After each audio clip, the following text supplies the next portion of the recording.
Good evening and welcome. Welcome to another exciting edition of the program. Liberia First on Yahaya Talk. Tonight is Wednesday, February the 25th, 2025. And our tonight broadcast is a one-on-one with your humble servant, Michael Gilman. And we're going to be discussing CDC-USA. The envy of most political parties in Liberia is in a battle with itself. Self-implosion or rebranding? What is it? Self-implosion or rebranding? I invite you to invite others.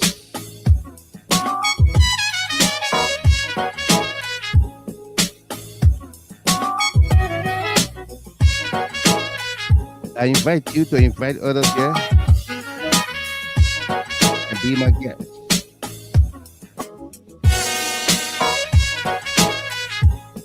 Our conversation on here tonight with the chairman, Yahaya, Talata.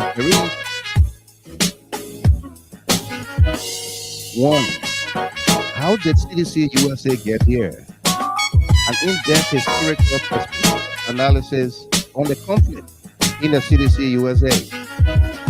Who were the aggrieved individuals? Did they seek the attention of the Grievance Committee? How long has this problem existed in the CDC-USA? What did CDC-Liberia National Executive Committee do to resolve the impasse? Were anyone found to be at fault and punished?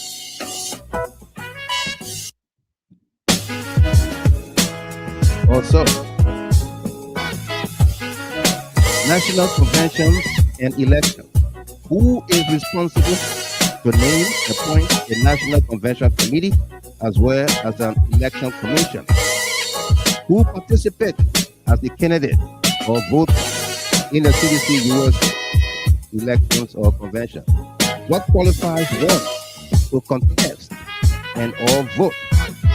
Has there been a time where CDC-Liberia National Executive Committee appointed a convention committee? Why not? Or why now? Are the CDC-USA National Conventions Resolutions binding on all members? Also, coming up, the reformers, who are they?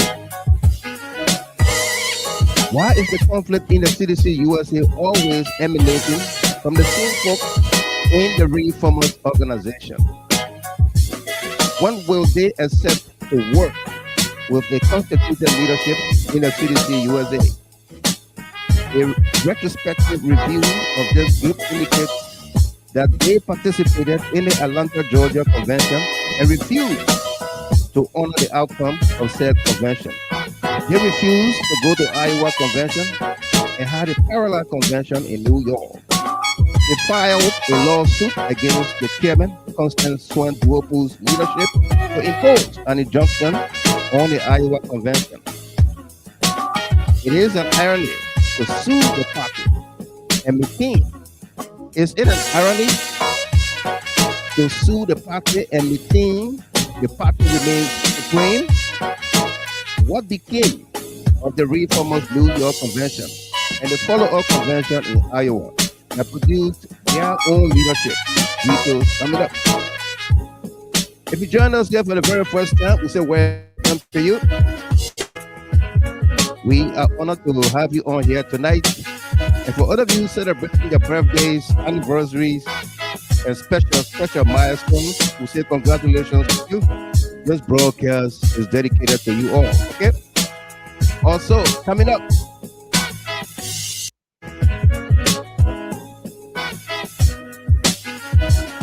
two national conventions.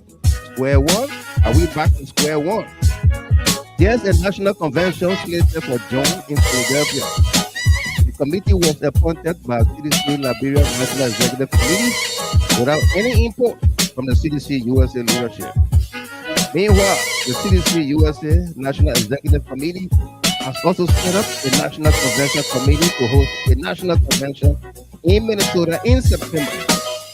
The reformers escaped Iowa convention and said the convention did not have quorum because it did not have majority of the chapters there. What becomes of the outcome of Philadelphia Convention? If it did not have majority of the chapters present, should Minnesota have quorum? Will the CDC-Liberia National Executive Committee accept the outcome? Will they? Also, coming up, invite someone, like the page, follow the page, be my guest. Suspension versus reinstatement. Suspension versus reinstatement. Coming up, right here, right now. CDC-Liberia National Executive Committee allegedly suspended Chairman Yahaya Talata indefinitely and later suspended the entire CDC-USA leadership.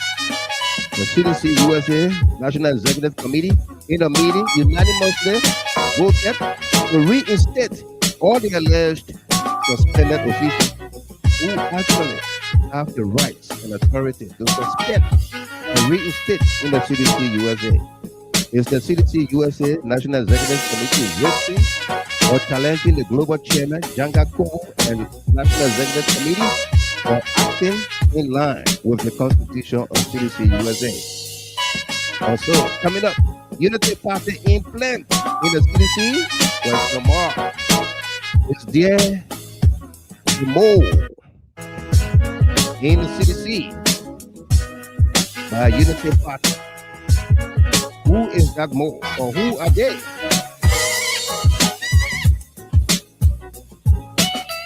Is there widely speculated that Chairman Yahaya Talata Sharif and Secretary General Ibrahim Manuba, aka Vabasa King, are planted in the CDC by the Unity Party government to destroy the CDC? How true are these allegations? How true are these allegations?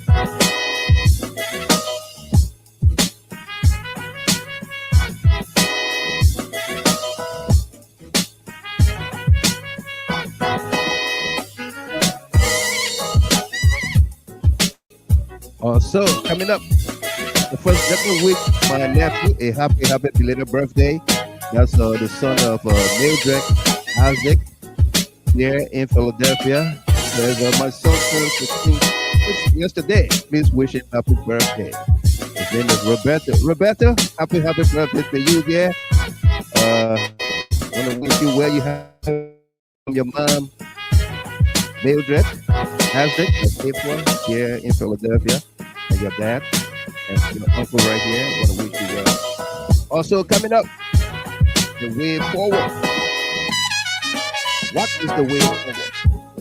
Well, a national peace, unity, reconciliation, and forgiveness convention that seeks the commitment and every member in the CDC-USA before a national elections convention guarantee peace in the CDC-USA.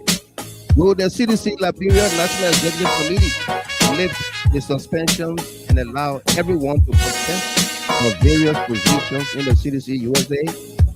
Will the reformers pledge and commit to any agreement from the National Peace, Unity, Reconciliation, and Forgiveness Conference? Will the Yahaya Talata Sharif group also commit to any outcome of the conference that brings about peace, unity, reconciliation, forgiveness in the CDC-USA? Will ordinary members in the CDC-USA accept whatever? Should there be a national peace, reconciliation, unity, forgiveness conference?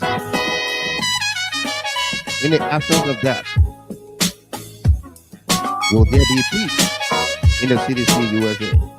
With two conventions slated of Philadelphia, Minnesota. So we're gonna go back to square one. The conversation on here tonight is gonna be with me and Chairman Yahaya Talata Sharif. And then we're gonna take your calls. We're gonna take your calls and get your input. Okay? And to either have a team of panelists and analysts, you will come in at the back end of the show. Okay? You will come in at the back end of the show. So tonight it's gonna be exclusive with our Chairman Yahaya Talata Sharif. And then we're gonna bring some members of the National Executive Committee of the CDC-USA, also some members of the Elder Council, to have their take on this self-implosion. So then, my name is Wild Michael Gilman, and I ask you to invite someone, like the page, follow the page, and I'll be my guest, okay? Got a great show coming up here. Don't go nowhere.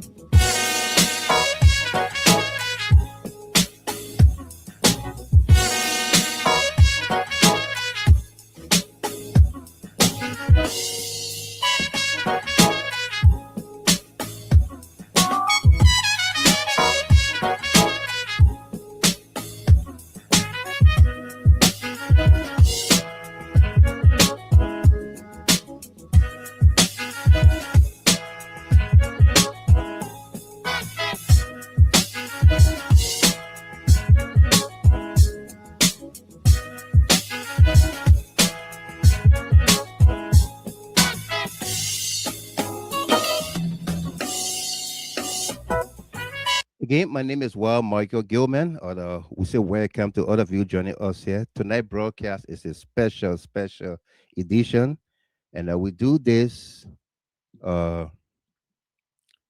to bring needed information to our community, especially citizens, reactions, supporters, sympathizers of the CDC USA and the brand CDC as a whole. We do this against the backdrop that we feel very heavy hearted at this time again to come out here to hold this conversation with you. As you may recall, last week, Wednesday, exactly 1 week from today, last week, Wednesday, we did a show. We did a show and inform you, our listeners, our followers, about some happenings in the CDC USA, about a convention slated for uh, uh, June 2026 in Philadelphia. Yeah.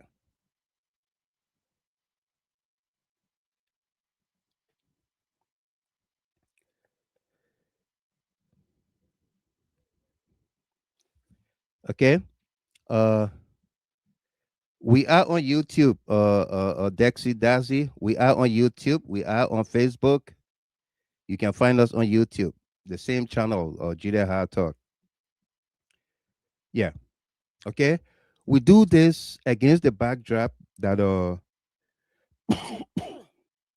we we have an institution that we love so much,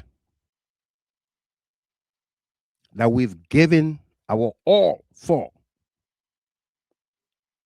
Okay? And let me welcome my colleague and dear friend, Dr. Henry Peabody, on here. Dr. Peabody, welcome to you. He says, wow, Michael Gilman. Yeah. Welcome to you there. Great to see you. Okay. Uh, let me borrow some words from Henry Costa. He said, man can't talk all. But what we've done, we can't explain it all. It's because of dedication, passion, love, patriotism, community development, you name it. Everything that has to do with bringing people together for the common good of the order. That's what we've always done. If it means paying for airtime on the radio in Liberia out of pocket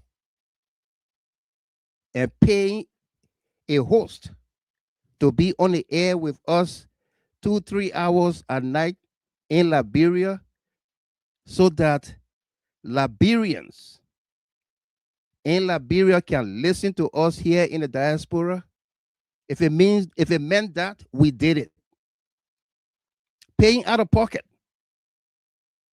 to be on the radio in Liberia. And some of you, a lot of you knew that was happening. Some of you contributed towards that and all of that. But I don't want you to even state the name of that radio or who was our anchor in studio in Monrovia for the obvious reason. We did all of that. Okay? Just to promote this institution, to promote our party, to promote our leaders, to inform the Liberian people for decision making. So it beats my imagination that somebody would think that I am bringing the party and our leaders into public disrepute. I am not. I am not. I am not doing anything that is wrong.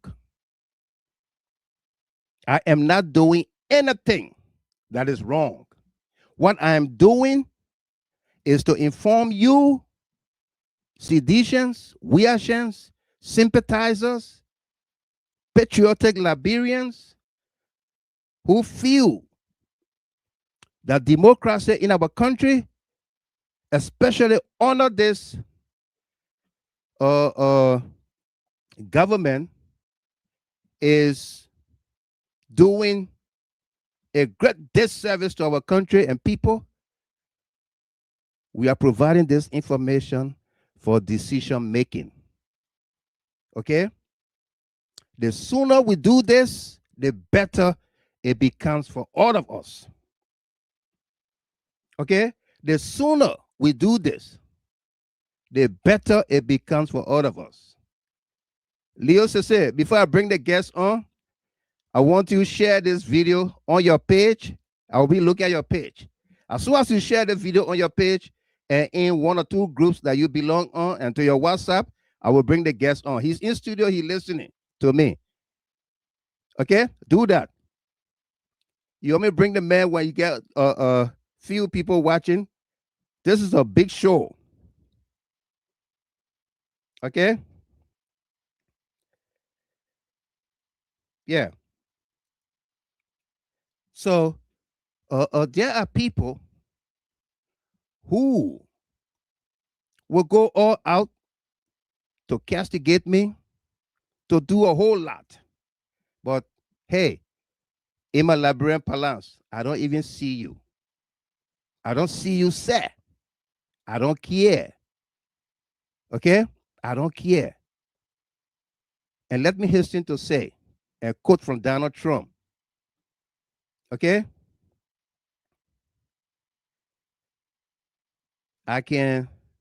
Donald Trump said, quote,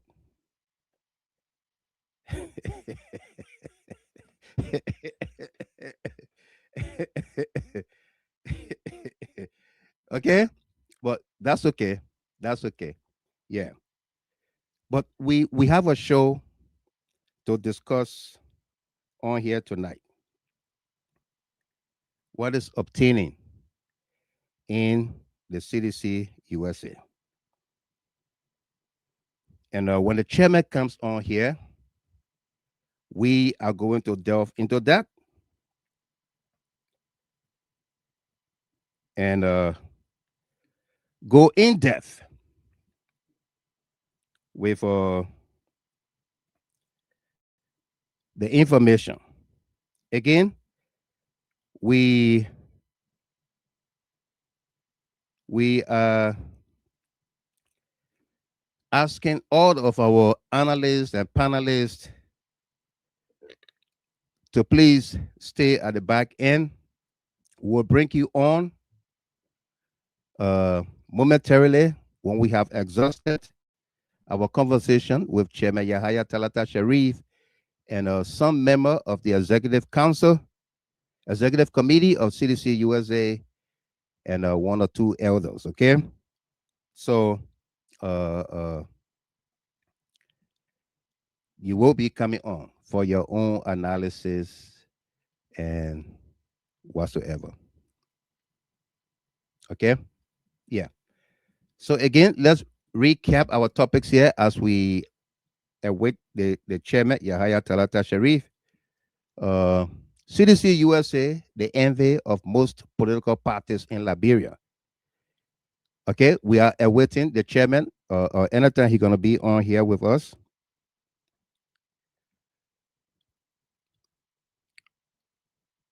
Chairman Yahaya Talata Sharif sits down one-on-one with Jida Hard Talk Deacon Depot Department host, while Michael Gilman. And let's dig deeper for solutions. Okay? We are digging deeper for solutions. How did CDC USA get here? An in-depth historical perspective analysis on the conflict in the CDC USA. Who were the aggrieved individuals? Did they seek the attention of the Grievance Committee? How long has this problem existed in the CDC USA?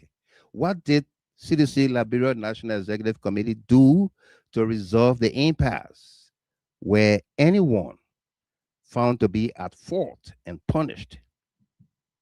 2, national conventions and elections. Who is responsible to name, appoint a national convention committee, as well as an election commission? Who participates as a candidate or voter in the CDC USA? What qualifies one to contest or vote? Has there been a time where CDC Liberia National Executive Committee appointed a convention committee? Why not? Or why now? Are the CDC USA National Convention resolutions binding on all members? Is it binding on all members?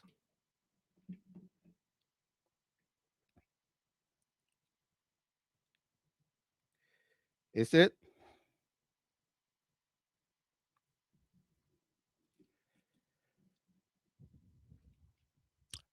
3, the reformers. Who are they? Why is the conflict in the CDC USA always emanating from the same folks in the reformers organization? And we say this with a passion. Why is the conflict in the CDC USA always emanating from the same folks in the reformers organization? There is a saying that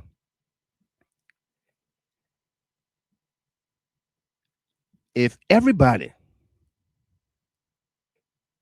if you have problem with everybody, okay, if you have problem with everybody, then the problem must be yourself.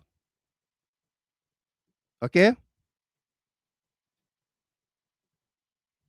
If you have problem with everybody, then your problem must be about you. The problem is you.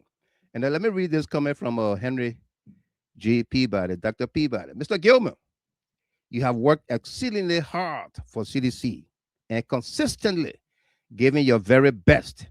Your dedication, commitment, and effort have not gone unnoticed. I sincerely hope the leadership recognizes the tremendous value you bring to the organization. You are truly an asset Thank you very much, Peabody. Thank you. Yeah, thank you very much. Great, great comment coming there. Folks, we're going to be reading your comments and not just Peabody alone. I see that Chairman Yahaya Talata Sharif is already seated in studio, adjusting his camera. Want to make sure the chairman is well positioned. We can see his face. So you need to adjust your camera a little bit more. Fred Taluguian says, F. Taluguian, the Secretary General of CDC-USA National Elder Council, is on to listen to Chairman Sharif. Thank you very much. Okay? Yeah. And so we're going to add the chairman on here.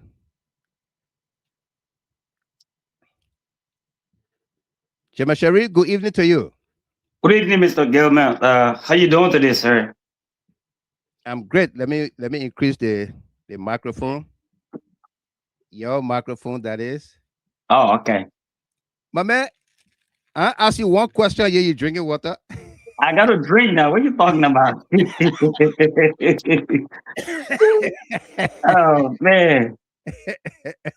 Yeah. But, Eh? but yeah, it's good though. You know, I got to get ready now for all your hard questions. So I need to kind of lubricate my throat a little bit.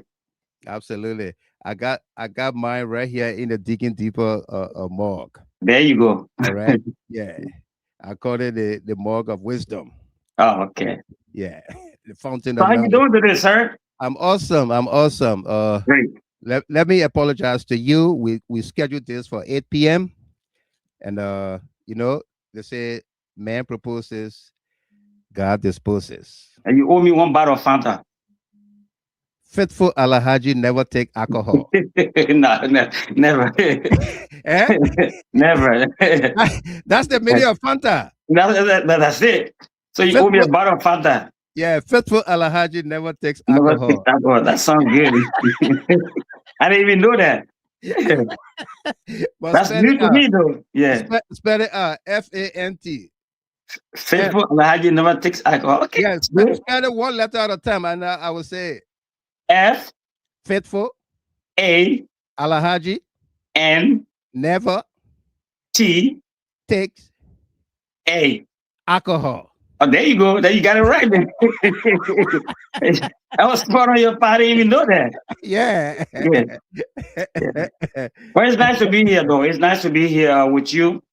Absolutely. It's Yeah, good to I'm have really you. glad that you will offer your platform for us to come here tonight to at least give some clarification on some happening within our institution, the institution that we love so dearly, the institution that we believe in, and that we know, hopefully, by the grace of the Almighty Allah, that we come 2029, we regain power again. And when there are things going on within the institution that we believe does not augur well for the institution, I think it's just decent that we kind of talk about these things so that way we can get the facts out there. So some of the myths and misinformation that have been speculated out there can be erased.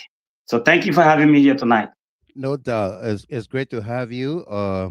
I know you're going to be sharing the platform with some of your executive committee members. Absolutely. Yeah. Yeah. So when that time reaches, we're going to bring them on as well. But let's get into the nitty gritties here. Okay. How did this? In fact, is there a conflict in the CDC USA? Well, there are disagreements in the CDC USA. So conflict would be a harsh word, in my opinion. Uh-huh. But there are serious disagreement within the CDC US. Like any big family, Yeah. there's always some issues, but it depends how you resolve or try to resolve those issues. You can choose to bring the families together to find an amicable solution to the family problems, or you can choose to further exacerbate the problem.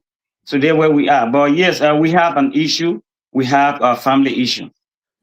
You have family issue. So Right. give us a synopsis, but in-depth historical analysis or perspective of this disagreement uh, I would say conflict. It's been going on for quite a while. So it's not conflict. It's not just a harsh word. It's not. It's not. It's not harsh. But we got to call a spade a spade. It's been going on for a long time. So it is not just disagreement. Give us a history of that your disagreement. All right. So thank you. Actually, I try to kind of be moderate when I'm describing what is obtaining in our political institution. Right. This is not recent conflict, or so to speak. Since I'll choose, I prefer to choose your word now. This conflict been going on for far too long now. And this administration, our administration, the CDC-USA's leadership, legitimate leadership, we've decided this time that hopefully this will be the last time that this conflict ever exists in our institution. We believe that we can do everything humanly possible to resolve this thing amicably. Now, delving into the historical perspective of what is happening in CDC-USA, there has been talks here and there, people disagree on issues here and there. But from the Logan administration, this conflict, this ugly conflict, raised its head. And there are certain partisans within our institution who believe, and in my opinion, wrongfully so, that CDC belongs to them. That every other person within the institution is a stranger. And some of them believe, they will openly tell you that they were coordinator in Lockingtown. And some believe that there was some district head in District 9. And because they were in Monrovia at the time, so if you were in America here, say for instance, like Fred Goyen, who is on the show now, who is one of the founding members of CDC, they would look at him as a stranger because he was not in Monrovia when they were involved in CDC. So they believe that whatever opinion that is expressed by folks who are in America here is not valid. Because in their opinion, they were in the trenches. So they started with Logan. The old man was he took over from Joe Jackson, who resigned. Yeah. Yeah. So Logan was there. So they gave Logan really, really tough time. And I'm sorry, I'm going to name some names, to be honest with you. Here tonight, we are not in a controversial or say hostile mood. No, we are here to find solution. But equally, so we also want to make sure people understand, because there have been a lot of misinformation out there about my person and other prominent members of our administration and our other council as well. That includes you. So now, when Logan was there, one of our comrades, everyone knows him here, he has a talk show, Prince, Manny George, and the other folks, they resisted his administration. So the old man conducted an election. He set up an election commission. Fast forward now. We went to Atlanta, Georgia. And the chairman emeritus, one of our powerful women that we have in this institution here, Constable Dopu, she was the chairperson that I took from. She was vying for the chairmanship at the time. And Comrade Manny George was also vying for the same position. So there were serious problems here. Some were accusing, as always, they were accusing Logan of trying to hold on to power, and they want to leave power. So it became really tough for the old man. So fast forward, we organized an election. We went to Atlanta. But before then, we were elected to lead the Pennsylvania chapter of CDC-USA. Right. So, yeah. So 2022, when we were doing our inauguration, we invited Chairman Molba K. Molu to come and attend our inauguration. I think you, Mr. Gilman, was the keynote speaker at that inauguration, that inaugural ceremony. I was. So, but before then, CDC was kind of a little bit down a little bit. So we thought it was that in order to resuscitate CDC, we have an elaborate event. So we invited a lot of people. We invited Chairman Molu. We invited a lot of prominent Liberians in the diaspora, and they all converged in Philadelphia we hosted this inauguration. It was very powerful, 2022. So when Chairman Molu got here, the conflict in CDC was still kind of, taking a serious shift. Yeah. So now Molu decided, he said, you know what? I'm not going to go. Since I'm here, that was in July of 2022. He said, since I'm here, it would be practically impossible for me to just go back to Monrovia and then try to see how best we can intervene. And the key word is intervene, because there's a difference between interference and intervening. Intervening, yeah. Okay, so there's a key difference. There's a huge difference between those two words. So Chairman Molu decided to stay so he could intervene. We went quickly to Atlanta for the convention in September 2022. While in Atlanta, the delegates at the time, I led the Pennsylvania delegate, and there were probably, I think, 9 different chapters were at the convention. And I was overwhelmingly elected by the convention delegate to chair that convention, to be the convention chair. So Elder Mansale in Minnesota, I called him to assist me in the process. So we conducted that convention. But before that convention process, there were a lot of yelling here and there. The same group of people that we see today, the manager group, because Mana was running, he had his team, Prince was running as assistant secretary. They had a bunch of other people that were running against Constant Jopu's team. And there was another lady from Atlanta who was also running, but later on, she withdrew her candidate. She withdrew. Yeah. Yes. Okay, she withdrew. So she was not, the split was between Mana George and Constant Jopu, Chairman Emeritus. So fast forward, we conducted everything. So in fact, some of the people started complaining to Chairman Molu. Chairman Molu intervened. Chairman Molu intervened. Chairman Molu said, right now, Yahaya Sharif, who was elected as convention chair, has absolute authority over this convention. Even though I am the national chairman from Liberia, but I do not have an absolute authority over this convention. So whatever grievance you guys have here, you got to channel it through the elected chairperson for this convention, who is Yahaya Sharif. I am representing Liberia, but I do not have the authority to impose anything on you people that you people don't agree to. So understandably so, we agree, and then the fast forward, the election should have been held around 6 o'clock. We did not have the election until around 1 in the morning because there were a lot of arguments from here and there. Now, when the election was done, Chairman Emeritus Constant Jopu won the election. So when she won the election, I know the lady pulled out. There were 3. It was a 3-way election. Yeah.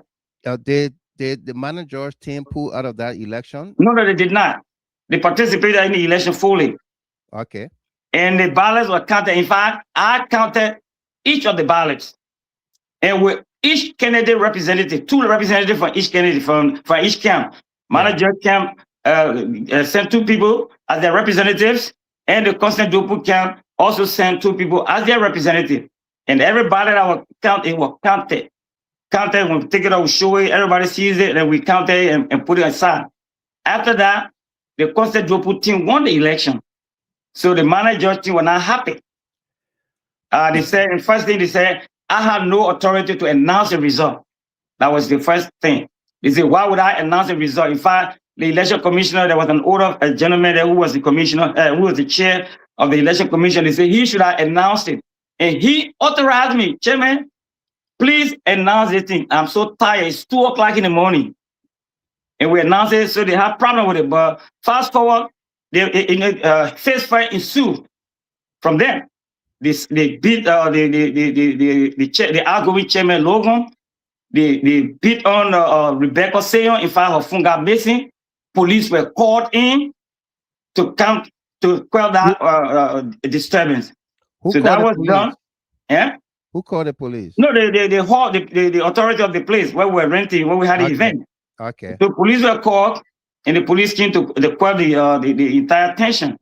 So that was done with the same individuals. So we left from there, but the confrontation was intense. It was intense. Yeah. Yes. So yes. did did Manager George accept the result? His team accept the result and congratulate Constance No, Swen not, no, Dopu? not right there. No. In fact, they said they were cheating. They said they were ballot. The things they were saying that, in fact, the people loaded the thing and everybody was there saying everything was done, open. But then they said they were cheating, they were this, they were that. So they were fighting all about.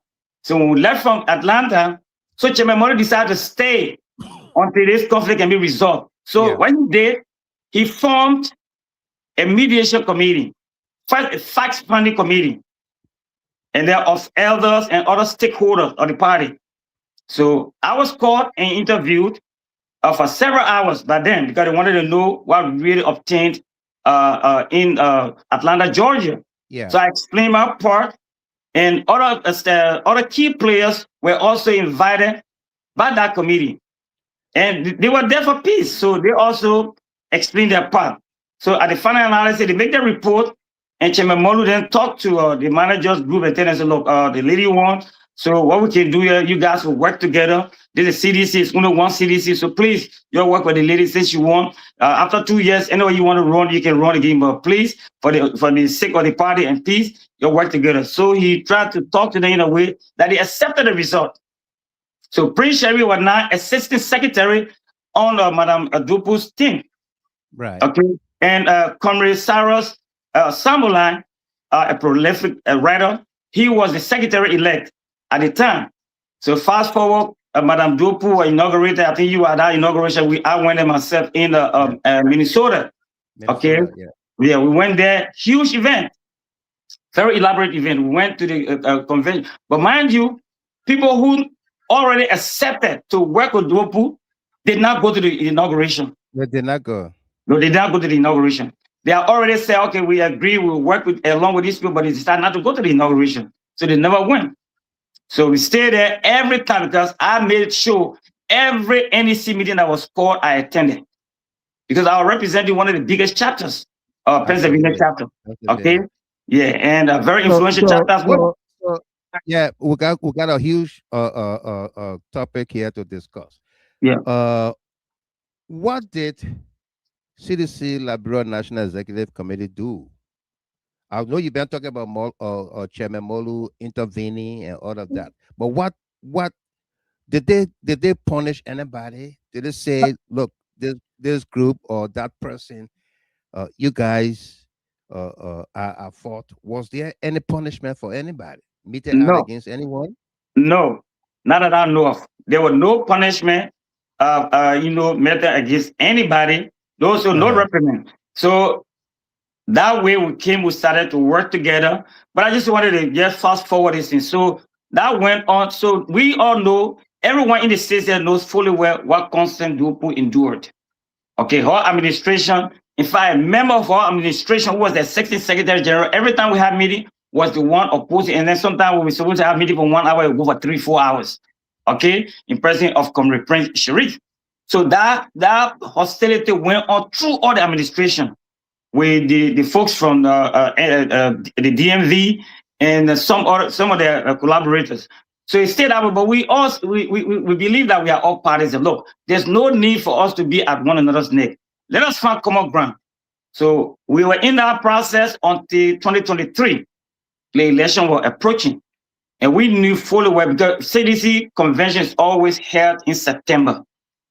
So the election was just a month or two away from September. So, and a lot of our members were on their way to Monrovia to campaign for the CDC for President Weah re-election. I left September 18. Okay, and the election, that September should have been the election year. So now, most of our chapter leaders, decided, say, you know what? Instead of organizing a convention and nobody will attend, why can't we wait after the convention? And say after the election in Liberia, then next year we can have our convention and have our election. Because a lot of people leaving to go to Monrovia to participate in the campaign process. So Madame Dupu left. Okay, yeah. So another thing I just forgot, McGill, Minister McGill and Samuel Tour, they came here. They were in Washington, D.C. They sent for Madame Dopu and they sent for Madame Georgia, and the whole group went there because they wanted to quell this argument. So they intervened. Besides Chairman Molu, Minister McGill and Minister Tour at the time, they called them in. In fact, I was called in Pennsylvania to go, but because I was at work, I could not make it to Washington, D.C. because it was late. So they went there and they took picture and they put battle together, and everyone said everything was okay, but that was not the case. So now after the election, and when Chairman Dopo came back from Liberia, then you guys, the group from DMV that later on became the reformers, but the group now saying that why is it Madam Constance Dopo was an illegitimate chairperson because she did not conduct the election in September, 2023. Yes, 2023. So we have a series of NEC meeting. So in the NEC meeting, so Madame Dopu said, look, we're going to have an election. It's going to be in September. And anyone who wants to run, will run, but we'll set up the committee, the convention committee. So Comrade Prince Sherry, who was member of the NEC at the time, because Comrade Manager was not attending the meeting anymore. So Comrade Prince Sherry, who was in the NEC, said that no, Madame Dopu have no right to do that. And then he was joined by Honorable Comrade Chubby Charlie. Chubby Charlie said, no, Constance Dopu cannot do that because she doesn't have that authority. In fact, she is illegitimate chairman. She's not legit anymore. But he was who would have conducted elections if we didn't know if they didn't want the leadership of Constance Dopu to take the community to elections?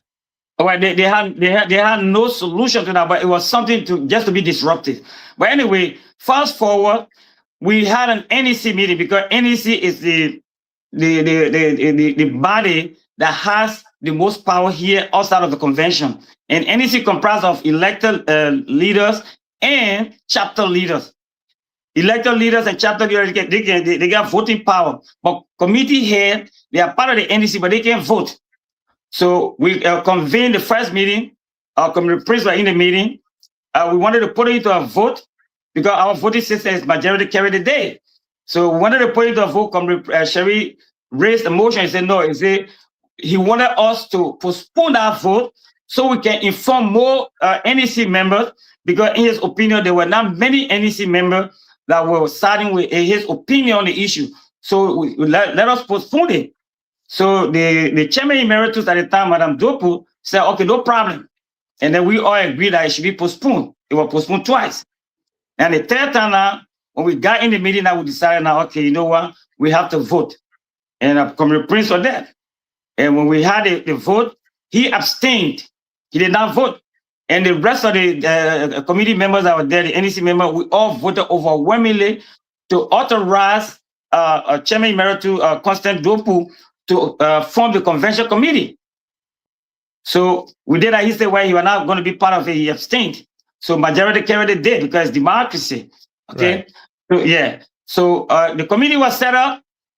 When the committee, I think, was in March or around May. So the committee started putting that is Dr. Zagalu or whatever his name is. I just forgot his name. But he was the head of the convention committee. Okay. So the committee now start putting leaflet or start putting information on anybody who desire to run for any position should do that.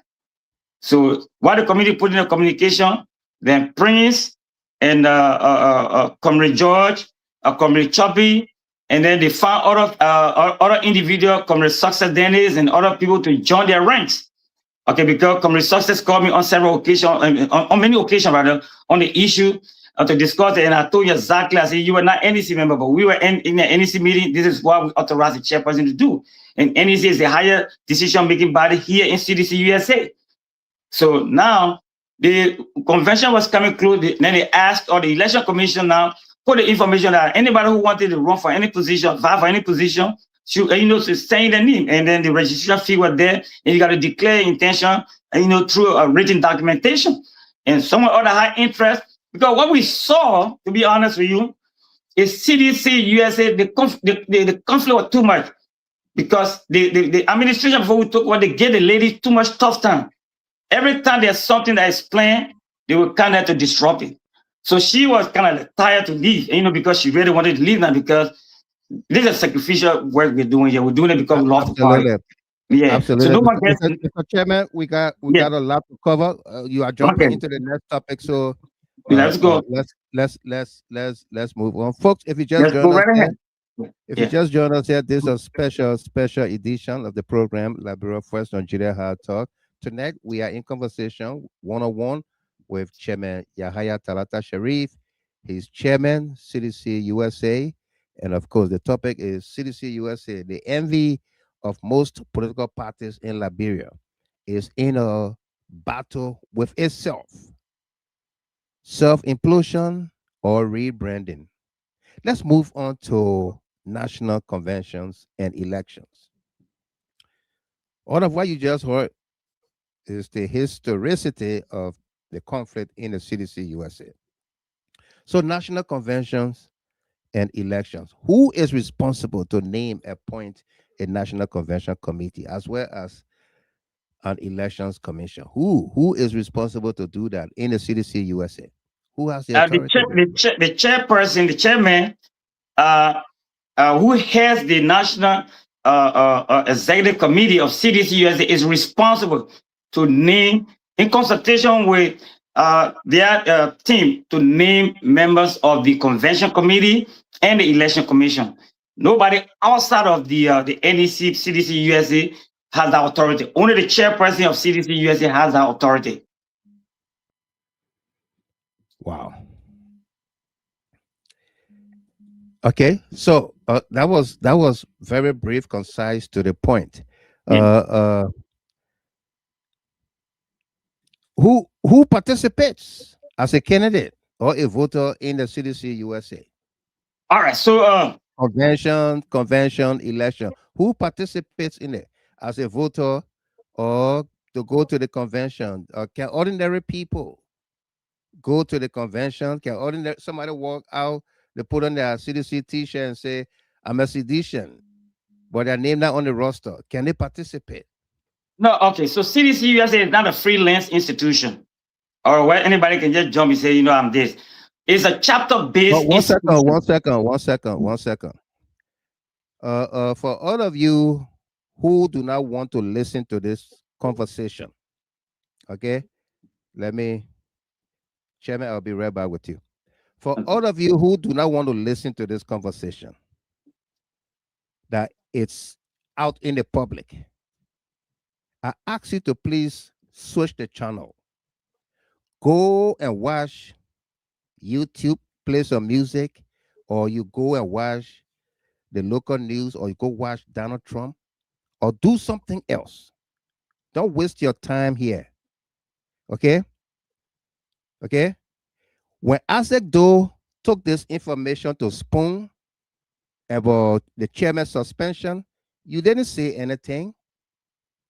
When other people ran with my picture that I did not consent to, I did not give approval, you didn't say anything. The information has been out there. But we want to get to the crux of the matter to find solutions. And then some of you writing, this is not necessary in the public. The CDC is a public good, a public commodity, it's a public organization. The CDC will not win election behind closed door, secrecy. They can't. We can't win election by hiding and going to talk to people. It's a public organization. There is nothing, no information we're putting out here that is sinister, that is lies, that is deceptive, that is not true. That's the one you should have concern about. If we are here insulting our leaders or causing confusion whatsoever, then you have concern about. Then we will listen to you. But if we are speaking the truth and nothing but the truth, and you don't want to hear the truth because the truth hurts, then please let's go to our 16 hours that will satisfy our paychecks, or let's go find something else to do. Okay? I don't want to be reading comments that will distract me or our guests on here. Okay? Please. Thank you. Yeah, Mr. Chairman. Right. Yeah, I have to do some housekeeping. That was housekeeping. That's okay. That's okay. Look, Yeah, just to add up to what you just alluded to, look, yeah. we are here not in a confrontational mood. No. But we'll get to that later on, so people know, like you said, the history of what has been obtained, because we lot has been said out there. Personally, my name and members of our administration, including the Elder Council, and you understand, and including former leader of this institution that support what we stand for. Their names have been put out there by folks who are doing it solely to have us get embarrassed. And we are telling them, so nothing is embarrassing about this, because as long as you know you're doing the right thing, there's nothing embarrassing about it. So once you can stick to your guns and do, and go ahead to do the right thing, that's all that matters. And what we are doing here is to, to offer clarity. So those who have been calling us and they've been hearing things from the other end, and I've been on Facebook posting here and there. I've never gone, no member of my administration has gone on Facebook to take this issue there. Like Mr. Gilman rightly said, it was Isaac Doe, Ronald Dubayo. They don't want to talk our names on Facebook. Put it there so people can say that we are suspended. But we're going to get to the bottom of this thing. Right. But yeah, so go ahead with your question, sir. Yeah, I was asking you, what qualifies one to contest or vote in the CDC USA? How? Well, first of all, you have to be a due paying member. First, I told you, as a CDC is a chapter-based institution. Yeah. All right. So we have various chapters, and what we tell people, say for instance, if you live in a state where there's no chapter in, then the chapter, the state closest to you that have chapter, you can ask to be a member of that state. So it's a chapter-based institution. Now you pay your due in two ways. You pay to your chapter leadership, or you pay directly to the national leadership. And the national leadership will send whatever percentage that is due your chapter, will send it to your chapter. But your chapter now, in terms of election now, your chapter will send the names of all the due paying members. Now anybody can just sit and say, no, I gotta go take part in CDC election. It doesn't work that way. CDC-USA is a due paying institution. Whatever due you pay here, then that qualifies you. And you not only that, you have to also attend CDC's activities. You attend meetings, you attend CDC events. That qualifies you to be a real, so that's where we are. Has there been a time where CDC-Liberia National Executive Committee appointed a convention committee? Has there been? No, not to my knowledge. No. Huh? I'm not aware of that. So why now? Except now. I can't speak to that. So I can't speak to that. But what I can tell you in terms of this whole fracas is that we have remained very peaceful. And I'm going to draw you back to the Iowa scenario. When we went to Iowa for the Iowa convention, there was a vote taken there by the delegates that the CDC next convention will be held in Minnesota, and then CDC next election, or those that were elected in Iowa were elected for 4-year term. That was agreed to by the delegates in Iowa. So when we left Iowa, when we came, so the group that were not happy, but before going to Iowa, they decided, and this is the point here, everything was thrown at us. They said the first thing, they tried to distract people from going to Iowa to the convention. They said they were going to be honoring the first lady. And that was not true. They said the first day they were coming in that September, they were going to honor the first lady. That was not true. Then they said they were going to have an alternate convention in New York City. Okay, the day flyer, the day publicity, they invite, they put people picture there. We have all we have all the flyers. They said they were going to have an alternate convention in New York. That did not materialize because nobody paid credence. No, it did not materialize because no one paid credence. Nobody could go there. So the next thing was, and just listen to this though. Yeah. They took CDC to court. They took CDC. It never happened before. Yeah. I have that document here. And Yep. let me show it for everybody. Yeah. The document that took CDC to court. I have it here. Okay. And this is one thing many people don't know. These people took Iowa, CDC. This the document here. Yeah. Okay. It was filed September 24th. In Polk County, that's Iowa. Yeah. Okay. And who filed it? Success A.B. Dennis. Yep. Success Dennis filed it. And it went to Zletote, the local chairman there for the Iowa chapter. It went to his address. Okay. I don't know who's sending me messages here. Okay, so this is it right here. This the injunction that was filed. I got the whole document. We can probably show it. And that this was their flyer. Yep. This was the flyer. If you see under the flyer for the New York Convention, it has Mrs. Constance Swan Duopu. She was still chairman, and they call her former chair, CDC USA. This is their convention chairman, Dr. Eliza C. Mazula, convention chair. Eliza C. Mazula. Okay? The lady between Chairman Jangako and Chairman Constance Duopu. Okay? And what did it say? The Mighty CDC-USA National Convention 2024. Team, recalibrating, reuniting, and strategizing for victory. Okay? They did all of these things. They sued the party. Yeah, they did. They took the party to court. Right. Okay? To place an injunction. They went ahead. They went ahead and organized a convention in New York. And that did not materialize. It did not materialize. Then some of the things that they charged Constance Duopu with. Let me find that page and then I will bring it to all of us here. All right. So Chairman, go ahead, be talking. Let me find that.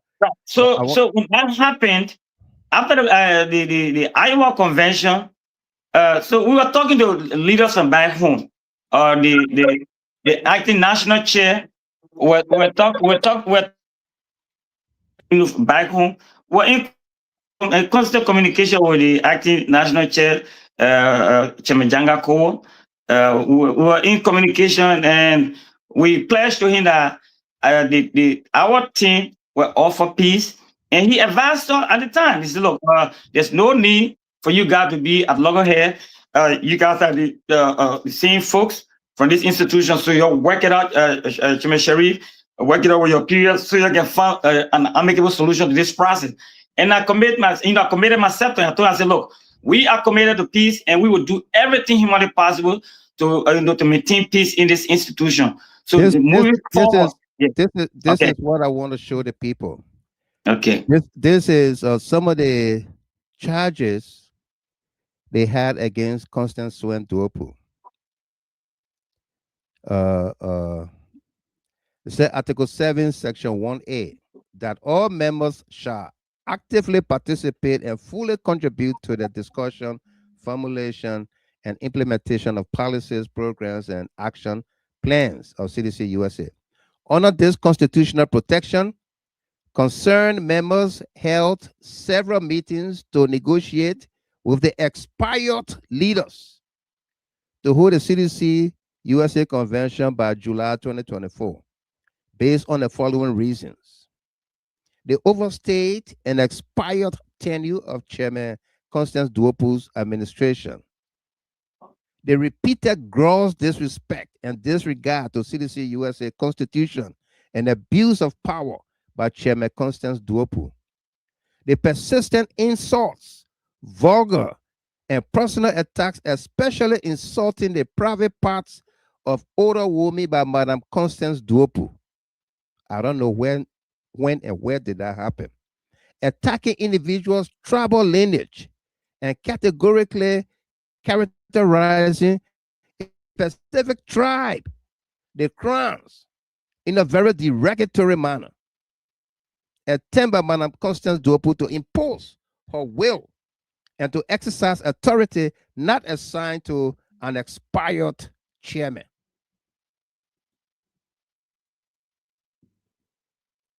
Okay, these are the charges they brought against Chairman Constance Swen Duopu. They said they wanted convention in July 2024. How far from July to September, which is the legal framework, right? September, right, Chairman Sharif? Right. September is the normal time CDC USA election. Yeah. Yeah. How far from July to September? It's June. From no, they said they wanted the convention in July. Okay. They wanted. Oh yeah, they wanted, then They wanted the convention in July. I just read it. They said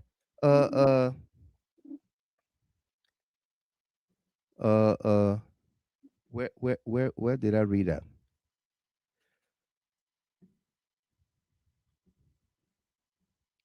Okay. Right. So yeah. Yeah. So, They wanted it in July.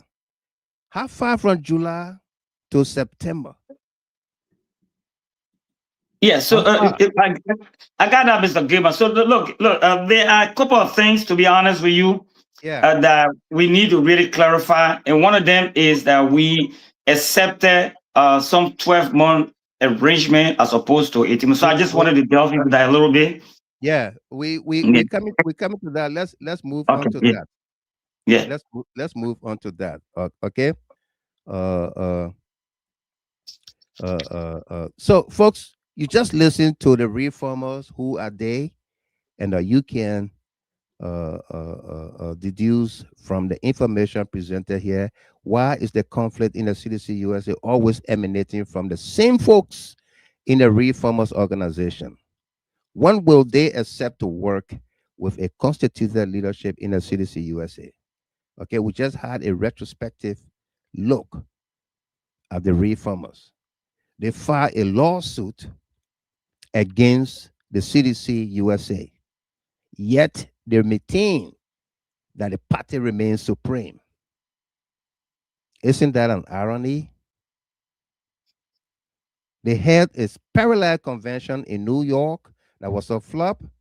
Less than 14 people were there. And they went to work again and held another convention in Iowa that produced Success Dennis as chairman and the rest. What became of that? What became of that? So we're coming now to the convention, and then we'll come to the suspension and the Unity Party implant in CDC and the way forward. All right, Mr. Chairman. So right, but before we get to that, I just wanted to throw in something that really quick. Yeah, go ahead. You see, it's so disheartening that individuals that you would believe that we propagate togetherness, unity, within the CDC, are the one behaving like puppeteers, like they are there pulling people to do here. And you'll be shocked to know that we have former government officials, folks who worked and benefited from the CDC government. Yeah. Folks who worked and benefited from the CDC government who reside here in the United States. will not attend one single CDC-USA meeting. And one person, I can say that without any equivocation, none whatsoever. Yeah. One person that I know, and I must state that here, is Ernest Clark. Every time we have meeting with here in Pennsylvania, he'll come and pay his due. He pay annual due. But besides that, he attended our meetings. So I will clear that out. But we have folks here who work in the government. Instead of attending CDC's meeting, they will not attend. Some of them live right in Minnesota. Since they've been here since 2020, we lost the election, they came back. They have never attended Minnesota meeting, not once. They have never attended CDC teleconference, not once. They have never attended anything that has to do with CDC, except things that benefit them. And those are the people that are behind the scenes that are trying to sow, this quagmire we find ourselves in. Because they are not helping. Because when would they take you, if you ever worked in the government, former minister, former deputy minister, former assistant director, or whatever position you held, why would they take you as a senior member of the party, quote unquote, call all the players together and say, look, I am we all know who you are. So is there a way that we all can come on the table so we can find an amicable solution to all of the problems that we'll be having, so it can't be a recurrence of this any longer? Right. They never did that. But they decided now to start siding with people, attending reformers meetings, reformers that have opposed our administration from day one. Attending reformers meeting, they at the same time communicating whatever information there to Monrovia, making Monrovia to believe that we are so intransigent, we are arrogant. The Comrade Azedo referred to me as being arrogant. And he referred to our entire administration and say, we are arrogant, we are rude. He caricatured us in so many different forms. And these are things, we don't go to respond to this thing on social media because we believe in institutional integrity. Right. We believe in the unity of our institution. We believe in our standard bearer, who is a peaceful individual. We know what our standard bearer stands for: peace, unity, and togetherness. He is the most peaceful individual. So right. As the leadership, our number one goal has been to bring all of us together under one umbrella. Whatever differences we get, we can resolve it on the negotiating table. But unfortunately, and I will say that again, unfortunately, we have folks who worked in government, they occupy key positions. They are here in the United States. They will not help out in the process of what they do. They kind of inflame the entire conflict, throwing gas on the fire. That's what they do. None of them have ever called any member of our team. Personally, I have not heard one. I have not received one call from any of them because their belief is the chairman and his team arrogant. So those are things that we're going to look at. There are players behind the scenes. If you see that the reformers doing this thing because they get support from high-ranking officials of our party. Okay. So thank you again, folks. If you just joined us here, this is a one-on-one with the chairman of CDC-USA, Yahaya Talata Sharif. And of course, we are discussing the impasse, the imbroglio, the conflict, whatever it is within the CDC-USA. We are speaking the hard truth, and we're going to get to the way forward. How do we bring back the broken pieces, mend fences, and move on as a unit in preparation for 2029? Let me ask you this. Can CDC win 2029 in division when we are divided? I'm just asking the audience. It's not for you. I'm coming with your question, Sheriff, Mr. Chairman. So we have two national conventions, which is going to bring us to square one, as in 2024 with the Iowa Convention by the National Administration and reformers having convention in New York. There's a national convention slated for June in Philadelphia. The committee was appointed by CDC-Liberia NEC without any input from CDC-USA leadership. Meanwhile, the CDC-USA National Executive Committee has also set up a national convention committee to host a national convention in Minnesota in September. The reformers escaped Iowa convention and said the convention did not have quorum because it did not have majority of the chapters there. What becomes the outcome of Philadelphia Convention if it did not have majority of the chapters present? Should Minnesota have quorum? Will CDC-Liberia National Executive Committee accept the outcome? Take it away, Mr. Chairman. What you say about that? Are we back? Are we back to square one with the two conventions? No, I wouldn't say we are back to square one. I would not characterize it that way. But what I would say is that, look, before the show started, or as soon as we started, I told you that I said we have internal wrangling, and that is something that is solvable. But you are right. So we are talking about two different conventions now, and our contention has been always. And look, CDC-USA, and like I said earlier, what we are doing here is because we love this political institution, is our party. We dearly respect and love our standard bearer, who is an ambassador of peace. And we love to be seditious. We love one another. But we got aggrieved because we saw Monrovia, some members of the NEC in Monrovia, alongside with the head Chairman Cole, coming with decision that favor those who have opposed us from day one. And they got Reverend Solomon Moyen, who have all from every indicator have shown disdain for our administration. For every indication, he have shown disdain for our administration. Right. And then you have Isaac Doe, who openly attacks every member of our institution on a committee coming from Monrovia without consulting the leadership on the ground. How can you organize a convention committee for Monrovia and you have a CDC-USA leadership here in America, but you bypass the leadership and come up with a convention committee of people some don't even know, and people who have been very, in every shape or form against our administration to come and say that they're going to conduct a convention here. So we ask the question, who gave that authority to say, who told anybody that Monrovia can just sit and then just arbitrarily constitute a convention committee here in America without the acquiescence of the administration here in America? So when we saw that, we responded. And then where all this is coming from, we saw it, we said, no, this is unfair.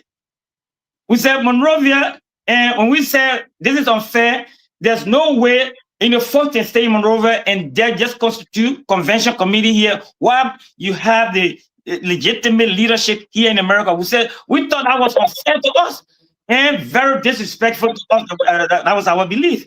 Okay, and we responded that way because we thought, and you be the judge. You are a leader of an institution here in America here, and your partner, even though it's a national, but they are your partners. Okay, you work along with them. We're not subjects. Okay, subjects are the one you can get there, do this, and do it. No, we're not subjects. Okay, we are members of the CDC arrangement, and we have a leadership here in America. So our belief is that whatever that is done here, even if you disagree with us, even if you want to make a decision, notify us first. So look, we are not agreeing with what you guys are doing. We say X, Y, Z, but because you guys are not, paying credence to what we say, now we're going to come out and form a committee. But nothing of such. We just one day saw it on social media, not even a letter written to us to inform us. We only saw it on social media that a committee has been formed, and Reverend Solomon Moyen is the head of that committee, and you get Isaac Doe on that committee. We said, no, this is a no-no. You can't get people who are very hostile to us, who, people who go on social media and openly attack us and call us that we are rude, we are arrogant, we believe that we know too much, we're acting big and bad and all that stuff. Then you get them on a convention committee that we should participate in. We said, no, let us be part of the process. We are not saying we don't want to sit. We said, no, our administration from day one, when we are elected, when you call us and say, look, you know what, the other people are angry, We want to bring you guys together. So please, Mr. Chairman, the elected, bring your team together. We came to a negotiating table to say, okay, what we're going to do here, we want to bring, and that brings me to the next point. Hopefully you talk about it later. Is that we want you guys, since the other part agree, the reformers, in fact, CDC don't recognize anybody called reformers. That's what they say. They don't recognize anybody reformers. But now we're going to set up a committee, a mediation committee, so they can go through it. The mediation committee will have problem with it. And then there's information going out there which is completely false, that they say I appointed or I nominated or recommended folks on our mediation committee. That is not true. There's not one single person that on our mediation committee that were recommended by me. No.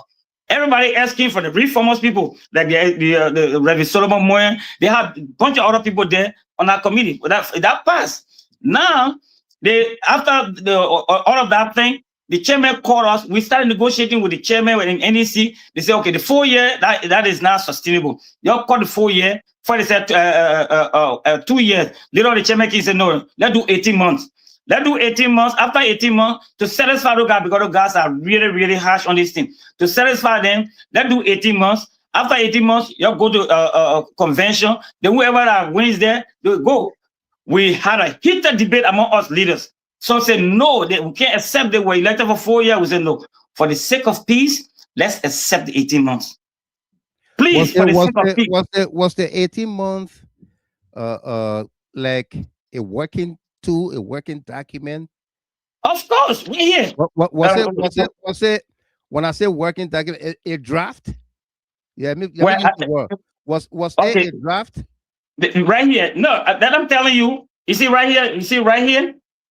You see this? It says term of reference and work plan for CDC-USA National Unit Administration.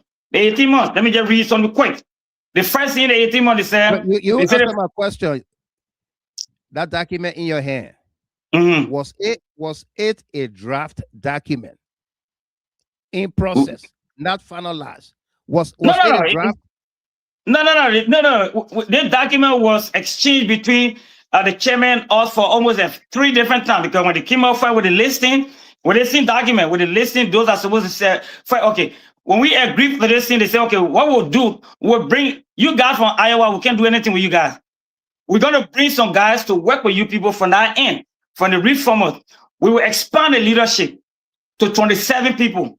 We'll bring the folks from the reformers so that we all can work together. They nominated 7 people. They nominated Elizabeth Kamara. They nominated Moses Kemo. They nominated Kube Wilson. A lot of other people. And then one gentleman they call him Chukum Hongai. They nominated all of these people. I called them personally. I called each one of them. I said, look, the chairman has nominated you to work with us. He said, no, I don't want to work with you guys. So then they called us in another meeting. I was in this meeting with Comrade Prince Sharif, with Comrade Success Denny, with Comrade Mana George, with the NEC. But if I were on the soccer field, I want to go practice. They call me. They say, you got time? 15 minutes. I say, yeah. The chairman won't call me. Chairman call. I say, yeah. So I say, but I was here to practice. Say, just 15 minutes. I didn't know that they were in they were going to get this group of people in the meeting. So while in the meeting, then they said they started talking about the us having election. I told them, I said, that's not something that is sustainable. We can't do that right now. Then they told me, and they asked Manager George and his group. They said, what can we do for you guys to work with the Sharif administration? Then Manager George and group said, when you give us they want a very O'Kine's position. He said, give us the vice chair for operation and the secretary position, Ibrahim Manoba. They said they want Vabasakin. They said they want Vabasakin position and the operation. So I told them, I said, no. I said, it can't work. I said, these are the engine of our political our administration. We can't do that. So that meeting stopped right there. But then we were still here with the 18 months thing. So fast forward, everything was going fine. The chairman did put a publication out. I think that did not go well with the reformers. When did you receive that document, the 18-month document? What's the date on it? Okay, the 18-month document that we received here, that was there was January 30. They gave out this document. Any other document you see with it? Any other document you see with it? Term of reference where another date is forged. Well, the 12-month document. When did it come in? Because I learned it came in. Yeah. The 12. I got it right here. The 12-month document came in May 14th, 3 days to our inauguration. Our inauguration on the 17th, right here. It came in May 14th. It's right here. May 14th, right here. So what I got it happened? right here. What happened in the interim between January to May? Was there any other document exchange? No other document sent. Or we were preparing now for our inauguration. We were raising funds because we were doing everything now for our inauguration. So while in our process, getting people ready to come for our inauguration, preparing them, trying to raise funds to do other things, we're doing that. 3 days to the inauguration, the thing came up, bam. And the communication between the chairman and myself is there. Because I told the chairman, I said, this is something that we cannot accept because it was never part of the arrangement, the agreement we came up with. I said, how can you change the goalpost in the middle of the game? And I said, you can't do that. He said, the first thing the chairman told me that, you Judy Bryan. Judy Bryan. I said, I'm not Judy Bryan. He said, no, Judy Bryan was interim leader. And so when the election came, he didn't take part. So I said, no, I'm not Judy Bryan. The communications are there. And you understand? So it is something that people try to change. The chairman was in line. The chairman was agreeing to everything that was going on. But because tracks start coming, and like I said earlier, puppeteers start doing their thing, and then things started to change.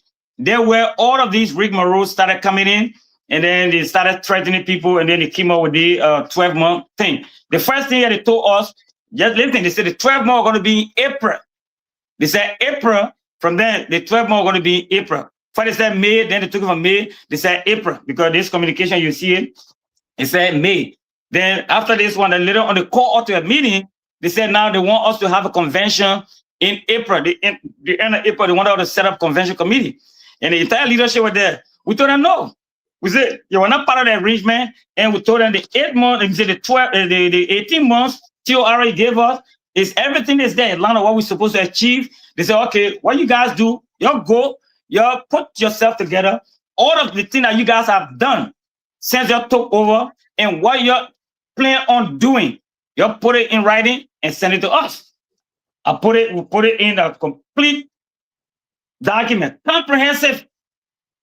We wrote it comprehensively, catalog everything that we've done since we took over, okay? And then what we intend to do based on the TOR that were given to us, we send it to them. Let's move forward. Because we got to open up the lines and we got to bring other members of your team on here as well as quickly as possible. In a nutshell, there are 2 conventions coming up. What if Philadelphia achieve quorum? They got more chapters there. And Minnesota do not have quorum, or vice versa. Minnesota has quorum, Philadelphia does not have quorum. Will the convention with quorum be binding? All right. So and I will repeat this again. Our point here is not to quorum or not quorum. It's unity within CDC-USA. The Standard Bearer, when we met in Washington, D.C., one of the first things he talked about was having a peace conference. The Standard Bearer did ask me, he said, did Janga tell you, Chairman Cole tell you that we wanted you guys to have a peace and reconciliation conference? And I said, no, you have not told me that. He said, I'm going to ask him. I said, yeah, maybe he forgot to tell us. But the Standard Bearer emphasized that he wanted us to have peace and reconciliation conference before we went to convention. And that is why we were working on our administration. We're in the process of setting up a committee comprising of elders, people from the women's wing, people from the youth wing, and other prominent members of the CDC to form this committee so we can have a peace and reconciliation conference. Then right after that, then we go to the convention. That way we all go to the convention. We are all there as one partisan. There's nobody, no aggrieved party. Nobody saying this and that. We all go there. That means we have, already big bread and eat it together and peace is there. So our goal is not who gets quorum, who doesn't get quorum. Our goal is what can we do? And we have remained open to negotiation all through to negotiating the stalemate that we have right now in the party. We only pray. So, Mr. Yeah, Chairman, Mr. yeah, Chairman. yeah. So, what led to your suspension? Because everything you're saying here is something that the other party will accept, or maybe the mediator will accept. What led to your suspension? Well, that's what I'm saying. So what led to my suspension was when the committee, like I said earlier, was formed. So we, without our, unbeknownst to us now, we did not know, we're not notified, we had no prior information that they're going to form a committee. So all we saw on Facebook as a committee, and Comrade Azido putting all over the place that they're going to be convention in Philadelphia in June. What? So the DCA just called me and said, Chairman, you saw what is going on? I said, no, what is that? Because I was busy in the office. He said, well, convention is scheduled for June in Philadelphia. I said, who scheduled convention? He said, are you part of this? I said, no. I said, who? So he forwarded his information to me. When I saw it, so we convened an emergency NEC meeting. So in that meeting, we the NEC member decided that, look, this is the height of disrespect. This is the height of ignoring people and in playing indifference to their feelings and their leadership and their administration. So we have to respond to this and reject whatever that that came out of Monrovia to say that they're forming convention. So we did reply and rejected what was sent from Monrovia. We say we do not recognize it as legitimate leader of CDC-USA. We should have been notified. We have no part to play in this. We don't even know some of the folks that are there. So when that was put up, Comrade Azedo came in right away. He said, what Chairman Sharia just did, I think he deserves to be suspended. Azedo said that 2 hours later, then there was a letter, my DCA again, sent me the letter and said, oh, Chairman, they said to suspend you. So that's how the suspension came about, because we responded to say we were not notified of organizing a convention here in Philadelphia. They said the language were insulting. So they said my words were kind of harsh, and the language that I placed in in the letter, they said was insulting. So that what led to the suspension.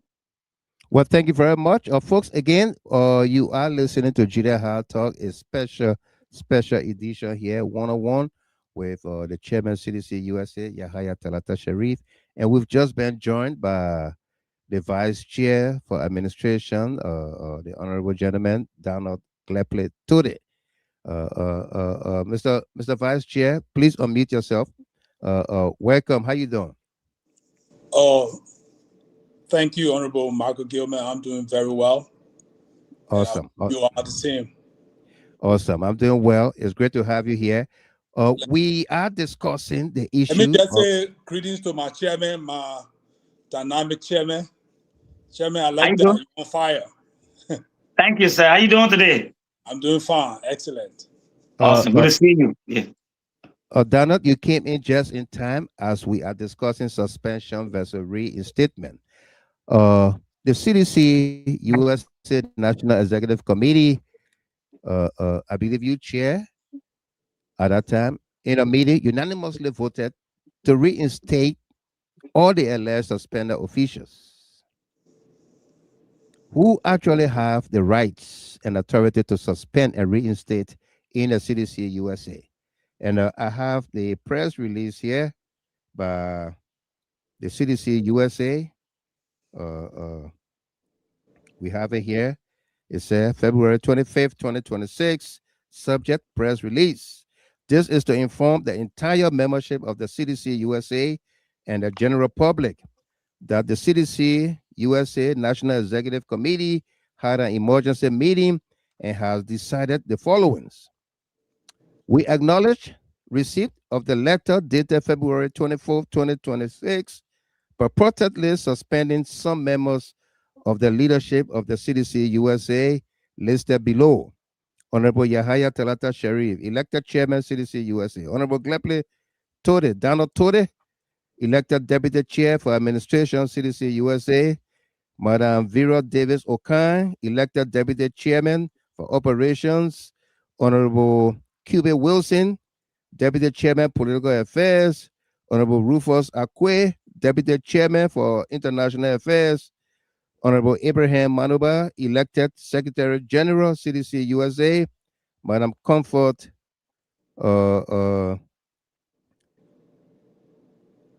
Comfort Tay, elected treasurer of CDC USA. Honorable Solomon B. Taddy, elected financial secretary of CDC USA. Charles Croji, chairman, Elders Council. Honorable George Harris, chairman, Minnesota chapter. Honorable Zle Tote, elected chairman, Iowa chapter, CDC USA. And these people, names we just called here, were all suspended by CDC-Liberia NEC.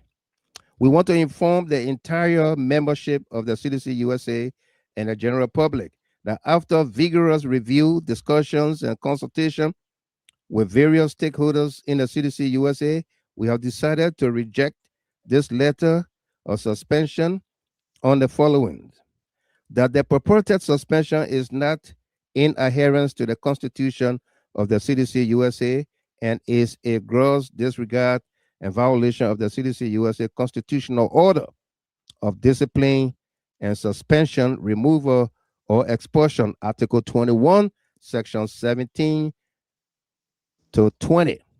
Let it be known of the following: all leaders are hereby required to remain in their respective positions as in keeping with the Constitution of the CDC USA, Article 13, Section 75. All chapters, chairmen, and members of CDC USA are strongly advised and encouraged to avoid and desist from joining or doing business with or adhere to any person or persons or group purporting to represent the CDC USA without the express consent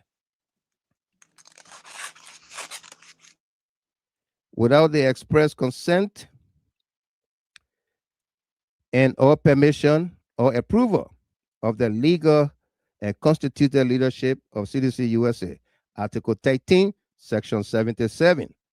Anyone or group illegally representing the CDC USA in solicitation of funds, either directly or indirectly, from members of the CDC USA and others, is in violation of the Constitution of the CDC USA and may face disciplinary actions and may also be subjected to legal actions for defrauding the membership of the CDC USA. Article 19, Section 13.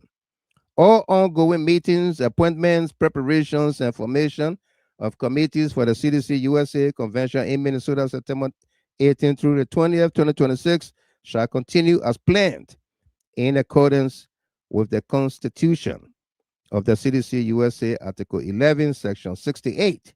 All concerns and inquiries with regard to the legal affairs and constitutional authority of the CDC USA shall be directed to the elected leadership of the CDC USA. Thanks for your attention to this matter. Signed, Abraham Manuba, Secretary General. Approved, Donald Glepler Tude, Deputy Chairman, Administration. So give us, Mr. Donald Glepler Tude, give us some of the happenings. How did you arrive at this decision to reinstate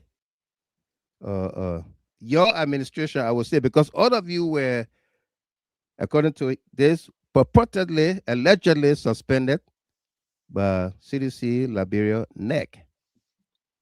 How did you arrive at this? What gives you the authority? I know you stated all of the constitutional provisions in there, but did you have the support of the chapters, their leadership, and all membership? Well, thanks again for inviting me to join you with my dynamic chairman. Like the chairman alluded to, I mean, this problem is related from years back. So given this present situation, and when the chairman representing the CDC USA, which is a great and noble institution kind of express some form of, disagreement with what Chairman Jangako posted concerning a convention to be held in Philadelphia in June. I would not think he got upset and decided to respond the way he did. But at this present time, when the chairman respected through some high power consultation and involvement, asking to show respect, which the chairman honored, and he came on the side to see how best the issue could be resolved so we all can move forward. And when I took the helm of being acting chairman, we did reach out to Chairman Jangako twice. As the leadership at the NEC of CDC-USA, we held 2 powerful executive meetings. And in those meetings, the discussion of the reinstatement of Chairman Yahaya Talata was put on the floor, was discussed extensively. Everybody gave their input. In fact, we gave 2 minutes each. People went above, and, because it was touchy, very, very touchy. So everybody expressed it. And there was a call for a vote, to either accept the decision from Monrovia to stay on Chairman Sheriff, or to reject the decision from Monrovia to not impose that suspension. And in those 2 meetings, it was overwhelmingly voted to reject the decision from Monrovia. And also too was decided that we reach out, send communication,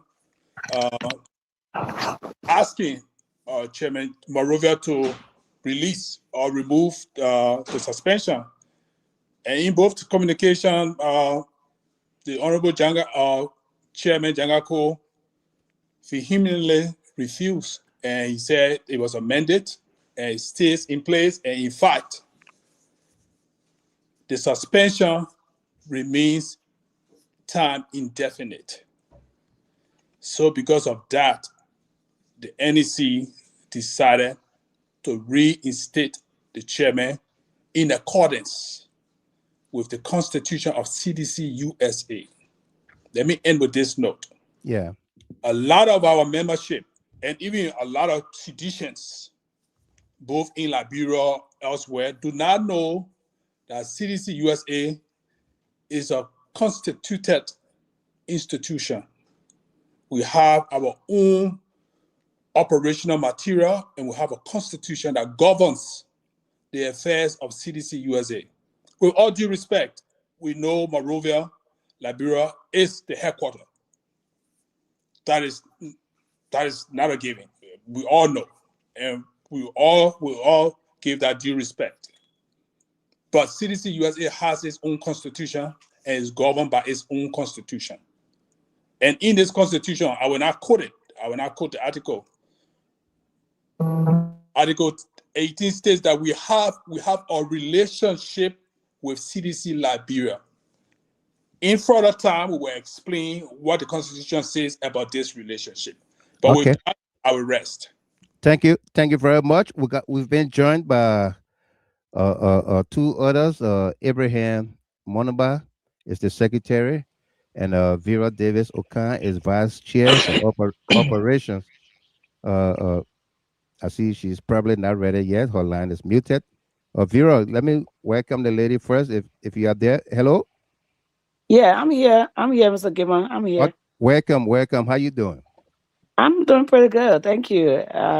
It's exciting to be sharing the platform tonight with my able lieutenants and everybody here. We are ready to be here. Okay. Give us. You've been following the show from the beginning. Give us your own take on the happenings and what you are hearing here tonight. Well, thank you, Mr. Gilman. And as I said, it's good to be here. Um, I want to say thank you first to Chairman Sharif. Thank you so much for your patience and everything that you've done to make sure that CDC USA is here today. To the Vice Chair for Administration, Dano Glepleturi, I also want to say thank you to you because Go into the point. It's not vote of thanks we're giving here. yeah, no, I just want to appreciate them. I can do that. Okay, so let me get into that. So Mr. Gilman, a lot happened, Yeah. and Chairman Sherry said it all, but I'm just going to be the one to call the names. I'm the operation, Yeah. and I dealt with a lot of them. We went to Iowa. Injunction was placed on our convention. It didn't work. We were elected by the people at the convention. Right. We came back because the same group of people, the Prince Sheriff, the Manor Josh, the Marie, Mary Wilson, Scott Wilson, Blow J, they never certified. They never certified. Mm-hmm. So we came from there. They were all angry. The convention we went to where they did not want to register to go into. We pay our money, rented halls, left our family, went to Iowa. They sat down and said they were not participating into the election. We did. When we came back, they said they were not going to work with us. For peace sake, we decided to put everything on the table to work with them. They still refuse to work with us. We moved forward. We were doing everything. Everything Liberia asked for, everything Chairman Jankako asked for from this administration was given to him. Everything. We sent money to Liberia. We had a Christmas party. We sent money to Liberia. We when they had to do liquor things. We sent money to Liberia. Every time they needed money, we sent money. So this administration, when we came, we just came with the intention of making sure that all of us come back together. CDC USA at this time now needs to be together. But the other side, the reformers, just refuse to work with any administration. Look on, Chairman Logan, when we went to Atlanta, I was standing right there.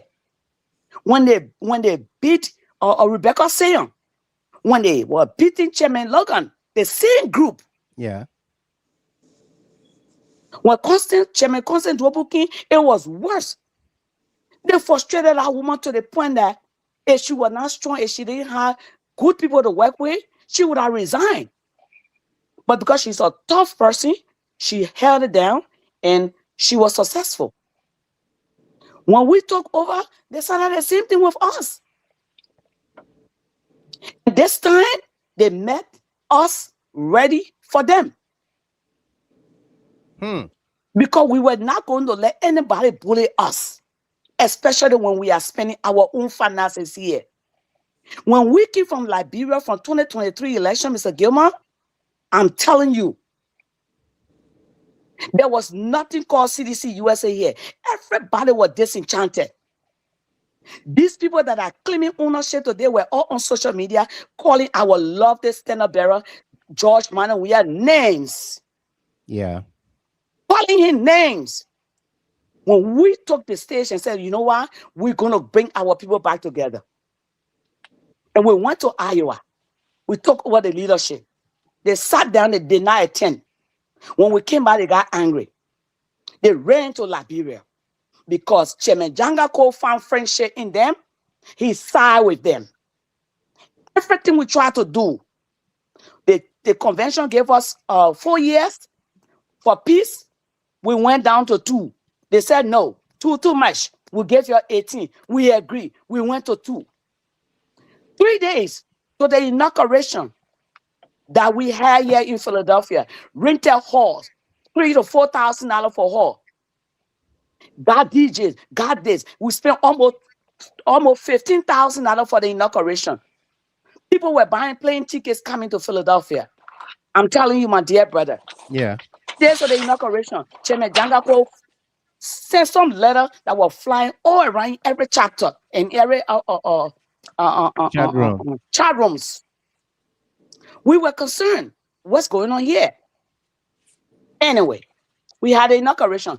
Chairman Jangako sent a representative at that inauguration. If he did not recognize, or why did he send somebody to represent him at the inauguration? Okay, the inauguration, we had inauguration. After that, everything was fine. The next thing we look, reformers start getting vexed again because they feel they own this party. And this party don't belong to anybody but all of us that are sacrificing. Okay? Yeah. And the problem we have in this CDC-USA that everybody talk about, you will hear CDC saying CDC-USA always have a problem. You know our problem? Our problem is from Liberia. Our problem is from Liberia. You have a leadership here. If you want to do anything in Liberia with the CDC-USA, contact the administration, contact the leadership. Okay. Yeah. Thank you, Madam. And no, 1 second. Let me just say something that the chairman did not say. Okay. He came here and he said people did not want to contribute, and they are here. My own sister, Piso Celita, lives in Minnesota. You worked in the government for 6 years.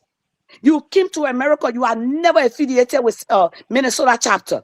Minnesota were having their inauguration. They serve you, hand deliver invitation. You refuse, but you decided to go to Harlem for their convention. That was a slap in the CDC-US face. Ask Asedo, ask Kev Asan, ask Ronald Duboyu. Are they due pay members here? Do they pay dues here? Send a Kim. Send they enjoy what we work for and they move here. Are they pay due here? Are they attending any meeting here? Because we work for them. And they gave them what we work for. So since they came back now, have they called any meeting to say CDC-USA, you've been doing good. We are here now. What can we do?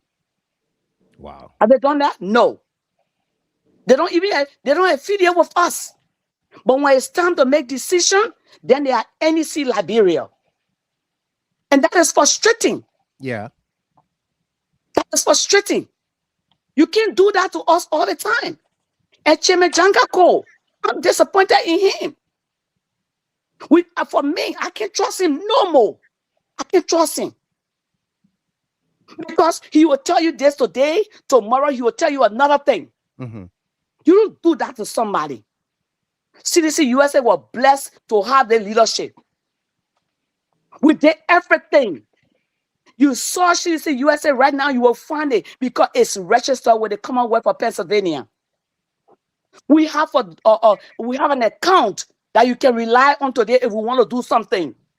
Liberia did not fund that. Since we took office, we have never got you a penny from Liberia. We've been doing everything, but in return, we're giving Liberia money. But you want to come here and disrespect us? I said, don't calling our names.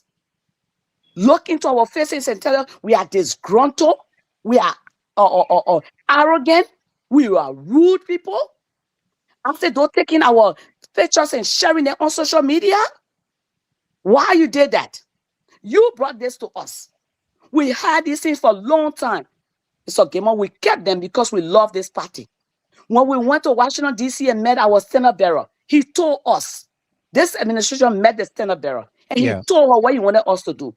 And those were the things we're working on.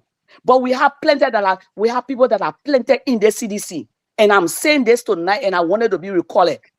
If Jangako, a CDC, if you keep Chairman Jangako as chairman until 2029, we will not be back. We will not be back. Why? Look at what Chairman Jangako is doing. Everywhere he went, he just suspending people. Why is it man suspending people when we're supposed to be recalibrating? Why is he suspending people? What is his motive? What is he gaining from taking people away from the party? Are we getting paid from CDC? Nobody getting paid here. All of us are volunteering here. And you want to tell us that you will take CDC-USA and hand it over to Solomon Moen? You will hand it over to Solomon Moen, who at the time when he hear George Weah name, he will just tell you how he feel about George Weah. The man who went into District 17 to run, but he did not find a way around. We got flyers. I sent you the flyer. Put it up. I sent you the flyer. That man was running against us in our place. But because he was not successful, he probably did not get in the race. Didn't he know that was sedition in the race? Didn't he know? And that's the man you want to take our whole, the thing that we work for, CDC-USA. You just take it and give it to him on a silver platter? Chairman Jangako? There was a lot to be done. Our first lady, Marie Claire Weah, went to court. We did not see one sedition behind that woman to court. D2 went to court. We did not see the battle cry behind him escorting him. But Jangako is focusing on USA because he has friends here. He wants to turn over CDC-USA to his friends. So tomorrow, 2029, he will accomplish his aim. I'm from Grand Jida County. I've done so much in Grand Jida. I'm trying very hard to hold CDC down in Grand Jida County. I just came from there. All of you that follow me, you see what I do in our county. Chairman Jangako went to Grand Jida with 3 persons behind him. That was a shame to me because he does not communicate. And what we are trying to do, and what the administration is trying to do, is to teach some lesson that you will respect people. When you want me to respect you, respect me too. We met with Senator Miguel, Comfort Mamite, and I when we were lastly in Liberia this gone January. And he put Jangako on the phone. And Jangako promised us that if Chairman Sherry accept his suspension, it will be lifted. And the committee will all come together and form that committee. And few days to the election, we will resign our position for all to take part in the election. When we got back here, Chairman Jangako flipped 360 on us because he got the reformers that are sending them money to Liberia. So I'm here tonight to say this. For sedition that are listening to me or that will listen to this thing, if we keep Chairman Jangako the way he's moving, we should be recalibrating, but not to sit here and just be suspending people, everything. What a father who can come. Lord, Maba Malu flew to America on so many occasions to put us together, and he was successful in Atlanta, Georgia. Why Jangako can't do that? All he's doing is suspending people all day. I'm here to tell you, you cannot suspend me because you did not make me a sedition. I will remain here on the people until the people of USA will say, Vera Davis O'Kine, you cannot serve as our vice chair again. Tonight, we are all here. Our chairman is being reinstated. Talata Sherry is our chairman. Jangako did not suspend anybody from the administration. He needs to put Liberia together. Our grassroots don't have a place to sleep in Liberia since they broke down our party headquarters. But Jangako is running behind America. People in Liberia, they're looking for a place to be. Our first lady is crying. People are trying to disrespect her. Focus on those things. Leave us alone. We do not have a conflict here. We are brothers and sisters. If Liberia get out of this, we will come together. But they stay in Liberia and they take people who are into those chapters, who don't even pay dues in the chapter. They don't have feed here with the chapters, but they take them and get them positions. If somebody in their chapter, they don't pay dues, they don't have feed here with the chapter, and you take them and get them an executive position from Liberia, you think they will respect the administration here? And that is the problem we've been having. So Acting Chairman Jangako needs to start having his convention because he's been acting for a very long time. And Acting Chairman Jangako, this is Vera Davis Okan speaking. You need to try to put Liberia together instead of focusing on America. We got no conflict here. There is no conflict. What we are doing here, we are a political party. We are trying to strive, we are trying strength. Okay? And they have to try to respect people. Thank you very much for having me. Thank you very much. That's the Vice Chair for Operations, Madam Vera Davis Okan, speaking from Upper Darby, Pennsylvania tonight. Wow. That takes us to Abraham Manuba, the Secretary General. I want you to speak to this topic here, Unity Party implant in the CDC. It's been widely circulated that Chairman Yahaya Talata Sharif and Secretary General Abraham Manuba, aka Vi Basso King, are planted in the CDC by the Unity Party government to destroy the CDC. How true are these allegations? Mr. Manuba. Thank you, Mr. Gilman. And let me start by extending my revolutionary greeting to all the strong leaders of the CDC USA on the line tonight. And across this podcast, all the members, ordinary partisans of the CDC, even across the United States and also in the motherland. That allegation, Mr. Gilman, I want to start by saying is the biggest lie I have ever heard. It is the biggest propaganda attempt on my pricing and also the chairperson and any member of this organization here in the CDC USA. And there's a reason behind that. And I specifically love the fact that you have designated me to address that issue. Right. Mr. Gilman, there's a pattern of issue here, of behavior here. As the chairman laid earlier, we have a long-standing history of the quote-unquote reformer because as a matter of fact, there is no structure of that name or nomenclature within our institution, whether here or in Liberia.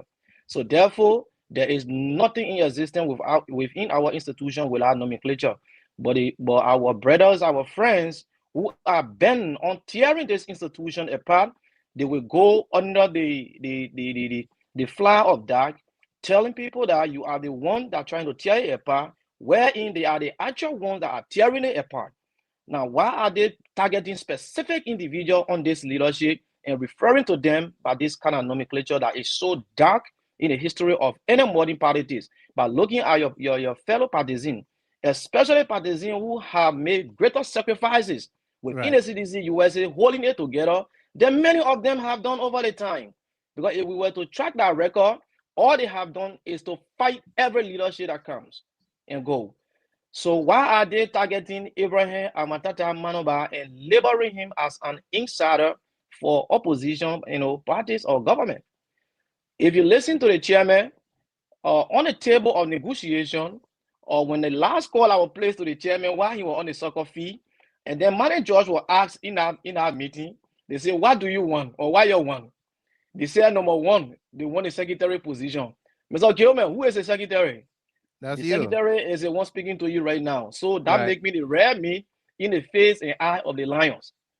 So moving forward, Mr. Chairman, our current chairman, Honorable Yahaya Talata Sherry, the CDC as an institution needs to be celebrating to have such an asset as an institution. And it is very unfortunate that we have some of our brothers whom don't even have any closeness to their brother in terms of integrity, in terms of community relationship, in terms of recognition anywhere across the United States and beyond to this brother. And they have been on tearing everything apart that they will label you, calling you all kinds of names. So to address that issue, it is a mere internal propaganda that will never surface, and they will continue to do that. The only people that will believe that or take it serious and act upon it will be our chairman, who tools back when we look in. The only tools he has in it to work with is expulsion and suspension. So Chairman Cole, there is a need you try to revisit your toolbox, because the issue you have started, like we have said, when anyone initiate a war, trust me, no one going to sit idle and expect you come to work on them. That is not going to happen. We will stand tall and expose the reality and tell the whole world, even beyond CDC, that what is happening It's not just a situation that just happening overnight. But you, Chairman Cole, you have been compromised and you are now party to the issue. And that's why you are taking some of the decisions you are taking. Moving forward, Mr. Chairman, Mr. Gilman, I am very disappointed at many of my friends and brothers that I know we all go so back in ensuring that the CDC USA become what it is today. In that much, we might have different perspective on our leadership, activities in terms of doing things and stuff. How will a Prince Sherry look at me and tell me that I'm an implanted president? Wherein many of these guys, Mr. Chairman, the name they are attaching me to, including our chairman in Liberia, they in fact have a better relationship with these people. They sit and talk behind door, they sit and break their bread, but they sit there and come and say the propaganda our brother who know they can face us here intellectually. So they will have to blackmail us and brand us to them, and they take it serious. And our bigger issue is no one should look at them and tell them, oh, Mr. Chairman, why it is true you are the chairman, but you are in error. That is a major issue our party have today. And the suspension of Chairman Sherry, that's exactly where it comes from. Why we should read Chairman Cole, clearly letting him respectfully, Chairman Cole, why it is true we recognize that you are the chairperson of the institution, but the CDC USA here has a working, institute, working tool that clearly spell out how things are done here and spell out our relationship. Therefore, you cannot stay in Monrovia and just arbitrarily, with no regard to the respect of the leadership of the day, and just start flying things around, calling them mandate. Let me ask you some. Let me ask you the hard question. Are you being paid by what's his name?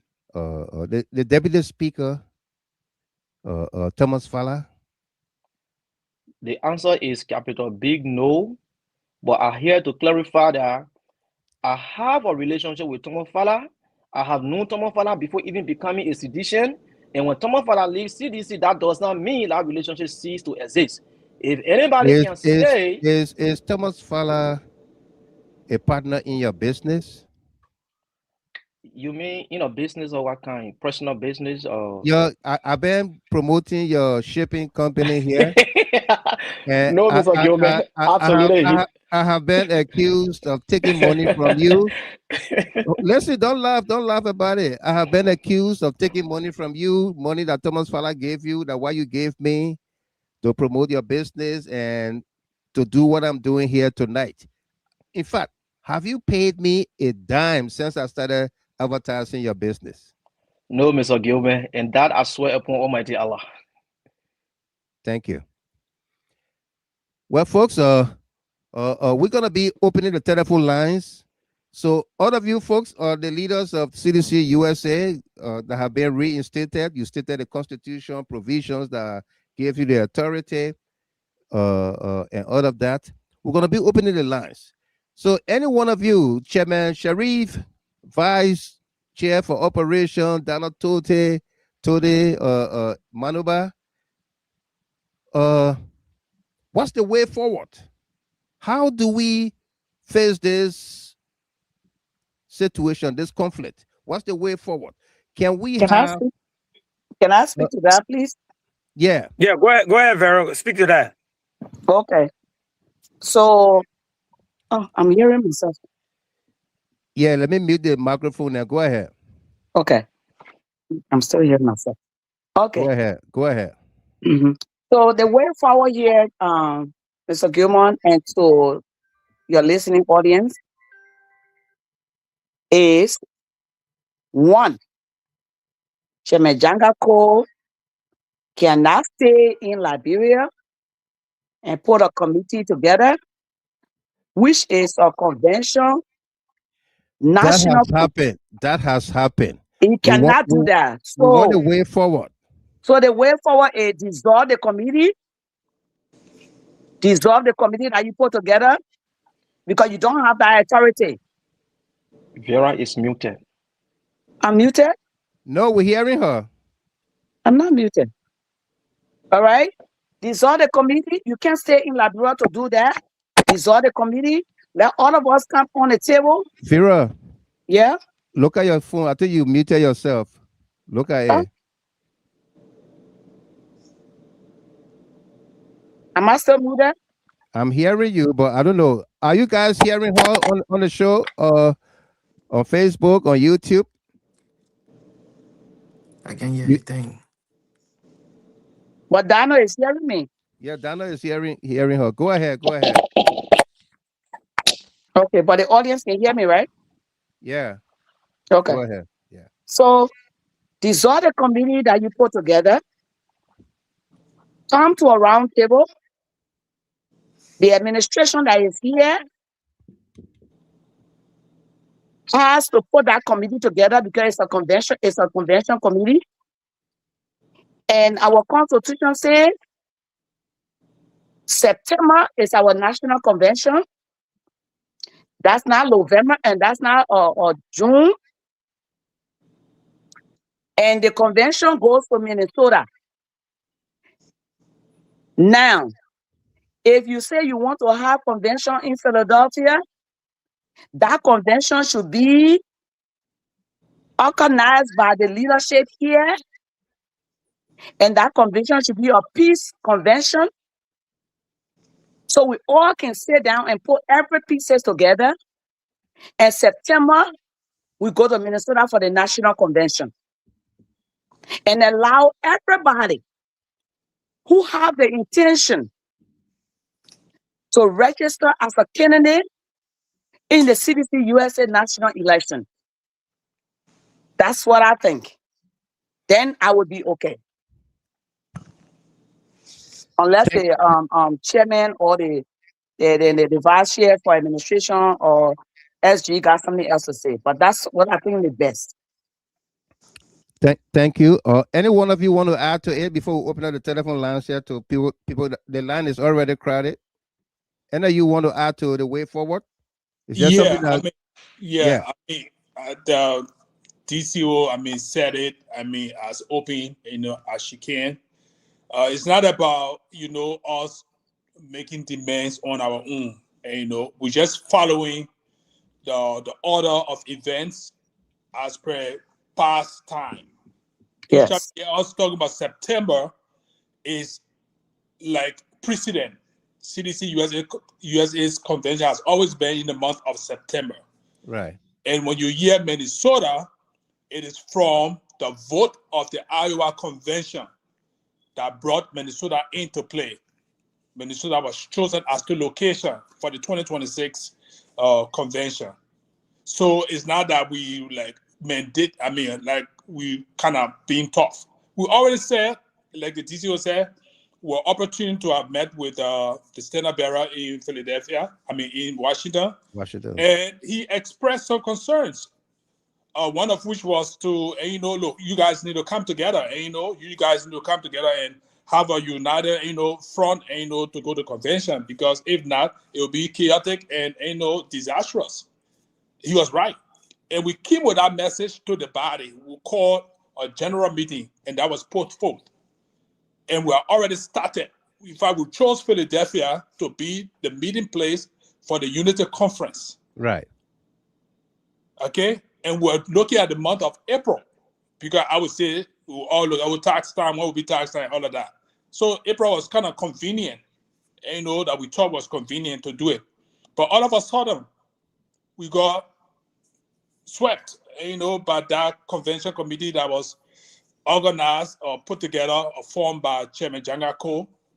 And we, with all due respect, informed him that was not right. And, that is against what we had sat on the table, made a sacrifice to let go and to bring us together and to look forward to September. And you try to usurp authority or what have you, Okay. and to institute a convention committee. And one of the issues that really is of paramount here is the fact that they don't take into consideration the leadership say, you say what the guys have to say. Respect to this leadership. You can't just jump on and pick up anybody from anywhere, and just put them over Impose them. Thank It's you. wrong. It's not fair. Thank you very much. These people are not We Like gotta take calls, he said, Donna, most of them Mr. are Vice not due Chair. payers. Most Thank- of them are not participants in the affairs of CDC USA for a long while. I'm in Minnesota. I work in Minnesota. I'm a member of the Texas chapter, but I still attend events here in Minnesota, and I contribute. I pay Minnesota on a Dues? Liberian way. I pay my due as a Minnesota, as being in Minnesota, and I pay my due as a member of the Texas chapter. Correct. So I'm doing double whammy. Thank you Can you hear very me? much. Yeah, thank you very much. Vera Davis Okan, Can you you hear got. me? Yeah, we can hear you. Yeah. Vera, you want to go out? You got 2 accounts in here. You want to go out? Oh. Take all 2 out, and then you come back in. Okay? Okay. Yeah, please. Take the other one out if you are hearing me, Vera Okan. All right. So let's go to the telephone lines here and welcome our callers. Please, it's a busy night here tonight. We got quite a number of people. The lines are already full. Let's begin with Madam Edith Walikende from Philadelphia. Madam Walikende, welcome. How you doing? Yeah, thank you, Mr. Gilman. Yeah. Are you hearing? Is everybody hearing me Yeah, clearly? you are loud and clear. Go ahead. Oh, yeah. I've been down these few days because of what I'm seeing. I don't usually be up down like this, Right. but I am very, very, very, very, very worried because how come? Let me do the let me turn the TV down.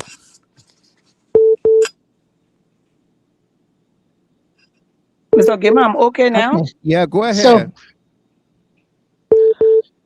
So that's why I want to say, my people, I'm not CDC, I'm Yahaya. But I want to let you know, all those that are online tonight, the chairmanship, whatever it is, it's not our worry now. What actually is our worry is for us to be strategizing. Yeah. That's our worry. Because the new ways in East Africa, it happened in Tanzania, it happened in Uganda, it happened in Cameroon. The old people, they got a country, they don't want to move. So when can they use force? I don't care, you get a lot of people. They don't care. They use force and turn the election upside down. These are the things we're supposed to be talking on right now. And I'm Edith Walikende. I am talking to Prince Sherry tonight. My best friend that I love. You are a children, you are a twin mother. People see you with platform. And because of that, we believe in you. Yeah. When they say they hear you, one of the hair, you cannot come and be taking side. When they say they having election, we expect you to be the godfather, to be the election commission. Your worth is higher than that. For you to be one-sided now. I don't care. I don't even know the person. I don't even know the real person in Philadelphia. I don't know any of you. But I'm just saying your presence and your activities these few times, they are really heartbreaking. I am appealing to you to take a break. Local CDC, post CDC first. Don't forget about that leadership crisis, this, that. We got a lot of things that to be thinking of now. And now the election are going to be tough. But that's what everybody doing now. They all what they say in power, they know they're not doing anything and they don't care. And they enforce themselves in power. These are the things we're supposed to be thinking on now. So I'm begging you people, the way forward. The way forward, I'm talking to the chairman. Yeah. I'm backing you. The way you be, the way you take decision, make people to grade you. Being in Monrovia and sending letters here, I don't know whoever you focus or who you favor or whatever it is. You should have come here because this is your biggest ground. You should have come here and we iron all this thing. I'm begging you. Y'all please leave from down because when I see these things, it breaks my heart. Come down here and call the people. We have a bigger meeting, and the people, you form an interim government that will take over for now. Let's go to election. When we finish, then we'll be talking about CDC, USA design, all of that. All of that. We have big problems on our head. So that's what I wanted to say. I'm appealing to you people. You all forget about it. Leadership. CDC now can chairman. You're not chairman. So when you love CDC now, you will put that thing aside. Whoever is United Party plenty and you're doing it, whatever you are, if you real physician, you will agree to go to interim government. You will not hand off to whether you reform or you not reform, whatever it is. That's what I have to say. Thank you very much, Ida Wally Kenda. We'll take another lady Yes. from Minnesota, Joyce Lomagere Wayne. Lomagere, welcome.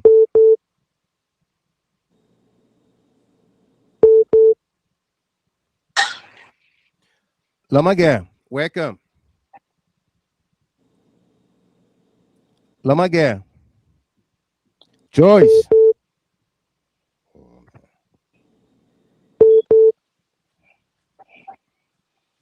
Lomagere. Joyce.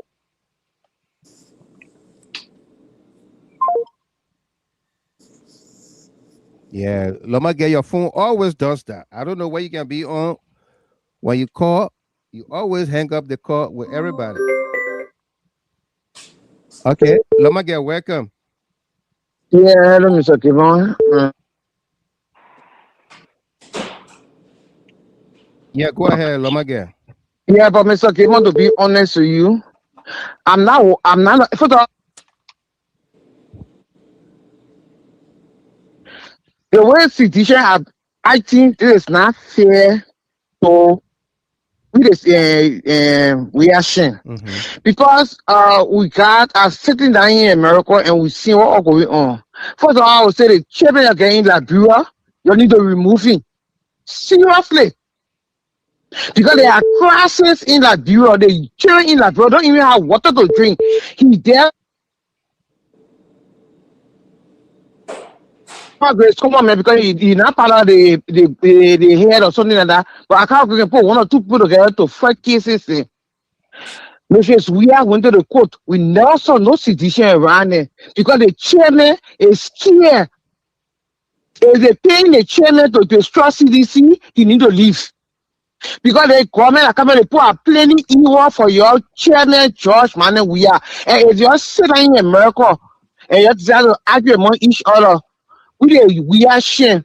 We'll put ourselves together, I'm saying it now, we'll put ourselves together, we'll call George Man, we are, and you will leave your CDC with you. He's not going to die for your business. And you can't put your act together. But the only time I will say the chairman again, like, bro, you won't win election. You're taking from there. Seriously. You need to take it from there.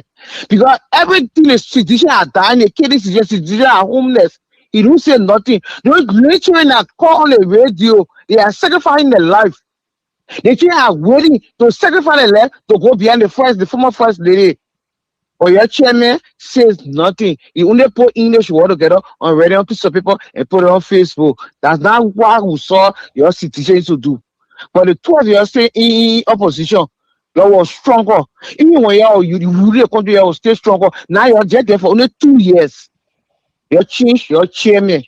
The one in America, you put yourself together and you change your chairman in Liberia. When you speak for America, they put in Liberia, listen to you. The chairman in Liberia will follow you. Because he's there, CDC will not go nowhere. I listen, Mr. Kimmer. Thank you. Thank you very much, Lomagere. Alfonso Declan, welcome. Alfonso. Hello, Mr. Gilman. Welcome.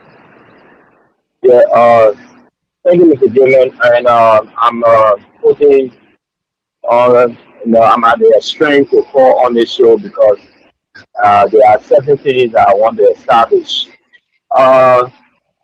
Mr. Gilman, I will have led you to you got relation within the CDC. I will let you to grab or get hold of the Constitution before bringing the guys in studio to discuss CDC matters.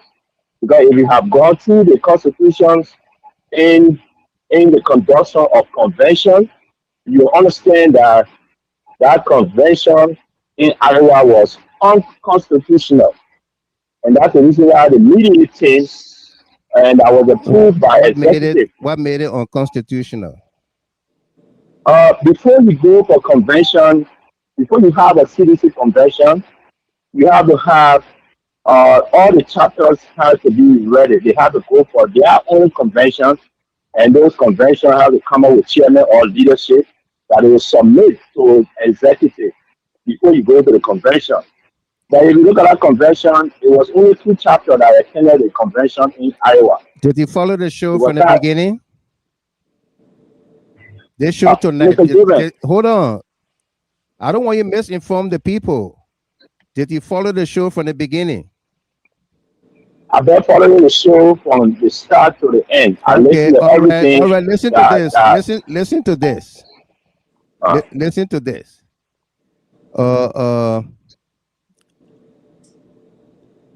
Item 4 on our conversation here talk about 2 national conventions. Square one. There's a national convention slated for June in Philadelphia. The committee was appointed by CDC-Liberia NEC without any input from CDC-USA leadership. Meanwhile, the CDC-USA Minnesota, CDC-USA NEC has also set up a national convention committee to host a national convention in Minnesota in September. The reformers escaped Iowa convention and said the convention did not have quorum because it did not have majority of the chapters there. What becomes of the outcome of Philadelphia convention if it did not have majority of the chapters present? Should Minnesota have quorum?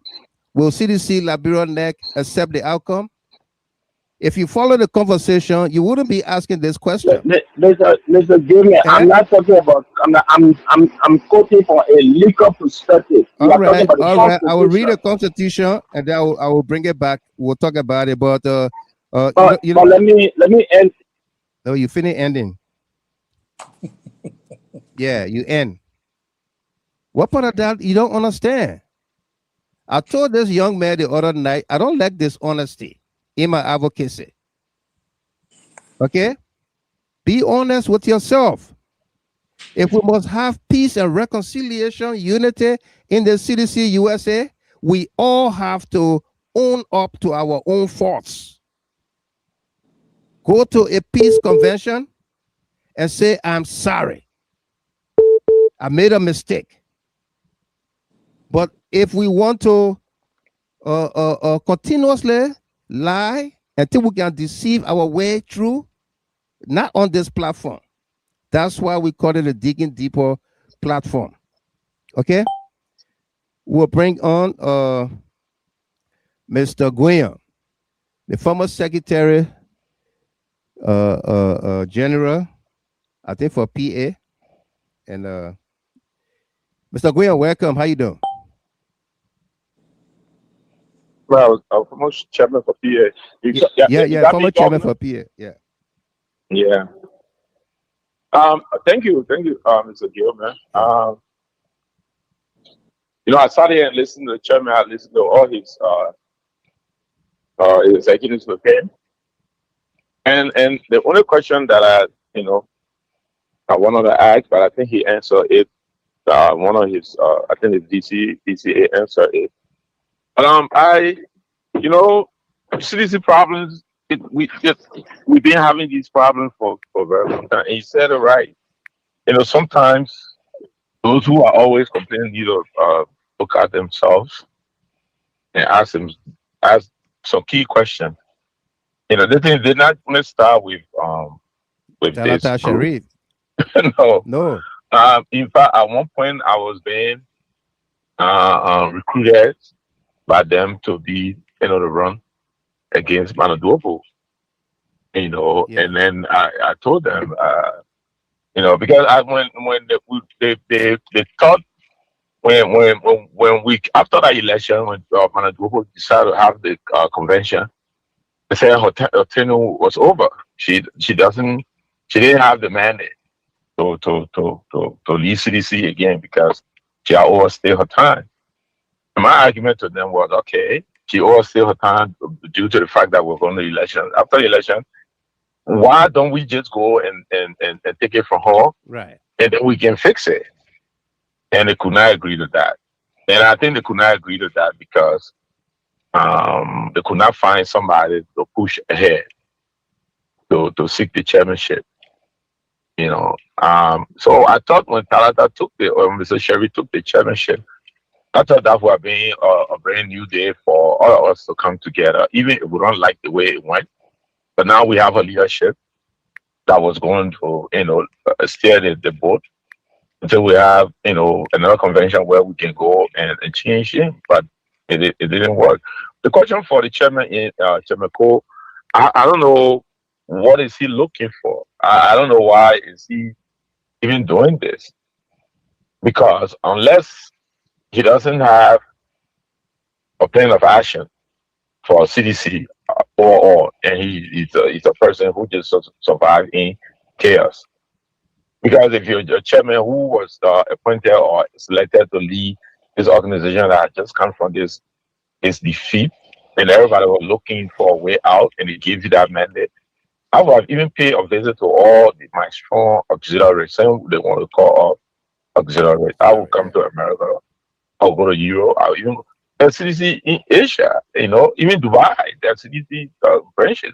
And I know this because when the election was coming and we were, organizing and putting one of the meetings, the committee that I was on, I mean, we had, I think I still have that list, the WhatsApp list, CDC calling from everywhere. In fact, there was CDC in Asia, and CDC Asia. So I would have gone to those places, even if I cannot reach there. Maybe he had a meeting with the USA, Europe, and Asia, and everywhere. So first and foremost, find out what is it, where are we, and draw up a plan of action. Right. So our big people from Liberia who serve in the government. I mean, I said this the other day. I was talking to somebody. I mean, if I was the like a piece of city or if I was like Rana Dubayu, or if I was Isido on this clock, and after that election, even if the president cannot come to organize or to speak to our diaspora group, we will put ourselves together now, because now we are the face of the administration. We serve in a higher position, and we'll put all the citizens together and try to even give them some kind of briefing, what's going wrong and how can we start, But Gilman, if you are not working a structural corporate environment or structural environment, Right. sometimes you have these shortcomings, and I always tell people we are CDC not because that some of us we don't even fight for anything from CDC. We just love to populate, just call us CDC. That's it. When I read my team on Facebook, I used to say CDC. Just by saying that and people seeing it, that's all. That was my own satisfaction. Yeah. You always did that. CDC, Yeah. Yeah. So, but those who how can you play a role in Liberia? You come back. You don't talk to nobody. You hear yourself in one corner thinking that somebody, I don't know, you're a your own citizen. But then I see you now, you on flyer to say you're supposed to be the speaker. Speak to us on what? So the chairman himself, Chairman Cole, I placed 2 calls to him in my capacity as the Secretary General for the Elder Council. At least I see he's what he did, he suspended the chairman of the Elder Council. So okay, so he knows that there's an Elder Council that exists. Because if he didn't leave in the Elder Council, he wouldn't have suspended Okroji. Mm-hmm. So I know he's there. So I placed 2 calls, he never answered me. We are going to Liberia chairman myself, and I'm going to do a formal letter to him through his, because when I spoke to Dubai yesterday, he told me he's the Deputy Secretary General for CDC. The few questions I asked him, he could not answer me. Because I wanted to know, how do people even get on the NEC? And maybe I need to get the overall constitution read. Because he said NEC had 21 members all from Liberia. No other NEC member, the national executive people, we don't have CDC-USA members on there. I don't know. Maybe that's what the Constitution said. But we've been fighting the CDC for so long. I've served. I served Chairman Jadia. The fight was there. Chairman Jadia, the old Chairman Jadia, CDC-USA. I served with Ava Topa. The fight was there. So I slow my role with Logan, Chairman Logan, and Chairman Chair Lady Dwopu. But we have to find a way to resolve this. I think it's going to be resolved. Mm-hmm. I think it's going to be resolved. We just got to do a lot of back talking. I think the chairman himself knows that he made some errors, and maybe if he are a true leader, he will come back to himself. He sit in his own corner and say, "Look, I think we can fix this thing." I think there are calls being made already. I think there are back road channels that have been they are going through. It can be fixed. Maybe Philadelphia will be for a peace meeting, and according to our constitution, our convention is in September. And then they want in Minnesota will be the convention. And what I do see is, we should open it for everybody. If you think you got strength, if you think because the only people that can be chairperson or chairman for this thing are the people. The people. The technicality will not make you the chair. No. You have to stand and talk to people and tell them why you think you should be chair. So we'll open it up and say, look, we're starting a brand new day. We are rebranding. SC, one of full-fledged CDC. And then, about CDC have to find leaders. CDC-USA have to find leaders who can travel. You can be chairman of CDC-USA and just sit one place. You have to move, and go from state to state, state to state. If we want to make an impact in Liberia. But thank you for the time, Mr. Gilman. We'll keep calling Mr. Chairman Cole, and one day he'll answer. I told his secretary yesterday that we're going to do a formal communication to him. We're coming to Liberia, want to meet with him.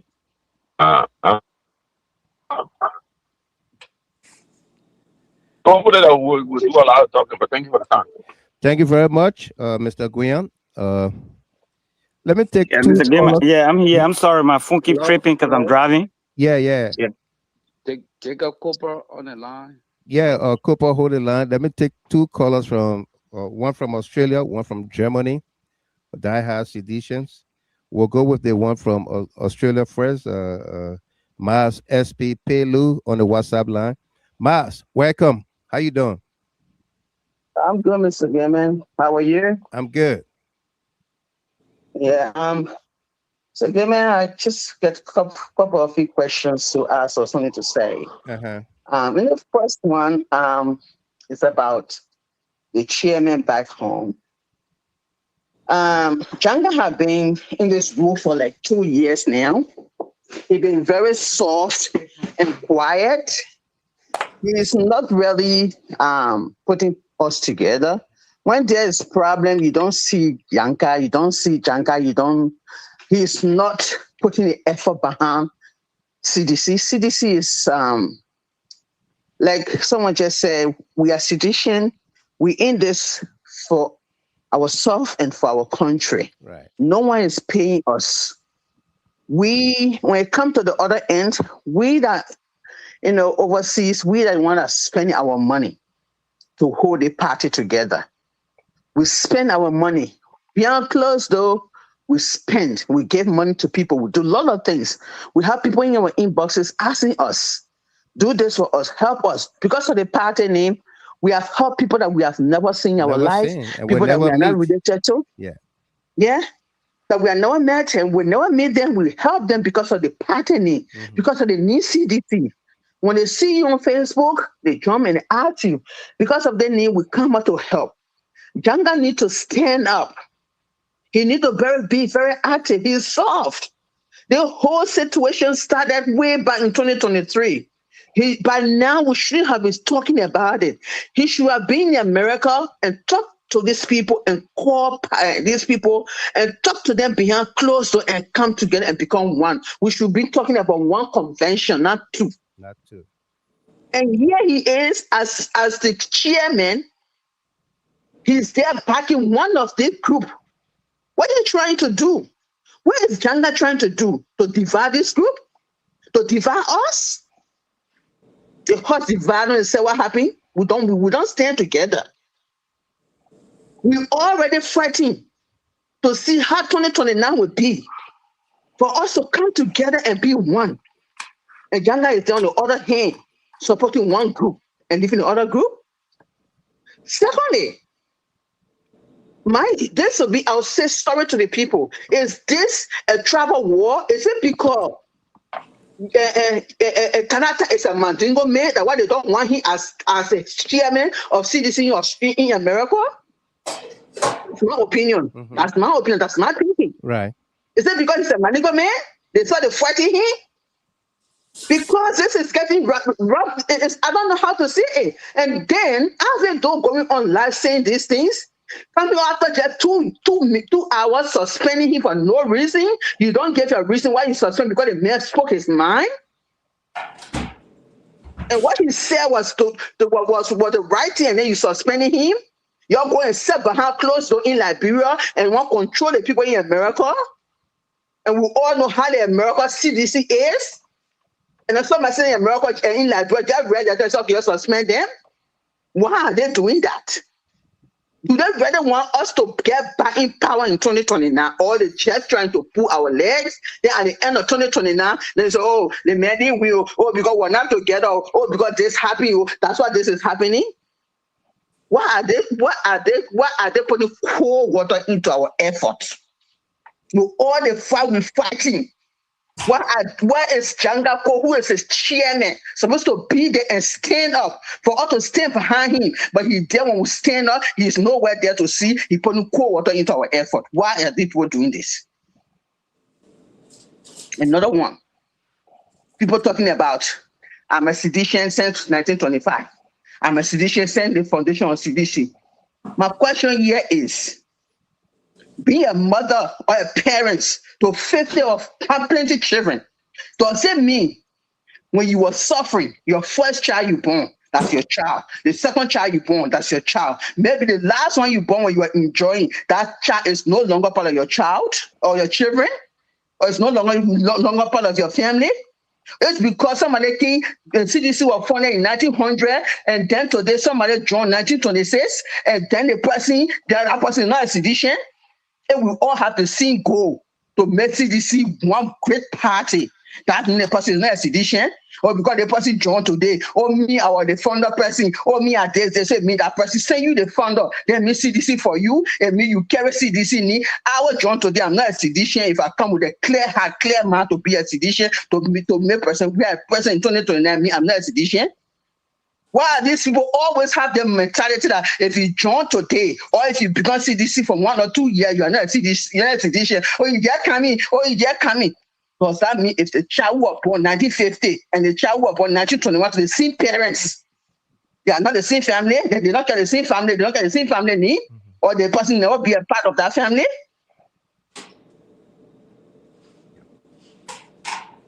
Well, thank you very much, Mas SP Pelu from Australia, up early this morning in Australia. I think I don't know morning or afternoon there, midday. It's almost 3 p.m. here. 3 p.m.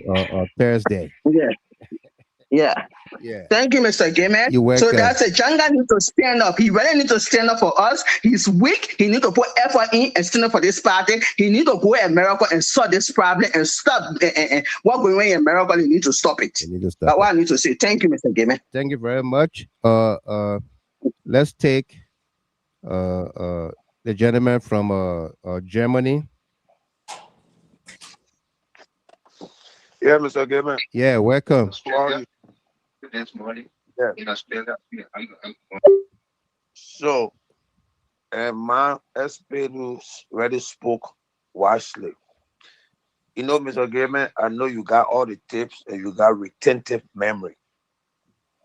Anytime we will come on this platform, we speak to power because of our time and our future and enjoyment that we have sacrificed for this party. We have a lot of things. Everybody is basically engaged in their personal life, right, in their spiritual life, in their business life, but we leave them to come to push the agenda of this party. You know, Mr. Gilman, one day I told you that the ruling party is testing the water, and the water they tested it for, it was to their knee, it was to their ankle, it went to their knee, to their waist, and I think it's to their neck now. With all these tests, he look at the global chairman, he look at it, and they want to bring conflict within CDC. Let me set an example. Our convention in Europe, Mr. Gilman, similar thing happened. When the election commission for CDC Europe closed all campaign, Thomas Fala and Modiba Malukin incorporated candidates after the election commission had closed the campaign. It brought a very big split in CDC Europe, where they have to have CDC United Family. Farah Murray is my witness, she right here, Right. and they have the Europe. But what happened? Just that what you said, we have to put our feet on the ground. I have to, Mr. Nangbe, Eugene Nangbe were on two sides. He couldn't speak to power. Well, with him, when William Bro were calling, because William Bro was disenchanted. So I told him that anything that is not done legally is not done at all. And if you have an information where you're supposed to use to cease a conflict, you say that, and then your super waste, just know that you suffer waiver and latches. So then it was not easy in CDC Europe, but it was not like CDC USA that flying all on the air, and the global official, the national leadership taking side. We have a very big reconciliation in Paris that brought CDC Europe together, and we just had I had our second convention, and you were here, Mr. Gilman, in Holland on how our was black there, yeah. saw how everything was coordinated, collaborated. It never mean that we never had conflict. You know, internal agreement, Mr. Gilman, it's not unusual in political movement. No. Those things will always happen, but what determines the maturity is how you manage them. So you see, we have a very tough time now. If you notice, people on the global stage, even on GHT, Mr. Gilman, just compare Concern Network with CDC Europe. From the day God gave you the wisdom, we have Concern Network. We have our differences when it comes to decision, but are we divided? No matter we are not active, but we know this is our policy and we go by them, and we put things together. Today, GHT is standing strong for 2017. We remain the same people constantly and loyalty to GHT. So CDC is supposed to have GHT, their Concern Network Library, as a blueprint. Our leadership are around the president, they are not ready. All they do is to argue about what they don't look at the strategies the ruling party is doing to silence CDC. All they do is to look at the petty thing. We'll be talking about this yellow machine being that cannot come.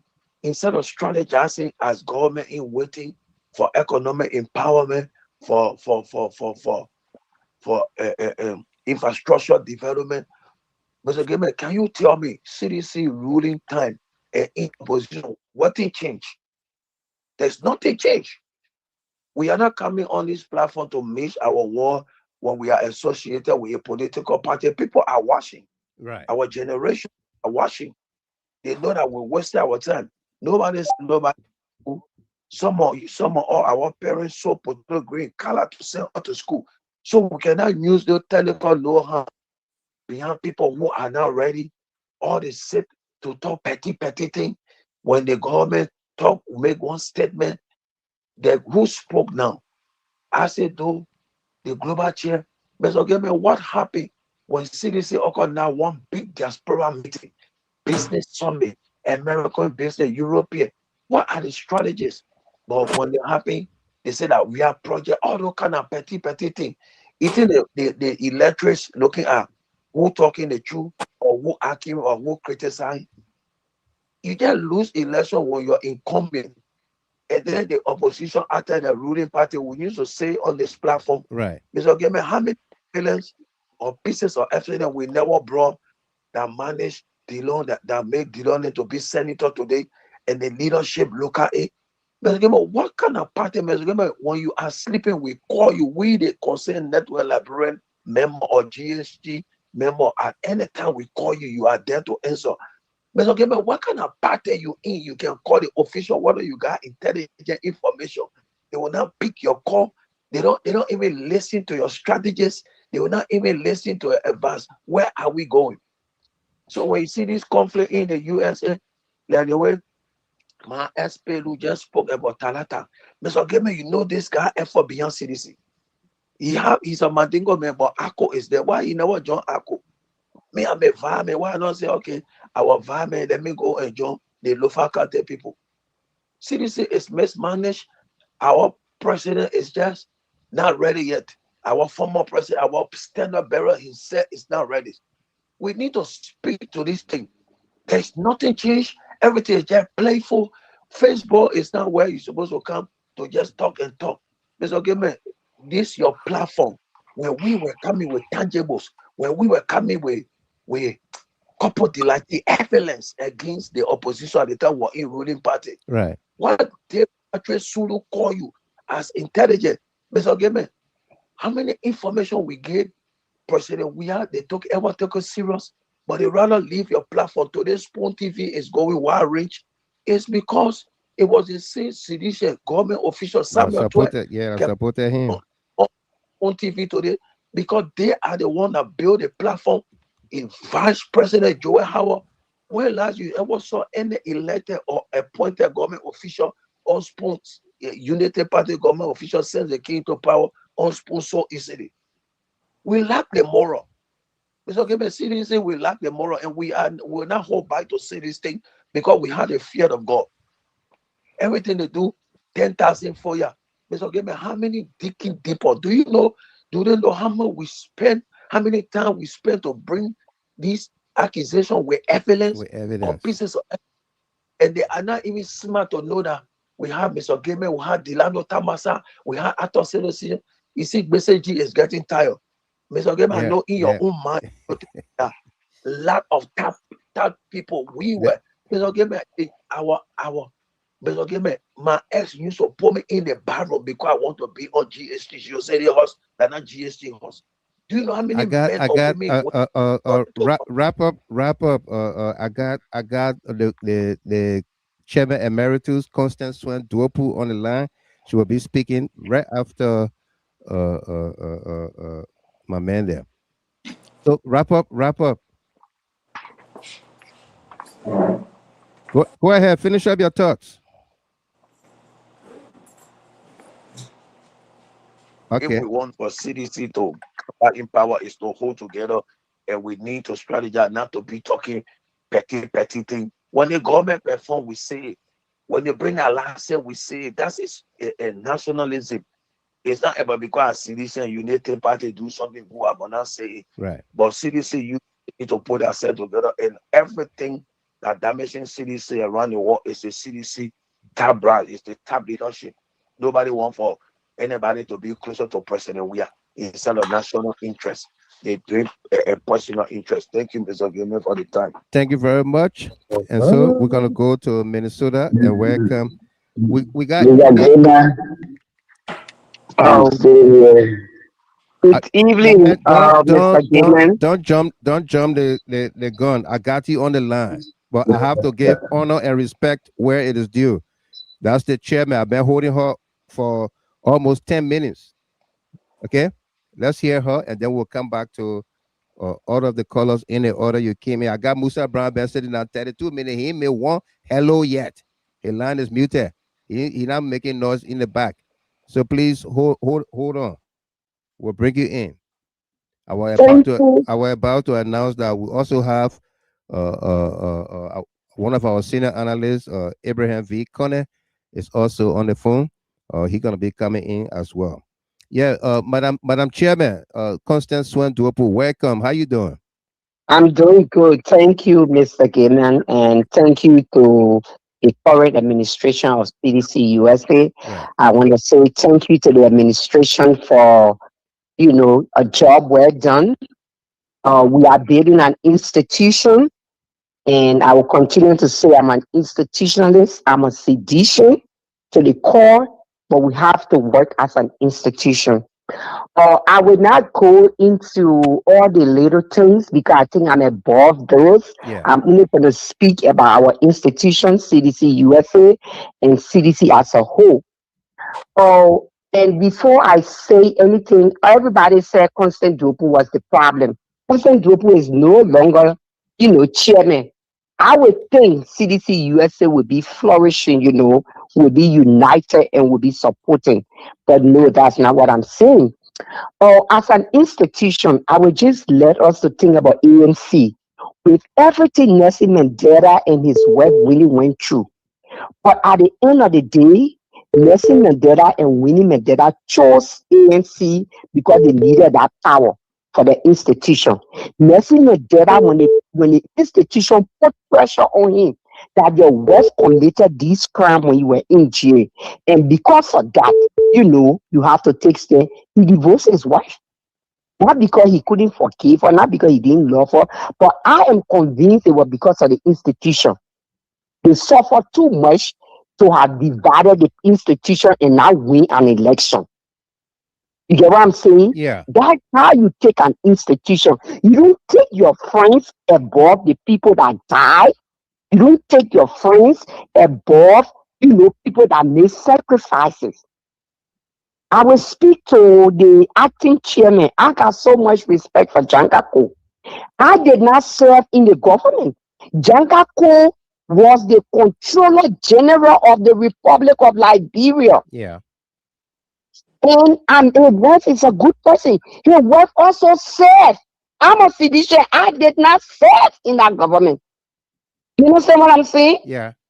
I went to Sano about 5 times. The day before the second election, I took motorbike from Bikena to Greenville, Sano County. I did not serve. Jankako knows what it means to be Controller General of the Republic of Liberia, and his wife was the PPP here. So she approved the contract. He paid the people that got the contract. He knows what it means to maintain power. He should know. CDC USA, we are just here serving in the party best interest. So if you see this kind of thing, then you know why we did not win the election. We did not win the election because CDC did not vote. We did not win the election because CDC was the West government. We won the election because people took personal interest about the party. How can Jankako, who served as Controller General, will go and side with people? The man who say he running to be chairman of CDC USA, who took CDC USA to court in America, and Jankako, who served in our administration as the Controller General of Republic of Liberia, will come and take side. We appoint people on the election commission that never pay meeting due in CDC. But they only say they are sedition, they love the president, but they cannot pay meeting due. They cannot appoint CDC function only when the president is around. So then you don't know what the institution means. You only there and you take your friends and you think, no, we do not run institution like that. I'm above all this argument and stuff. I just want to see a united CDC. I want to see a solid CDC. At the end of the day, they who serve in government, they who work, they who earn money, they know they want the power. They need to work towards that. So, to end this, we need to build an institution. We need to build CDC. Come to Chairman Talata. When they were doing after the first round, the second round, have we gotten ARCO on our team? The election, we're not going to go close. We're going to win. Yeah. But you got people in CDC accusing Talata of being or Mandingo me, and you got people in Monrovia talking about that Mandingo me, that because those are they are too petty for me to, I can't even stand those things. Right. That type of listening thing. You get an intellectual leading your institution and you tell him, but whereby in 2029 you will need ARCO, you will need Mandingo people, you will need everybody to win an election. 2029 not going to be video. I see people passing right, they're going to be slim done. No, it's not going to be. No. When you go into the booth, when you go in that election booth or 2029, you will ask yourself, I'm a sedition. other people that believe in the president, the Senate bearer, but they will ask, who am I voting for beside President Weah? Am I voting for someone that will divide the party? That's how Daros DeLon became senator. Thank you. So these are the questions. We've been in opposition over 3 years. They have not had election, the convention in Liberia, but you in Liberia, you suspending and expelling people. That's a CDC-USA. That's a CDC-USA. And I can tell you that the CDC-USA administration, they are doing good. You can't be in Liberia. You have not had your own convention. You have not even put people together. You get your party member going to court. You're not organizing it. They can say, anybody can say anything but Chairman Molu. But we knew that when there was problem, it was not a sin. He had his own problem, but he made effort. He made effort. You just come and go and side with people who always fighting the last convention. They punch the more violent people, fighting Mr. or the former chairman, and you come and you say, you who serve in the government, you know the importance of power. You need to maintain power. You maintain power, and you can't be one kind enforce and impose your will on people, bring people who talk CDC to court. So you want to tell who you ready for. You really need to tell Chairman Jagako who you ready for. Are you really a sedition, or I don't know.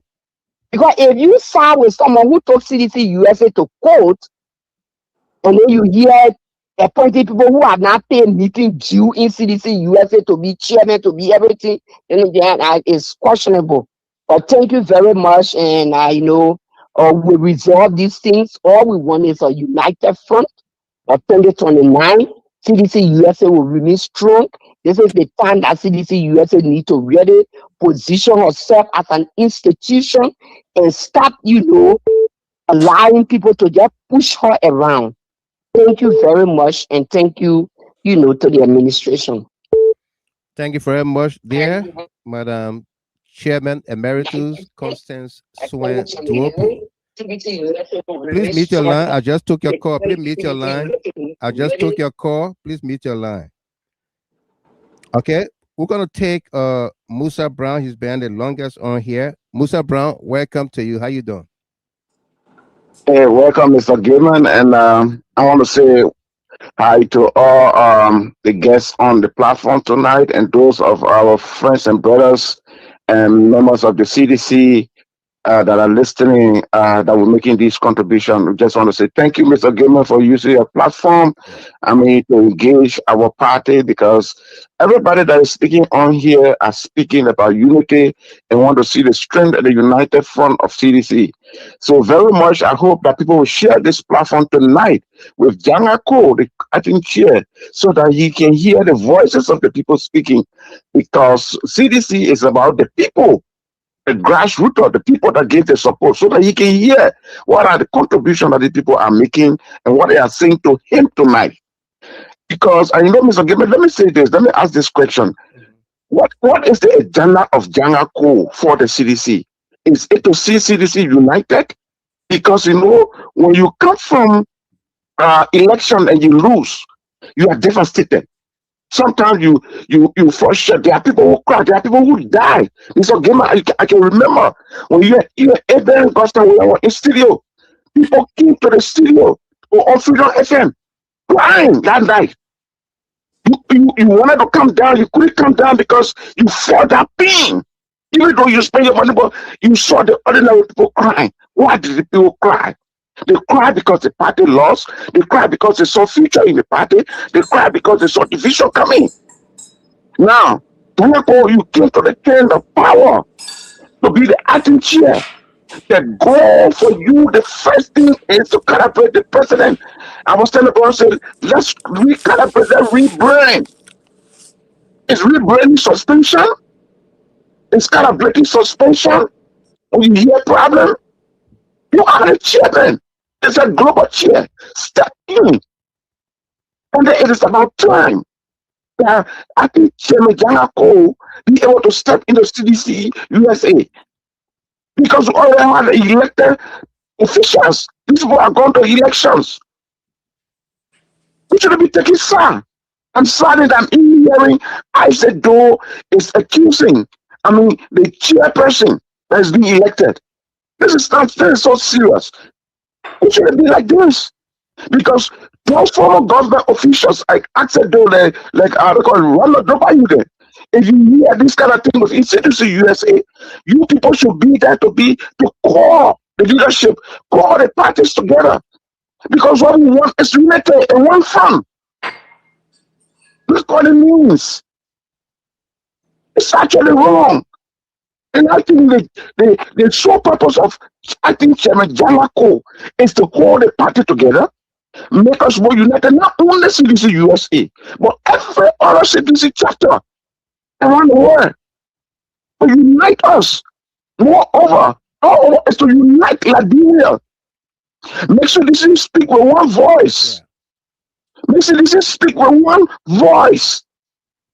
That's the goal of CDC. And I want to also call on the president tonight, if he's listening to this broadcast. President, it is all about you. I'm standing with you. I'm standing with the country. The leadership role. You now the touch bearer of our party.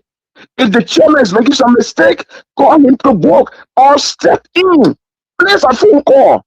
If president, we have placed a phone call to Prince Sharif, place a phone call to that so-called reform leadership, and place a phone call to the chairman, to the leadership, and say, look, I want peace and unity. You guys got to call a meeting, and this thing will happen. This is how I want it. You will see there will be urgency, because then that means the voice has spoken, and President William need to take that decision, and then you need to take that decision now. Somebody will say, no, they're not everything the president. No, you can't set aside your respect in waste, Mr. Goma. And you see the respect going, and the person who cooking, that food is not cooking, they go and know and go and waste, and everybody will feel the hunger. Because if President William become president with the kind of developmental mind he got to lead Liberia, and we see success and light through him, if we allow that, if he allow that part to waste, if Liberia go down the dream and suffering like Liberia is suffering today for the decision that the past people made that got on where we are today, and our poor are suffering and crying on him, it is about time to correct the wrongs. He should send us out the path so the path can waste. Doesn't take action. It's about the party. Let them say, oh, yeah, he's dictator, but if sometimes it needs to be dictator so that we can have peace and move forward.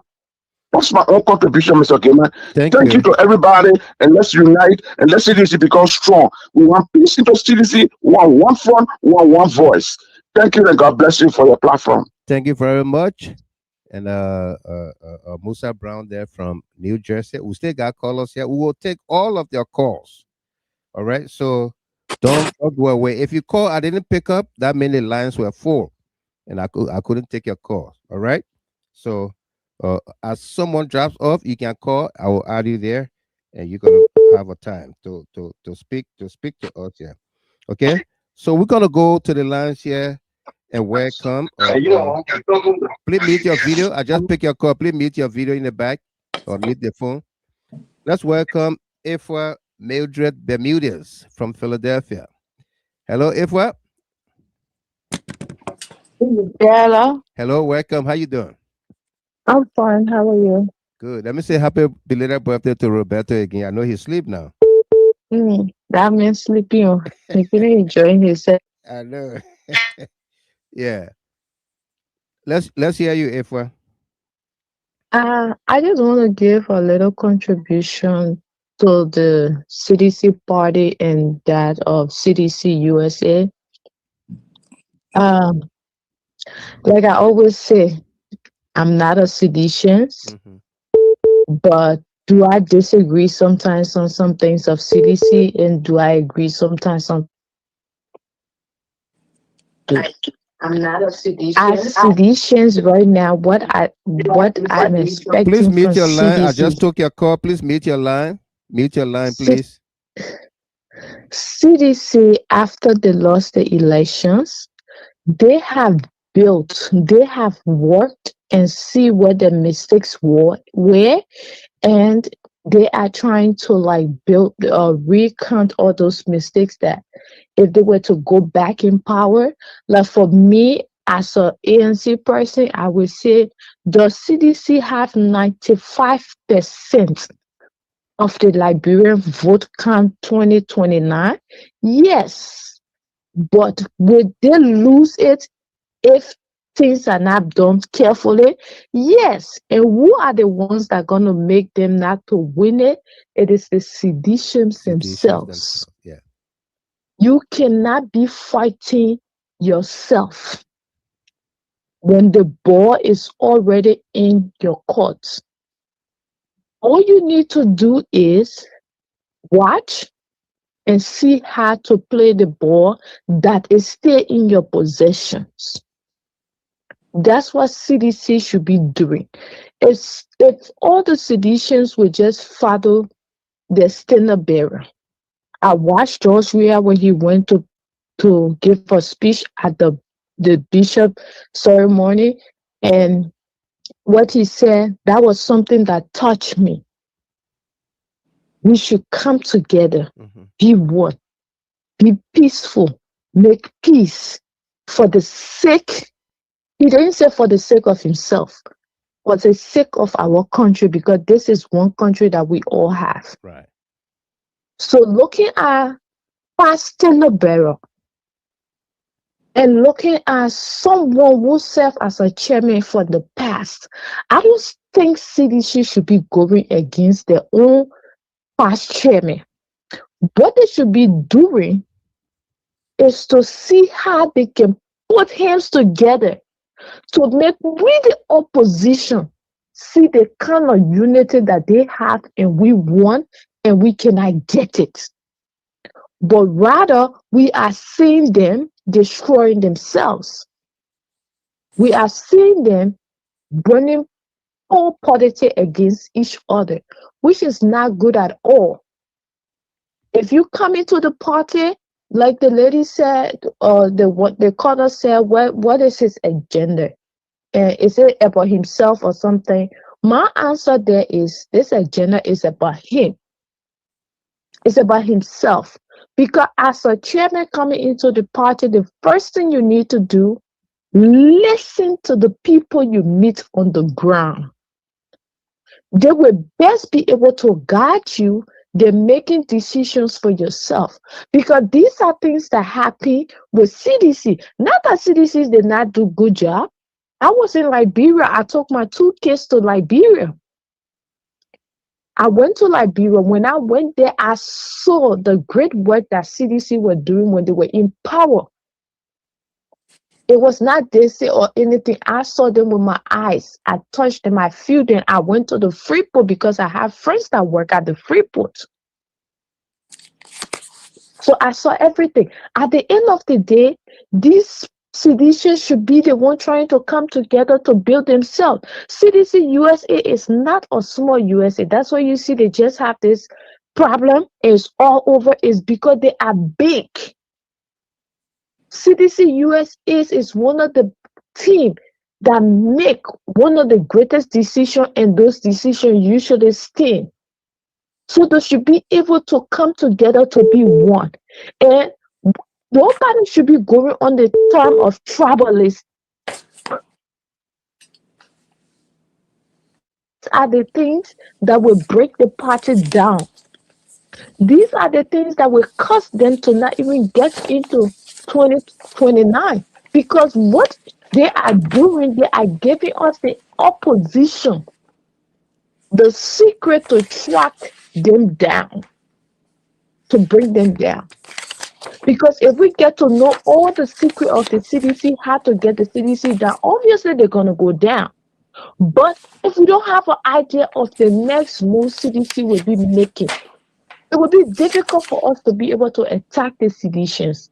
I expect CDC, I expect this party right now to be looking at the ruling party and be jotting down points of their own mistakes that they are making. And when they get into power, they don't make those mistakes. Right. That is what politics is about. Politics is not about running propaganda or talking against another party.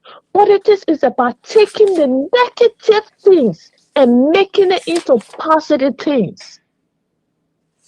Politics is about watching someone else's mistake and using that mistake into a positive vibe that will help the society. Right now, there are people homeless in Liberia. But what is happening, that's a big secret that Unity Party has placed upon itself, a big problem. That's another way sedition can be able to survive. What the George Weah and Claire Weah did, the moment they noticed that they came up to help, that's a way they are trying to get the people vote in the people. So if the seditions themselves will want to destroy what they have built for the past years, I'm sorry for them. They will have us with no choice of opposition winning there. Because let me be realistically speaking, if CDC is strong and then they go into the they go into the election, there will be all the parties that will want to collaborate with them to see the victorious movement of CDC. But if they're not strong, parties will go against it and find one collaborations and they will win them. And sometimes it may be a party that nobody expects. So all I'm asking all seditions tonight, go back on your drawing board, ask yourself, let Muna Penance. Let us go back to the sycamore tree. Yeah, I don't know anything about sycamore tree, but there was a reason that Muna told you to go back to that sycamore tree. Right. You need to go back to those sycamore tree. Because even the head of Spoon TV is getting to understand that they made a mistake by pushing CDC out when they were in power. So now CDC have that strength. They all need to go back to the sycamore tree. Whether you from Babulu, you from Maryland, everybody needs to come together to be one, to be able to defeat Unity Party. Or else it will be surprised that people will go back and take this party in again. And me, am I happy of Unity Party being in power? No. Why do it hurt me? Because the same mistake that CDC made, they are repeating that same trend in that same circle. Thank you very So much. because of that, they're gonna lose it. And God bless all of you. Thank you very much, Ifa Bermudez there from Philadelphia. Let's go to Minnesota and welcome Rebecca Sayer, the lady that were beaten in Atlanta, Georgia. She's gonna speak to that. Miss Sayer, welcome, twin sister. Yeah, thank you so much, Mr. Gilman. Don't start slow yet, then you pick up with high speed. Everybody, yeah, I know. Yeah, you see, the few times I give me, I'm not too active on the internet due to my health. Yeah, I'm having serious problem with my eyes. Oh. Yeah, so but I'm trusting God for healing. Okay. Thank you. Yeah. But I want to tell God thank you, and thank you for flagging the issues in the CDC. Mr. Gilman, I always tell people, and I always say this: our defeat in the gun election, it came from us. It came from the same group that doing the thing. Prince Sherry and his group. Prince know me too good. He can call me Reverend Mother. I can tell him boldly. I say, yeah, I'm a pastor. I'm a radical pastor. Let me be very frank with you. I'm a radical pastor. Manny Josh, Prince Sherry, and his group, what they are doing. And somebody wrote on Facebook today that Jankako joined Prince Sherry group. That means they on mission to destroy the CDC. But trust me, we're not bow down to them. Come September, we're having our convention here. They don't want for Georgia to be president. Manager went against CDC and supported Avatoga. I was in Liberia. Yeah. I was in Lokitan. I was to that same time. You know, when it comes to CDC, I go in my 401k, I fly in back and forth. You and myself, we the last group Yeah. that left That Liberia. left Liberia, yeah. You and myself, it was a tough one. Mm-hmm. Prince Sherry and his group, the money group, and Prince Sherry, they fought us with Logan, Mr. Logan. My own brother, what is his name? The Cooper guy that was on the land just now from Philadelphia. Yeah. We went. What is his name? We went. I think it was New York. He took chair and threw it on the what they call name. I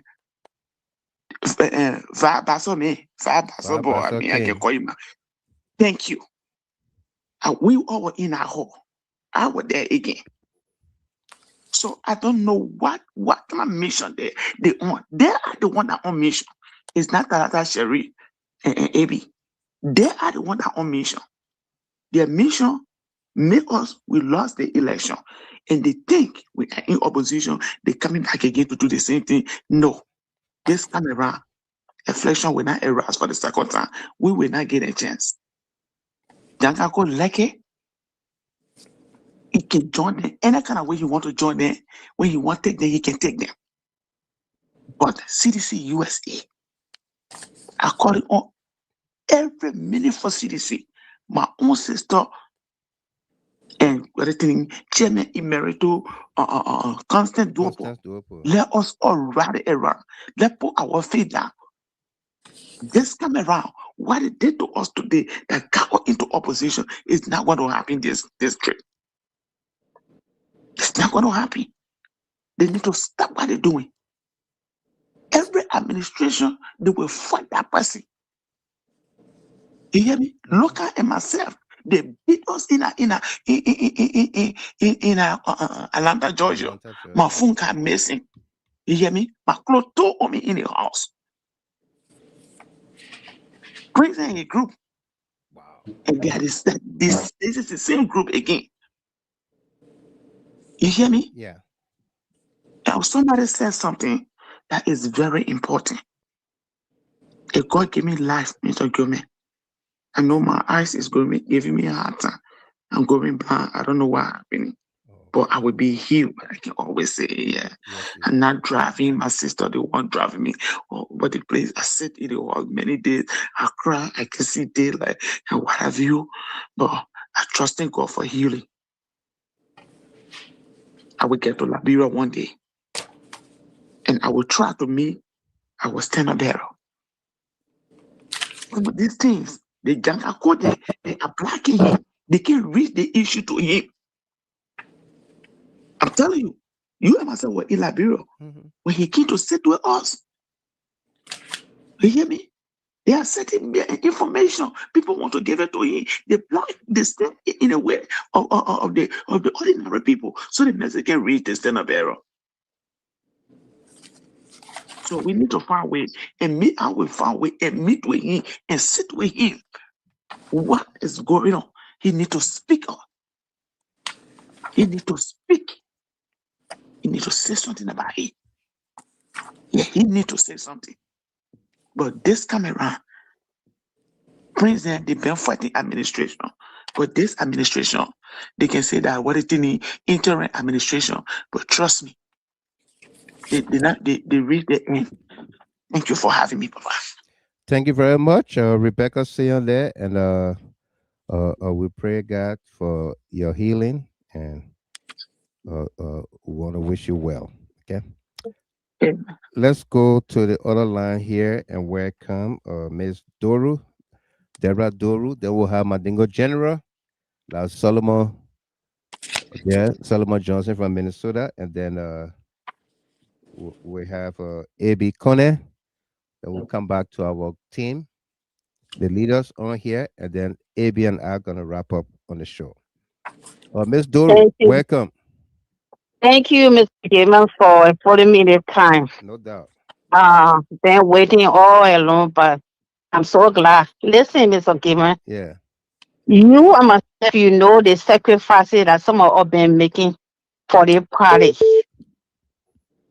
When you after the election, when we had that meeting at the president played when he told us Samuel 12, a few people went to him and told him and petitioned him. I was one of those people. Yeah. So for some of us, we come a long way. We suffer. We spend resources, time in our Minnesota. CDC was funded right in Minnesota there. Yeah. That's how strong the diaspora that went on CDC. I just took your call. Please mute the video in the back or mute your phone. I just took your call. Please mute your phone. So I don't want to make long call. When the thing started, they 40 years, they're shooting ourselves in our own legs, come here against each other. Fighting the internal fight that work out or we lost the election. We had no business losing that election. Here we are today, we still fighting among ourselves. What good will it do us? We got a greater challenge ahead of us. Yeah. People are crying. They want us to redeem their again, and we here fighting one another. What is that going to do? President, if you are listening to me tonight, I've been calling Liberia. This is what I've been calling for. Please. I've been calling Liberia. You please do something. So the conflict can get on our hand. See where we are today. It's so embarrassing. People will be telling you about why you're CDC, why you're fighting among yourself. It's just too embarrassing. So person, if you're hearing me, I beg you, that's you can put it to rest. Come walk palace and speak, say something. So the whole thing can come to an end. We're backing you. That's why I told you, Janka the other day. I said, you do everything in your power. Reinstate Talata. And call it two parties, let come together. You got power, you can do it. But here we are. So to tell me long, Mother Shot, Mr. Gilman, my appeal to me is going to the stand-up area. He needs to speak out at this time. Because where he is now, he's the person that can bring everything to an end. Right. Thank you for following me the time. Thank you. Thank you very much. Ms. Doru there, Deborah Doru. Let's take Solo Johnson, aka Mandingo General. Solo General, hold on. Let me take this caller here because they will not understand to meet their line. 973-8059. It's a New Jersey number. 973-8059. Hello? Hello, Gilman. This is Melinson. That's my other number. Yeah, hello. I work. I tell that equipment Sunday here. Yeah, but you sort of meet your phone. You know how the protocol roll. Yeah. Yes, sorry about that. Welcome. I've been listening, and yet decided to place a call. Yeah. Mr. Gilman, our country Liberia is what it is because of the attitude of us, the Liberian people. Yeah. We just feel that when it is not me, it will not be Michael Gilman. That the mentality of Liberian people that was getting our country later. That the same how they're bringing in the CDC-USA. Why fight one another for CDC-USA position? Why fight? Why fight? Why are we fighting for power within the party in America? But I want to just tell them, not continue to fight. You are not important in Liberia because you don't vote in Liberia. Except you go down to register. The population in Liberia, the 5 million plus people in Liberia who are registered to vote are the ones Georgia need. Are the people that love Georgia are the ones that are going to vote. Even if today was election day, Georgia was going to be elected today based on what Joseph Boga and the government doing in Liberia. Who are upset, they want to bring Georgia back. They are regretting. So you're sitting here and fight among yourself for power. What kind of behavior is this? And the very managed judge that I'm hearing in the other fashion, managed judge, his audio leak during the administration of President when CDC was in power in Liberia. The money they used to send here to host program when President is coming here. He on tape saying, oh, the money here, other people not know about it. They will not announce the money for people to know about it. A corrupt individual like that. Corrupt bitch like that. All of them want to split people. They don't use that other one. The living here is working. Everybody that live here is working. We better obvious than the people that are not working in Liberia. So why should party money come for party purpose? Then you telling people say the money here, other people should not know about it. Will not announce it. Somebody like that fighting to get power here, to ascend to leadership here. That's how when they get in the lead chain, they go to Liberia, they become criminal, they corrupt. Then they start saying people from America when they can't see money to carry by. These are the people. These are the people. What are they fighting Yahaya for? What are they fighting? They fought the previous chair, Lily. They went to convention in Atlanta, the Lily defeated, then they fought until I think it was Manu who brought everybody together again. Yeah. They are always being a rebel behavior. And even disappointed for Prince Harry that I respect to be part of them. They contacted me when they started a rebel behavior. I didn't respond to them. They invited me to go to the convention. I didn't go there. That's why I think I can get me. I didn't even want to affiliate with CDC-USA. I've been loving Yahaya. I've been liking Yahaya in my high school day when I was in Senegal going to school. When you were playing for Invincible 11, it was Yahaya business that caused me to be an IE fan. So nothing can take it from me. Their behavior, their reckless, their criminal behavior, I'm not interested in it. My support for Yahaya, it's not a long way. And I never even shook hands with Yahaya before. I never shook hands with Yahaya before. I just love him naturally. I sit down here, I can call on all the radio stations in the country and campaign. And campaign for Joshua. Yeah. We were a citizen in 2005. People were instructing us that we stupid, we didn't know what we lacked. We supported Joshua in Habe Fire soon. My former manager, Ligori Sega, he was a crewman, engineering manager. He knows that. He's here in the country. If you listen to the program, he knows. I represented CDC at the second round as a pool washer between Joshua and Illinois City. In one of the polling places in Habio. 2005. That's what we've been sacrificing for the party. I never wore CDC t-shirt until I came to America before I wore CDC t-shirt. I didn't do it for t-shirt. I didn't do it for anything. Like today, I can get CDC buried on my head. I came to America before I had it. We've been loving Joshua from our heart. We're not there for money. We're not there for a job. I can do 1 year. I worked for fasting for 9 years before coming in the country. The life I'm making here today better than the life I live in Liberia when I worked for fasting. What do I need from CDC before I support Joshua that I love from my heart? It's just nonsense, Gilman. It's too much. Why are they breaking down people here? Dividing people. What do they want? Just for money. Because the little opportunity you get there, I don't know, go to Liberia to get a job, all the same some 4 years for the party function, they divide among themselves as if they are not working. That's criminal behavior. That's what they're fighting one another for. Why are you fighting the man? He was elected. And I don't believe, look, I believe the Jagakowo. He's an illegal chairman. CDC has never had a national convention in Liberia since mobile money was left to have an elected official. So he doesn't even have power to even say he's suspending elected chairman for America. America that does not live. People that live there who commit themselves to the party are the one who elected a man. What power does he get to suspend a man when he himself is not purely elected official? Huh? When operating on a payment business or a payment basis, what power does he get? So these guardians, as I listen to many people, they are on mission to destroy CDC. They are on mission to destroy CDC. And I've been in the chat room. I've been against that. Why CDC is only local country? When the person comes from local, they lead the party. When the people come from local, look at the feel that job we have made a human being. How they betraying today? See how they betraying today? And what power does he get? Is he a duly elected or made from a convention that he would say to say he got a power? They have more and more were elected. Why can't convene convention in Liberia? For every country to go there with a delegate, let's see whether it will be elected. Look, so it will never deter us from supporting Joshua, their behavior. I'm not forced to be a member of CDC-USA. That's CDC-USA. I was a member of CDC from Liberia before I came to America. CDC met us in Liberia on the ground. The brother CDC met us in Liberia on the ground. And we supported it, and today I still support it. So I don't even affiliate with them because of the attitude here. Because of the attitude here.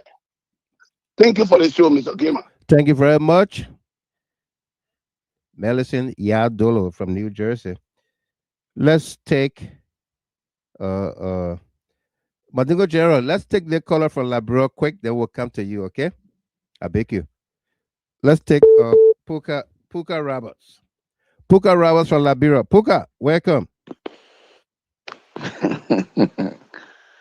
Thank you, Mr. Gilman. Yeah. Let me say thank you to you and thanks to all of our physicians in the diaspora that are contributing immensely in the interest of our great party and country at large.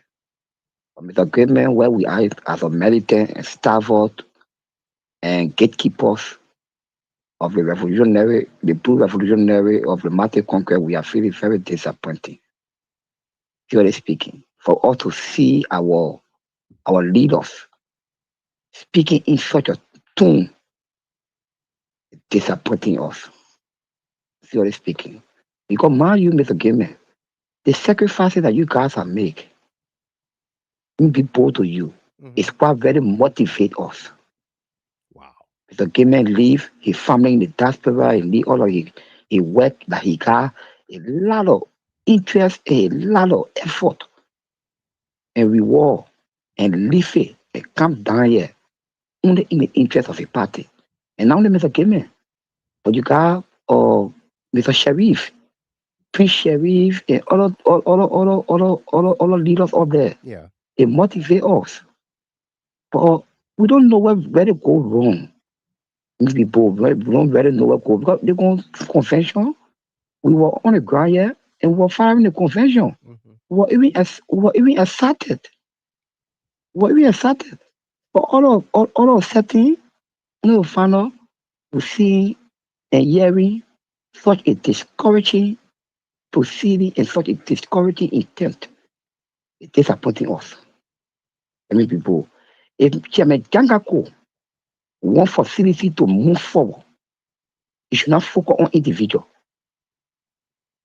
He should not focus on individual. We are saying it because we know the data in totals and all totals that is unfolding.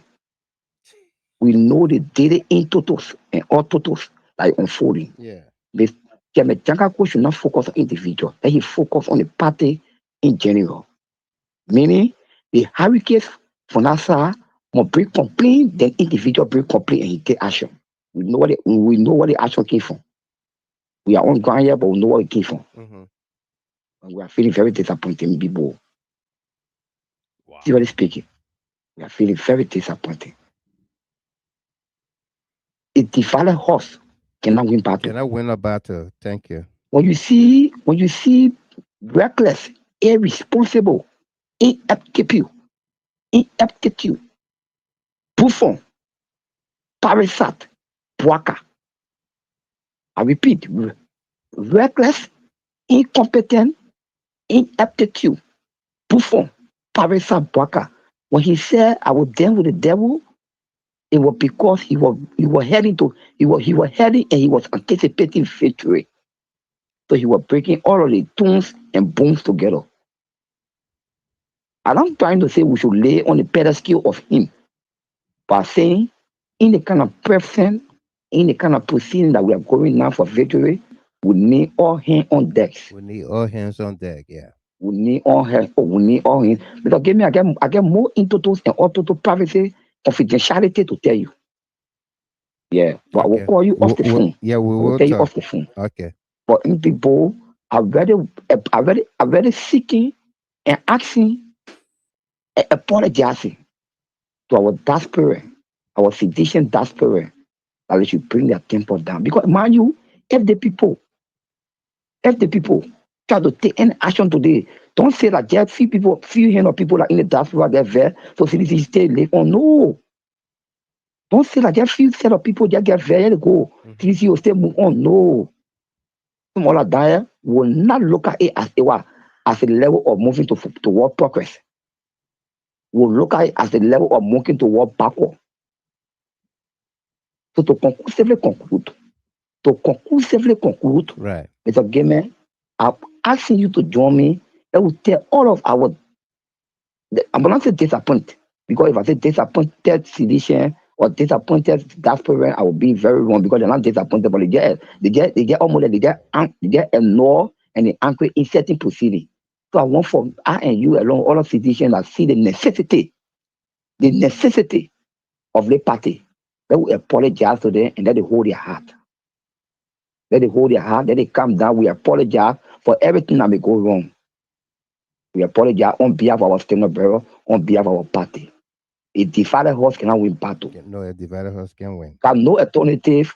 We have no alternative than to come together and put POOT, put the buffoon, the parasite, the incompetent, the ungrateful element for his president. We got no alternative to come together to remove him.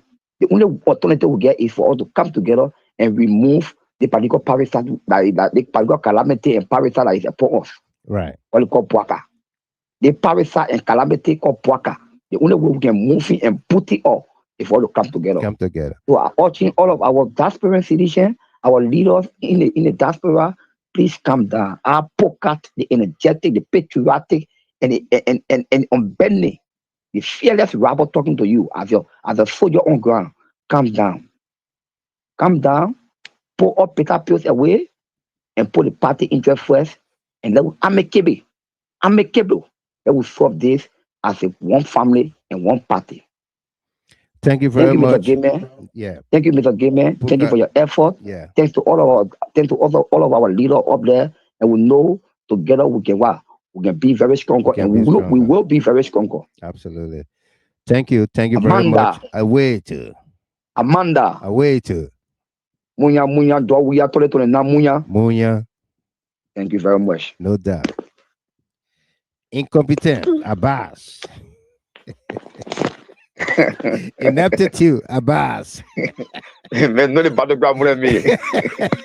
Incompetent, Abbas. So thank you, man. Thank you, man. Corruption King Kong, Abbas. Huh? Corruption King Kong, Abbas. Yeah, Abbas. 10 million for your marshal, Abbas. Bringing people horsey. Abbas. Keeping people homeless. Abbas. Breaking the rule of law. Abbas. Raping people children. Abbas. It's all about people bothered. Thank you very much, my man. That's Poker Ravels from Liberia there, a very staunch and adamant. I mean, you're a great young man. Let's take Felicia Bright Crawford from Minnesota. Oh, you forgot about me again, Alfonso now. My man, I knew you were not going to get fair with Felicia coming before you. Okay, I will try another time. No, Solo, don't go. Solo, let's solve Mr. Gilman. No, Mr. Gilman, you're kicking me. Let's try to call for you. Don't ever tell me to off because you're from Minnesota to fail. No for it. Follow go ahead. The mega about to fight. No for it. Go ahead. Oh my God. Well, at least we can laugh together. I hope we all could do this again. Mr. Gilman, Mr. Gilman, thanks for having us on your show today. Yeah. And to my constituents, I said thank you for representing our team. It has been really, really, really tough, Mr. Gilman. Mm-hmm. We came from Liberia, you know how down and confused and disturbed everybody were. Absolutely. Yes. I would like to extend my sincere thanks to Madam Constant Duopo for standing up and making sure the convention went through. She spoke well. Yes. You know, people think being leader is an easy thing. It's not easy.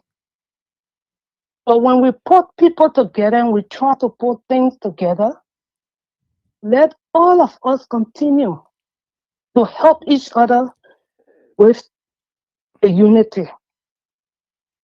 Mr. Gilman, everything my colleagues said tonight, they are all facts and truth. Mm-hmm. Nothing anybody said tonight was wrong or different from what happened. Yeah. I'm so disappointed in CDC-USA reformers for the way in which they're behaving.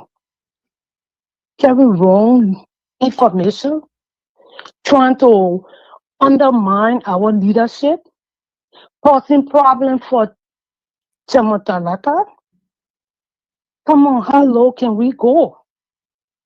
We are one. We are one.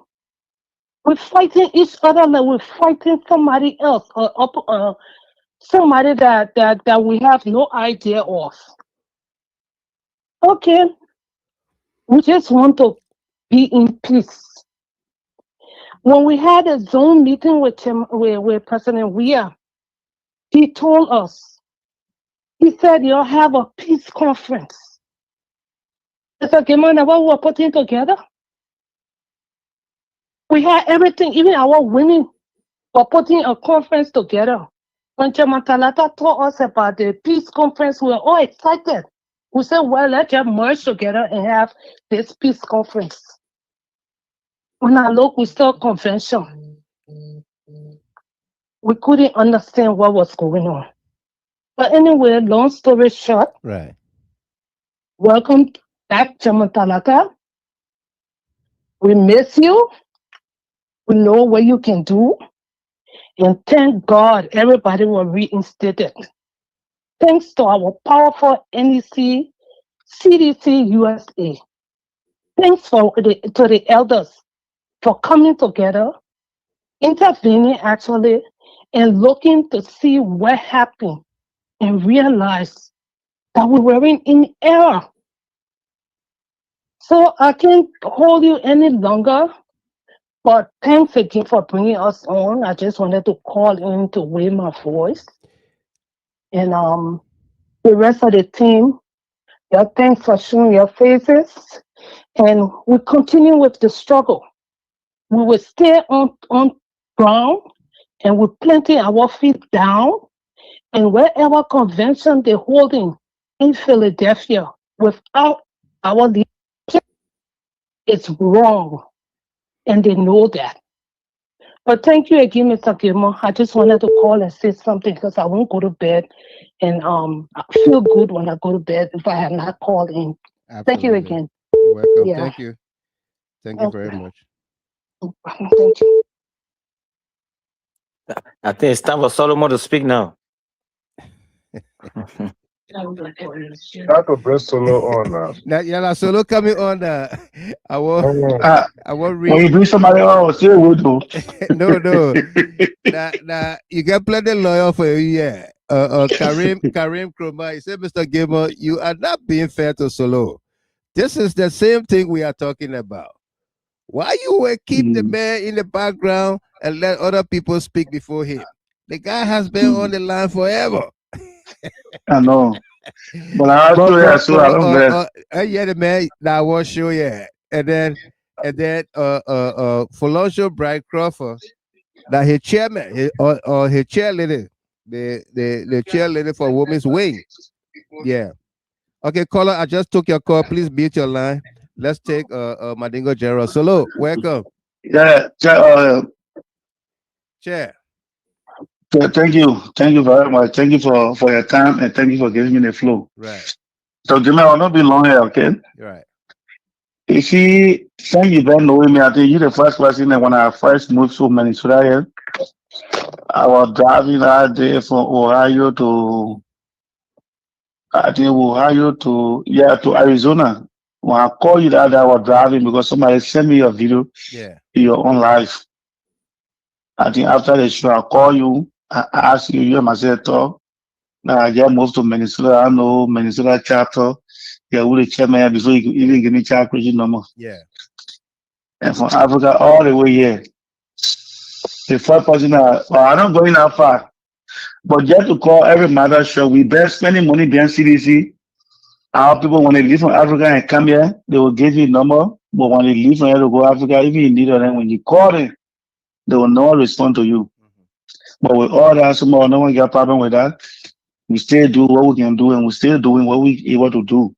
If you call them 2-3 times, they don't respond. They say they will never respond back to you. They will not respond back. Just imagine, Sir Joseph King and the way Sir Joseph King who was driving here around. I left my job I 1 week. Driving here around, he and myself was sleeping over there right on boom. Mario Hotel. He and myself was sleeping there, driving everywhere. When he left from here, he go to Africa, that was it. He and myself don't want to talk until when you were coming back a few times before, when you're coming back to declare, say a party chair or I call it, let me just a standing bearer. Yeah. Based already me again the same thing. All the men that have been coming here, even the Carrasco, the whatsoever was you know, all of them, but we don't have problem with them. We're doing it for President we are. But what happened in Minnesota in America today, let me just tell you, before I start, I start with this. They're not fighting Talata because of they fight Talata because of Maningo man. Let me just tell you, me, I'm not blue. The only person I afraid of, the person that respect me, oh yeah, always people saying that you gotta be scared of two people, somebody that they respect you and somebody that respect you. The person that I afraid of, this alcohol, the person that respect me, or somebody that they respect you. But you might be afraid of the person for again. You scared, you be scared, you don't be scared of the person who say they respect you. So why you might be afraid of the person? I said, though I'm brave to call me Minnesota, you don't know because he called me so I said, yeah. I mean, why are you Mr. Talata to be a chairman? CDC-USA chairman because he made money. Well, me made money. No, say that. Mr. Gilman, me, I don't allow anybody. You understand? I said, why? He said, because the man, money woman, he can't make money woman to be a part. CDC-USA chairman. I want to know. I said, we got to be kidding me on that. But later, man, we will go even know me. But before you go know, it was late. You understand? Wow. Please, from Minnesota, and all the men in 2018 when they were leaving from here to go Africa, when they appointed them, I said, do and the people they could not even afford plane ticket to go. We run out money on 69 right here. We put money together to pay that way to go. But someone today they come, they buy their house right here in Monticello for cash down. See the house when they living, people are living in apartment. But we don't have problem that are locked. But the matter of fact, we have been holding ground when you can. I appreciate all. Call for meeting and can tell people thank you. But the woman in leadership, she used to live in Africa and come right in Minnesota. One day she will not even call out for chairman, coach was chairman. Yeah. And say, oh yeah, chairman, call your people. Ali, let me tell them thank you. The only person that used to do that, the lady Muna Young Block, when she used to come in Minnesota, she will make sure the chapter will be busy until she lives from here. But people start to me in a way that even t-shirts, even the laptop to bring it from Africa, they can't get to people, you know, I used to do it. I said, do the same. But I said, don't buy, no, I'm not surprised at him. Because something that you know used to when you start getting 18, you do everything. Because man, I used to be a cassette. You go Africa, you get small money. You start beating girlfriend on the street, you causing her women in chat room. Anything you see in chat room, one thing and put on social media. They're not suspending him with that. What happened in the child is going to be there. Everything that's happening right now, Mr. Gilman, I said do the cost because why? They getting Janako money, putting money together, sending it to him. All the money he work for his for everything. He don't have money. When Prince Sherry and put money together and send it to him. So when they tell you anything, you're supposed to go by it. People start of fighting everybody in Africa because you want to be the mother of CDC. NEC member in Africa, people start appointing everybody. Anybody in Africa. So America now she want to control America. She want to put a course in there. The guy that running around called Sosa Dennis, people start causing. Yeah. She's fighting to put a course in there. And you know what happened? People are not even care for CDC. They don't pay meeting due from Zakamata all the way to now. Ask question, what last they ever pay meeting due? From to Chairman Logan, from Chairman Logan to Madam Constant Dobota. They never pay meeting due. They not pay money, but they consider them to be a solution. I had to do the last one. I said, you're not working government. Your team that you're the one has CDC. Because they believe they care. They're working government. So anything they say that they found out. And we don't go back that no more. You might give me someone come on your show. They can't tell you, say, oh, Mr. Gilman, come on your show today to can't talk. But they go on Spoon TV, they disgrace them every day. They see Spoon TV, you know, what is something you can say what? They suspended him before on that same Spoon TV. Before they're looking for somebody suspension, they suspend on that Spoon TV because he be a girlfriend. You understand? On Spoon TV, but everybody saw I still got that video. That's all right. You understand? That's okay. Don't go. Yeah. Don't go. You understand? Yeah. But I will tell Janako this one, tell Mr. Gilman. I will tell Janako this one. He acting chairman. You know, a public chairman or someone nobody vote for you. Janako needs to step down because you're not a chairman.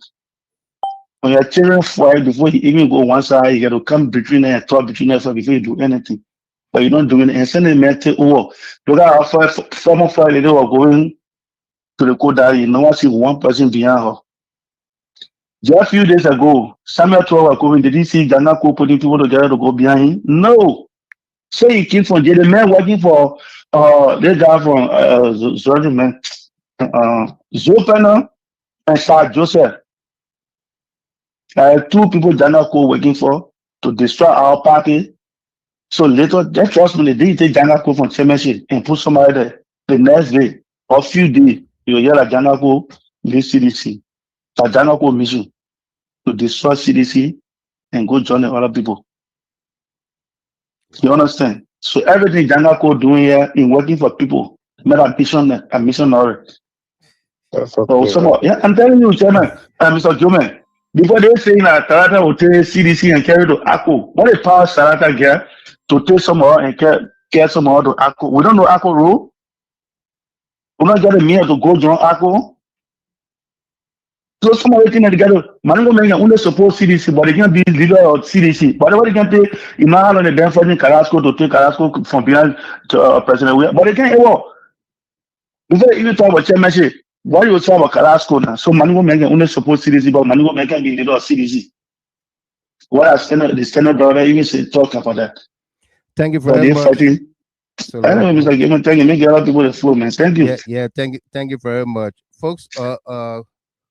We've taken all of the calls we can take, so let's just exhaust them because we've gone almost 4 hours now. It's almost It's after 1 o'clock. It's after 1 o'clock also. So please, yeah, if we don't take your call,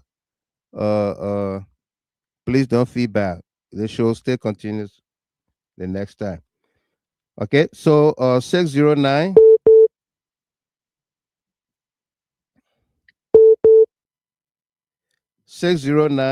That's from New Jersey.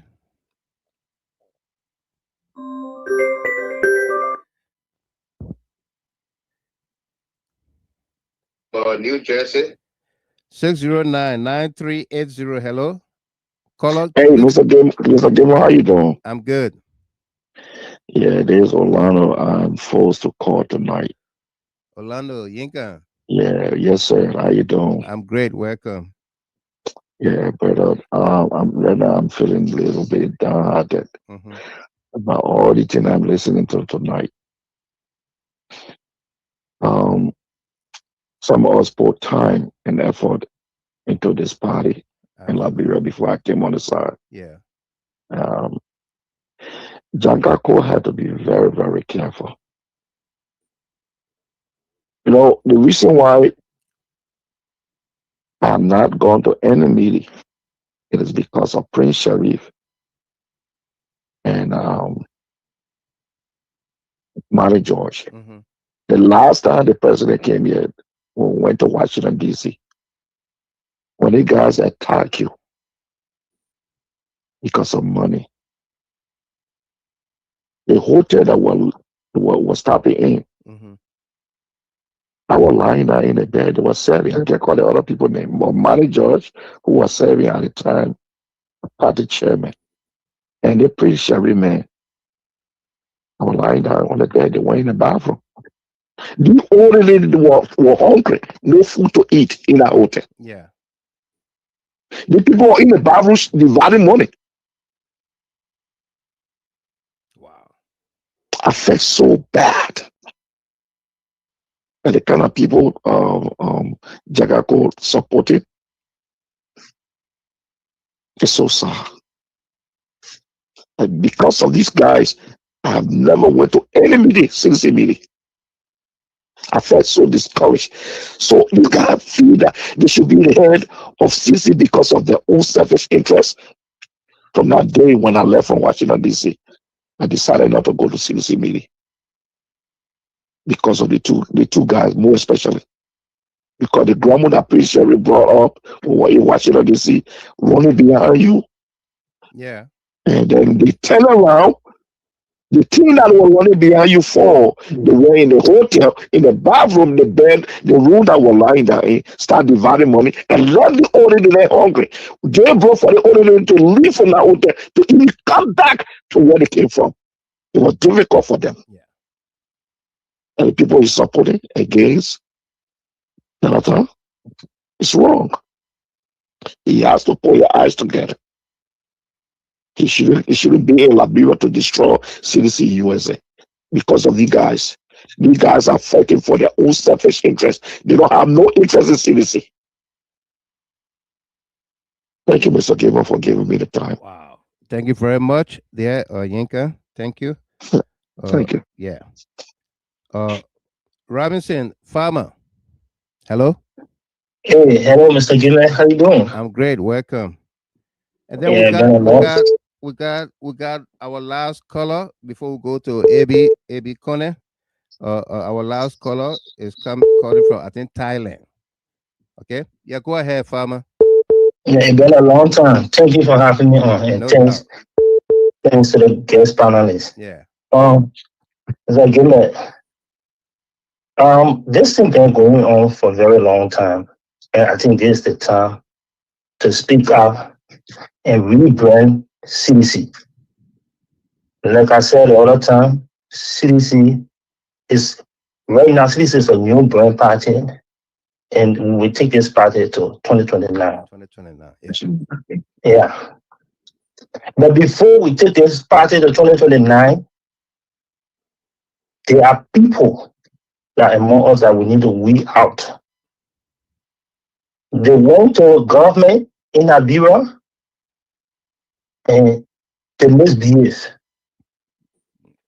They came back to the United States, started the same thing. Yeah. To misbehave. We know them. They did not pay any due in the United States, the chapter that they came from. Some of them, we even call them, were in their inboxes, talking to them, were struggling as a chapter. They never pay attention. After the election, the general election, when we came back, we decided it was Minnesota Fox that came out and said, look, since the election, CDC have been quiet. We need to reawaken the spirit and momentum of CDC. We gather our people, our members who went to convention, election. After the election, we went to inauguration. When we left Iowa, we had the convention and every law was put to place. If you, General Cole, as a leader, if one or two person wrote you and said that whatever we did here, it was unconstitutional, as a leader, national leader, you did not call or investigate, but you wrote a letter and said whatever we did in Iowa, it was unconstitutional. My own point and reason, if you said that what we did in Iowa, it was unconstitutional, why is it that the same people, the same official that was elected, you call them, if you never had any motive, you call them and say, okay, you people should serve as interim leadership. After the interim leadership, you guys will not contest. What I understand, and everybody will understand that interim leadership, when people are in conflict, and when the constitution is suspended, what you do, you dissolve the whole leadership and bring new breed of power that will serve the internship and bring a new leadership to power. But you did not do it. What you did was to lead those guys to power. So my own understanding is that we want to reduce the tenure of those guys to serve, so the next election they have the right to contest the next convention. There was no internal leadership. So I just want to be short because the time. So I want to say this to Jangako. I mean, he is no leader. He don't have no leadership ability. Let him leave our party alone. He destroying our party. He doing everything to destroy our party. This not the time. There are a lot of things happening in Liberia. Mr. Gilman, we're not engaging the government. No. We're not. We are not engaging the government. The government breaking down, people are breaking down people's homes. CDC, as we know, the Nova Party is not putting the government feet to the fire. The government bringing all machine to the Liberian people, all yellow machine to the Liberian people, and lying to us that they're bringing new machine. We are not engaging the government. The government bringing all buses. Why the buses rolling, they're breaking down all the people? We are not engaging the government. But you taking your time engaging the people of the United States that support the party. You engaging the people that stay with the party. Who are you? Jangako need to leave our party. And if the Senator is listening today, we want his legacy. What he did in football, we want him to do in politics. That's the reason why we stay tall. We did not benefit from CDC government, but we spent our money. You know how many times? No, I was just thinking on something, Mr. Gilman, as I close. When the president came to New York, we put our teams together from Minnesota to leave and go to New York. We left in New York. It was so hard, tough, to even find a place to sleep. While coming back, we were driving coming, we were very tired. I think we were 8 or 9 in the car. We said to ourselves, let us go to a hotel and find a room to sleep. And so far, it's laughable. Let me tell you, we went to the hotel to sleep. We went to the hotel, we met the guy. We said we want a room. The guy said, how many? We said we 9. The man said, get us out. Why was 9 person want to sleep in one room? I told you, we were not broke, no money. To tell you the kind of struggle I will go through for this party. Then you will have people that will come to play for all of us. They respect us. Yeah. It will not survive. Along with our blood running in us, we got deep. It will not survive. We will fight to the end. No matter what. The convention that they have in Philadelphia, we have our own year, we have 2 CDC leadership here. That should go to Jangako. This should go to Jangako. We will not relent. And I hail Chairman Talata. You are the ever potent chairman. Continue to stand your ground. There is nothing else there's nothing else can hold you down. We support you strongly. And Mr. Gilman, I want to say thank you. Thank you so much. The people they left you, they rejected you, they left the one to Spoon TV. Somehow I heard about it. Every time they're promoting the Spoon TV, they cannot promote you. We are heard about it. So there's the time that we will speak up and have a new brand CDC. May God bless Liberia. May God bless CDC. Thank you. Thank you very much, dear Farmer Robinson from Minnesota. Let's go to, I think this caller is from Thailand. The country code is 66, and the last number here is 8907. Please unmute yourself. Hello? Hello, Mr. Gilman. Yeah, hello? Yeah, this is King Shaku. Oh, Shaku. Long time. Long time, my man. How you doing?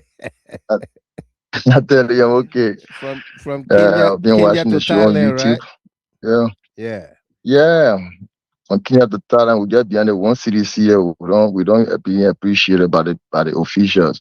We're being looked down upon by other people. Right. And but it's very sad to see you guys discussing the thing. What you guys going through in the US. It's very sad. Yeah. And I always say that I told somebody, I said, if we would depend on Jangako for 2029, I don't think we'll go anywhere. Because all the things that go on in the country, party is not speaking on anything. Imagine if was UP in the opposition and anything going on.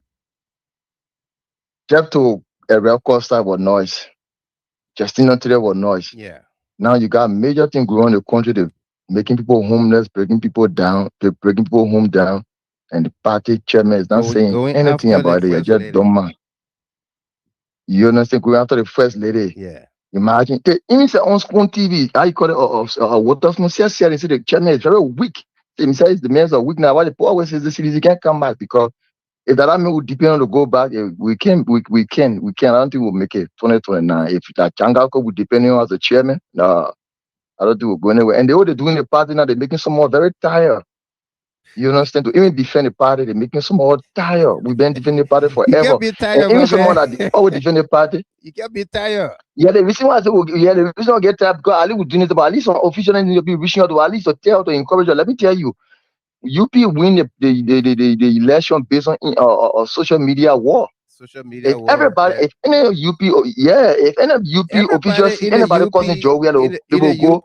Everybody in the UP or in the opposition when CDC were in power, everybody was trending on social media. All the opposition in fact, members, the UP people were go in your writing, inbox and yeah, they will talk to you, they will encourage you. Our They will people encourage say, you, but our people can never do it. no, our people say They can never do it. Even come and say, they got children, they don't want their children to see them on social media, and they basically I don't want to deal with them on social media at all. But they want to get a job. They want to get a job, but at least some of the people that are spending that time, these people can never go in our inbox to appreciate and say, gentlemen, the thing you guys doing, you keep it. You people are doing it. You people now, you people are showing face. How can they were promoting perfect key? They were promoting other putting secret. Anybody see causing job, we are going your inbox and encourage you. But now we CDC, they only depend on job, we have popularity. That's all. But they never come. Meaning the whole CDC said only one person can go to Calgary, and maybe you. Even the Carrasco, my own friends, are now, you understand? And this is very sad. In my whole family, I'm the only person supporting CDC. My whole family are UP people. My whole family are UP. They are in power. They are enjoying. Only me all the time. I think you ready. You understand? They all go talk to me. You understand? And in my life, I two parties I ever voted for since I started no matter 1997. I voted for Alaji Kroma Ako. That my second time voting, George Weah. I know in my whole family like UP people. UP all along, and they are in government now. You see it, and somehow we sit down when we read the critics that they say, man, you what you're on our side, we on the side, you on the side, yeah, because that job, man, we are behind. But our party officials, they are discouraging us every day. At the daily basis, they are discouraging. And besides, me, I got problem with Jangako. Jangako is too soft to be chairman for CDC. CDC is a vibrant party to have quiet person. You need somebody who is very robust. You understand? If the man want to be a diplomat, let you go somewhere. Maybe to go to Arizona coming area or somewhere. But you know, CDC is a vibrant party. It's a grassroots party. We need to be speaking through the power. Get me sitting and we say, oh yeah, Joey will come back. Joey will come back. Oh, the poor cheater, the poor cheater. What? That will be talking about the poor cheater, allowed to come to power. We get allowed to one and every smart thing they put on the poor in opposition, every smart thing they see, they'll put a spin on it. Every smart thing they'll put a spin on it. Their job we are saying, anybody calls the president, they will do what they did the job we are getting. Next, the poor went on. The whole country on job we are. You understand? Right. And see what you guys going through. You're doing your leadership on that, and Jangaku coming from the blind side, appointing people with all your consent. You think that's worth it? No. Right. If we continue, the party will never go anywhere. You understand? I will continue the call because I saw, the kind of discussion and long time we talks. So I said, let me just chip in to say hi and make my contribution, Mr. Gilman. But thank you for holding the ground always. So that your number comes up, and then I will save it. Okay. Okay, thanks very much, Thank you very King much. Shaku from all the way there in Thailand. Okay, let's take AB Kone, and then AB, you heard. I mean, I kept you on forever here to listen to the callers and our guests and all of that. Let's get your takeaway, and folks. If we didn't take your calls, please. We took down the numbers long time. We says that we are done with taking calls. All right. Yeah. The next time we will take your calls. Go ahead, AB. Yeah. Let me say thanks to the the CDC leadership here tonight, Chairman Talata and his co-officers for taking all, I think about 4 hours or so, Yeah, over being 4 on the hours. longest, and then especially the callers, the Sidicians, the Weasians, and all of the concerned Liberians that have dedicated that time to be out this time of the night. I want to say thanks to them. Indeed, they show the level of interest they have in this political institution. I would like to ask the sheriff leadership here, have there ever been any engagement at the level of our former minister Pisota? And then secondly, is she still the vice chair for,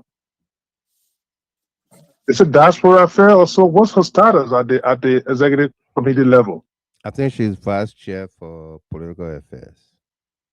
Political affairs. Have there ever been any direct engagement from her end at the, for CDC-USA?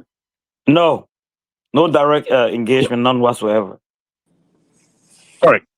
The reason I asked a question, I know everybody being holding Chairman Jangako responsible for some of the decisions here, but what I deduce from the whole thing, I think there is a serious impediment or lack of leadership at the level of the executive committee, in the sense that if Chairman Cole don't have the opportunity to come to the United States, and they have the likes of Peace Society in the United States here, I think the prudent thing to the executive committee should direct such a leader for political affairs, because this is political or party related situation. Yeah. Empower her to have an in-person meeting with the opposing party. But if such is not done, or rather everything is done through via teleconference or phone call, I think that's the serious lack of leadership being exhibited here, and they are not taking responsibility. It's an impediment for everything that I see here. And if for any reason Minister Isota is listening, and of course Chairman Cole is listening, I think that would be the prudent thing to do. Because like a lot of the callers stated here, this is a protracted issue that have been going on for I think this is the third election or third leadership that the same group of guys or group will always feel, aggrieved. I have had legitimate concerns, but to be a perpetual component or disenchanted group every time there is it's the same group. United States leadership, it says something. Predicated on that, I think the leadership need to delve into it and then find a permanent solution to the particular problem. But if you have the co-chair for political affairs in the United States, I don't think necessarily the Chairman Cole should have even trouble in the United States. Deputy Secretary General. There you go. In the United States. In the United States. And by extension, all former government officials that were CDC members, I'm not talking about those that were just ordinary government, but Sidicians that were former government officials, it itself gave them the ability to be in senior membership position that could put together and intervene at a level as compared to whatever we're seeing here tonight. But this is not going well for the institution. No. And I think they should take a position that will be permanent solution to the problem here. And by the way, I know people are so discouraged tonight, but there's not a precedent case here. The very party today, the United Party you're talking about, they expelled their immediate standard bearer, Ellen Johnson from their party. Not only that, on her birthday. They expelled their chairman at the time, Wilma Pay. Yeah. He left that party and went to a Liz Cassette's party. So this is not unique to CDC. I know it's kind of disappointing, but it's not unique to CDC. So I just want you guys to bear that in mind and understand that this is a situation that can be resolved and the CDC can move forward. But the leadership needs to be calculating. They can't be everywhere anytime. Maybe Chairman Kodo have the opportunity to come to the States, but if you have leadership here, they should take the mantle and run with it and resolve this issue. But it's not going to be if come June or whatever time you're going to be having parallel elections. It's still not a solution to the problem. It's going to exacerbate problem, and you cannot be in a position to disrespect people and denigrate them and subordinate them in a situation like what is unfolding here. I know people have explained all of their situations the other night. They don't want to know some of the sacrifices that we made for this particular institution. We fly a plane here just for a day or two to stay in Liberia to cast vote and come back. Yeah. We did that for this institution. We're not bragging about those things. So people have made sacrifices for the cause because they believe in the arrowhead of the institution. Yeah. So I just want you guys to understand. And lastly, if you have a particular individual that can command a particular constituency, people got to be careful with that. You got to calculate that. This divide needs to be registered. And people got to see beyond the naked eyes. Okay? Yeah. Whatever the situation here, Yahaya Talata is the first Mandingo, indigenous, and Muslim to lead CDC United States. I'm not being kind of a religious fundamentalist here or a tribal bigot. But if you have to recalibrate an institution that need every hands on deck, that need a bigger tank, I think those are things that they need to look at critically.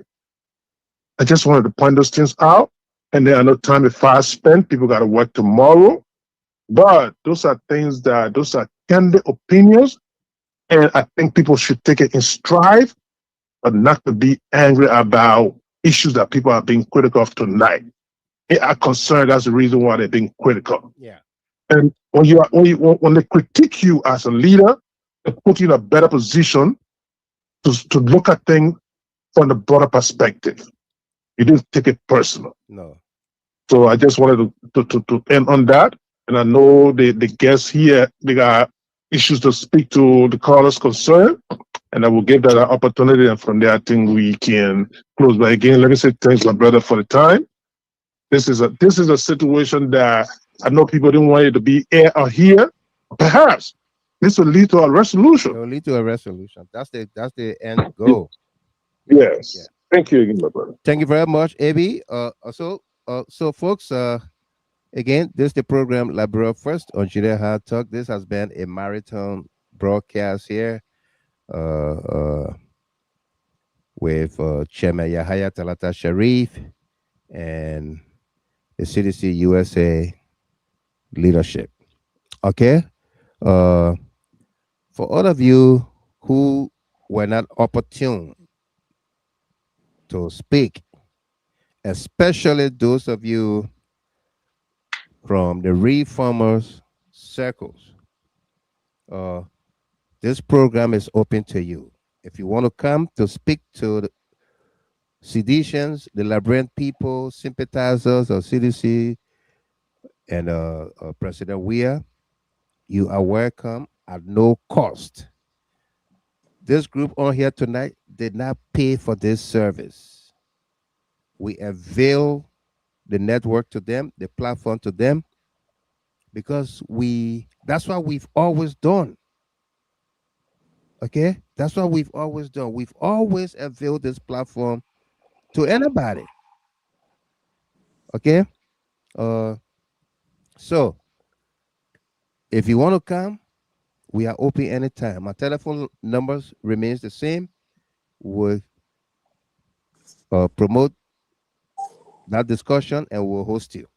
So, Chairman Sharif and your colleagues there, Donald Glepley and Manoba, Abraham Manoba, aka Basser King, you heard the callers here.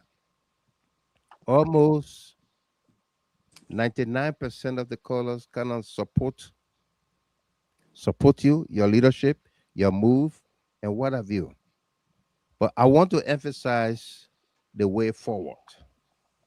I want you speak to the issue of the way forward. Two conventions slated for this year: July, Philadelphia; September, Minnesota. Quorum will become an issue.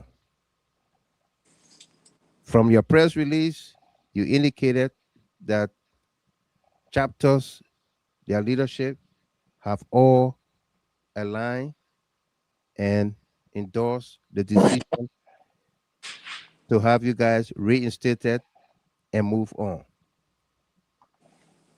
But as time goes by, if people begin to fall along the wayside for whatever reasons, chapters begin to move from behind you.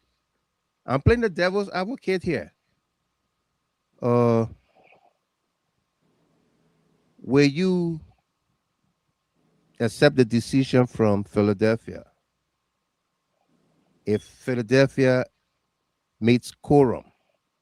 And that is due paying members, due paying chapters.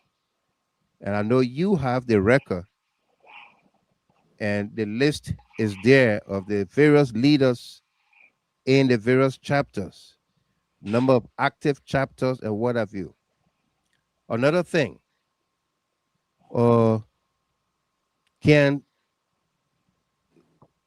there be a suggestion to quash the two conventions, go to one convention, and have a peace, unity, reconciliation convention, put up an interim administration at that convention or conference that will lead for 3 to 6 months and take the organization to election?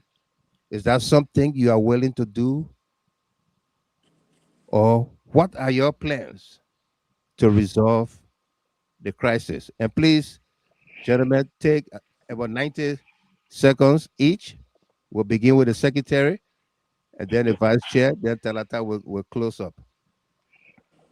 Okay, thank you, Mr. Gilman. And I want to take at least 10 seconds or 90 seconds to appreciate all the callers, especially the dedicated and devoted member of the CDC-USA. We are happy that the cat is let out of the bag, because that's the only way you can have a true reconciliation or solution to a problem. People fully understanding the catalyst of the problem. And I believe that have been established at some level. And nevertheless, we'll continue to preach our message, especially in the tone of reconciliation and peace.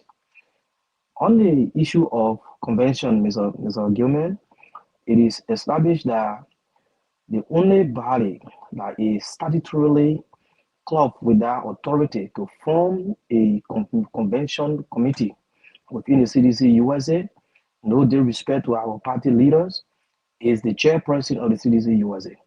Therefore, any convention committee that is conveyed or commissioned out here, I believe in my mind, as per the Constitution of the CDC-USA, that is not in a good way forward. Therefore, Chairman Cole should consider that decision and call them back, because in further push of that, it will further exacerbate the situation.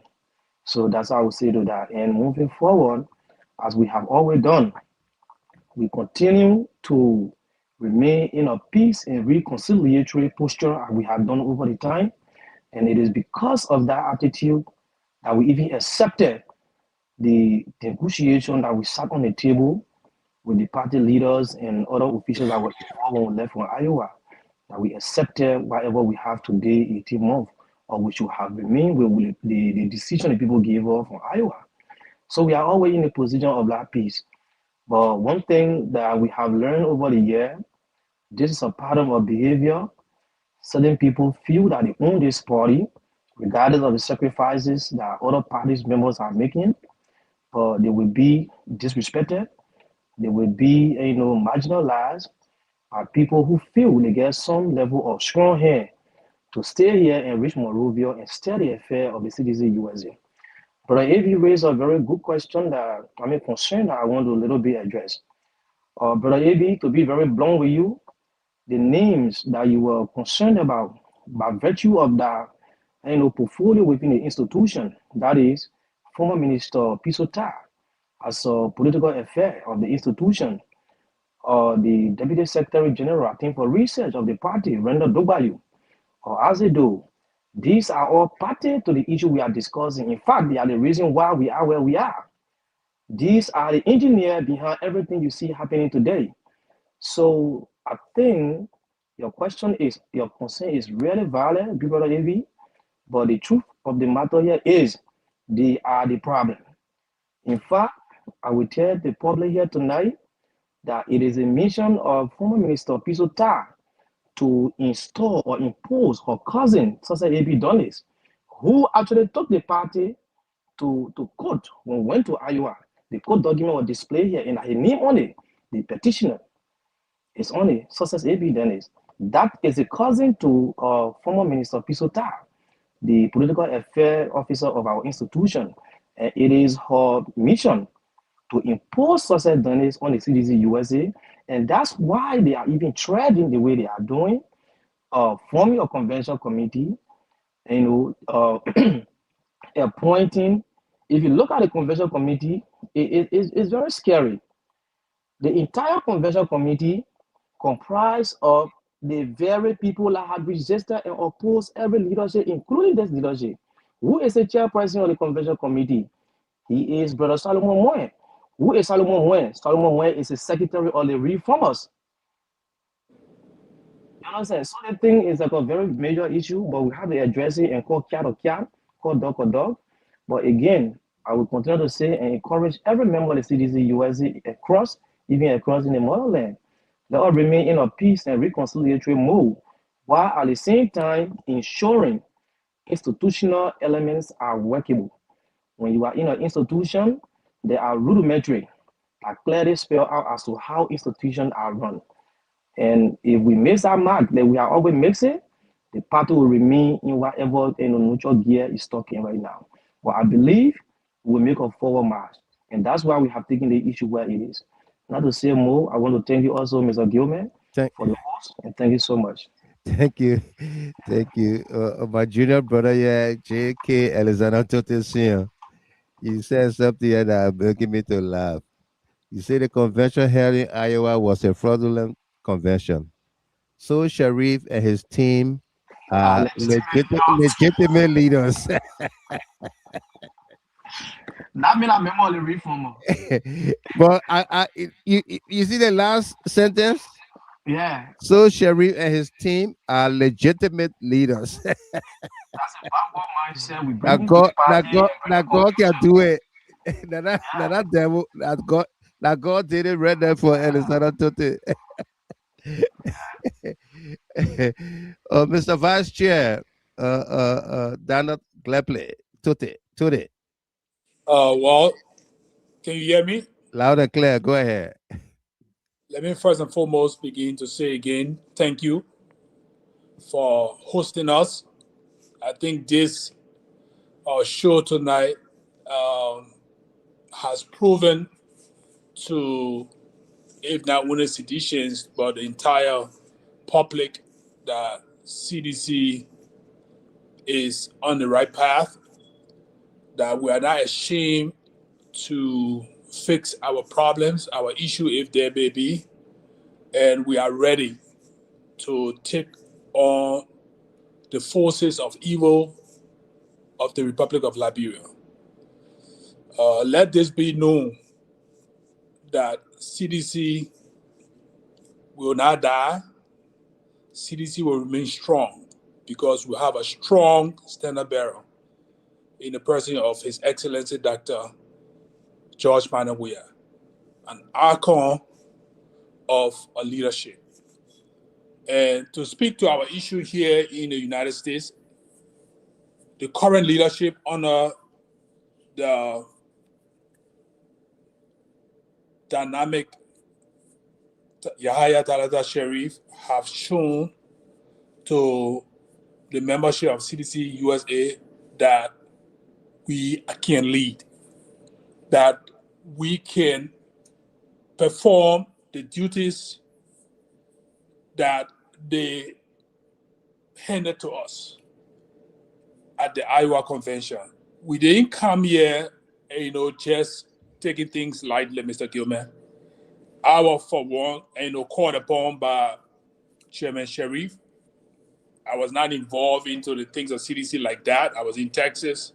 I was just appointed as the deputy chair for mobilization of the Texas chapter. In fact, I was in Liberia 2021-22, when I got the call, because they already asked me in Liberia to be the political advisor to the what do you call it, the movement, the rescue movement, Finabono group, so they asked me to be the political advisor. So it was in that line that I got that call, to join Chairman Sheriff by one of my sisters, okay? But the thing is, we've already have a path moving forward for peace, because President Weah intervened when he met with some of the members of the leadership in Washington, D.C. And he recommended that we have a convention, a conference or sit-down, peace convention, if I will put it, peace convention where we'll knock heads together, resolve our differences, and then go to our convention or election. That was the path. That should be the path. I think this will bring more joy to the party, to the standard bearer. Can we still do that? Of course, we are totally in favor of that. I think we should have a unity conference, what they call a unity convention, whatsoever the name will be or nomenclature.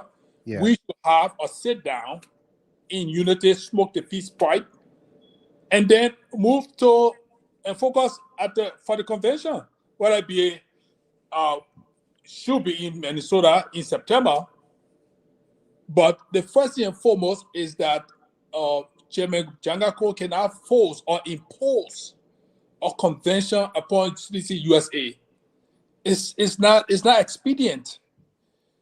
It goes contrary to the Constitution of the CDC-USA, and I always put this forward to people. Don't you know that we have a constitution here? So we should look at that. I think this administration is focused on fixing the problem, and we will take the advice of the standard bearer to go to a peace and unity conference, and then we go to a convention. Easiest, June, have the peace and unity conference. September, go to the convention where people will be elected. Simple. So I want to thank you again. I want to thank the audience for having us on. You guys spoke so clearly. The message is sent that we want peace for CDC-USA, and this leadership is the rightful leadership. We are legit, who were elected. We have all the supporting powers, whether it be legally or what, to run the affairs of CDC-USA. So you guys have us. You guys can rest assured and trust that the leadership of CDC-USA is in good hands. Thank you again, Mr. Gilman. Thank you very much. The vice chair there for administration, Donald Todi. Let's go to the chairman, Yahaya Talata Sharif, for his closing statements here. And of course, Chairman Sharif, you listen Yes, to your sir. colleagues, you listen to the people, the callers, the comments. What's the way forward? Right. So, first of all, I would like to use this opportunity to say a big thank you to you for having us on your show tonight or this morning, because we started with over 4 hours now, almost 5 hours. Yeah, 20 to 5. So I really I'm exceedingly happy to be on your show, and I want to say thank you for hosting us, and to my colleague, members of the CDC USA that called in, that also appear on the show. I want to say a huge thank you to you, and not forgetting the chairman emeritus, but I'm Constant Dobu, and other people. So I will also want to say a big thank you to the listener for sticking with us and hearing our side of the story. But yeah, look, this is not about any. This is not something I would say because of personal egos that we want to just be leaders. No, that is not what it is about. This thing has been going on far too long now. So this administration, we've done everything humanly possible to making sure that what has happened in the past, there's no recurrence of those things that happened in the past. We want to find a lasting solution, and this is why we've opted to get into peace negotiation or peaceful negotiation. We are all for peace. We believe the way forward is a peaceful reconciliation. And how do we do that? Based on the president's mandate. Because I've heard people over and over state that we are challenging authority, we are disrespecting the standard bearer, because that's the talking point. And they go, because once you stand up for what is right, the first thing they will say, oh, you are disrespecting the standard bearer. Yeah. You are challenging authority. So in their opinion, if you stand up for what is right, that is challenging authority. The one when somebody says jump, you don't ask question, ask them how high you want me to jump. So that's their belief. But the standard bearer did tell us in Washington D.C. that he wants, or like alluded by other previous speakers, he said he wanted us to have a peace conference, and we believe, truthfully so, that the way forward is for all the parties to come together and discuss the way forward. We might disagree to agree on issues, but you'll be amazed or surprised to note that the quote unquote NEC have refused to meet us. All the things they're telling that we organize meeting, we call you, you don't come. Those are factually inaccurate. Okay, when they call meeting, when we tell them, okay, you call meeting on Super Bowl Sunday, they say, okay, you know what, Super Bowl Sunday people will not be available for the meeting. Can we do the meeting on another day? They say, okay, they have a meeting on Wednesday, but around 3 o'clock. Oh, 3 o'clock, people can be to work. Can we push it on for Saturday? Because Saturday, that way, everybody will have the opportunity to be in that meeting. And mind you, this meeting is scheduled for the leadership of CDC-USA and the NEC in Monrovia. Then come to find out, you get over 20 persons who have no link to the leadership. So you see that you're calling the leadership to a meeting, but you get people in the CDC USA who are attending that meeting who are not part of the leadership of their chapter, nor are they part of, part of the leadership of CDC USA. So those kind of little things, people take note of these things, and the people see some sense of disingenuousness in those kind of things. But look, we are here for all for peace. This is an internal wrangling. It can be resolved internally. We are appealing to all of those, the players, to find reason to say, let's calm down the tune and let's find reason to come together. This is the party we have. This is the party we believe in. And like I've said over and over again, our standard bearer is a very peaceful man, and that's why he proposed a peace conference. Let's follow his examples.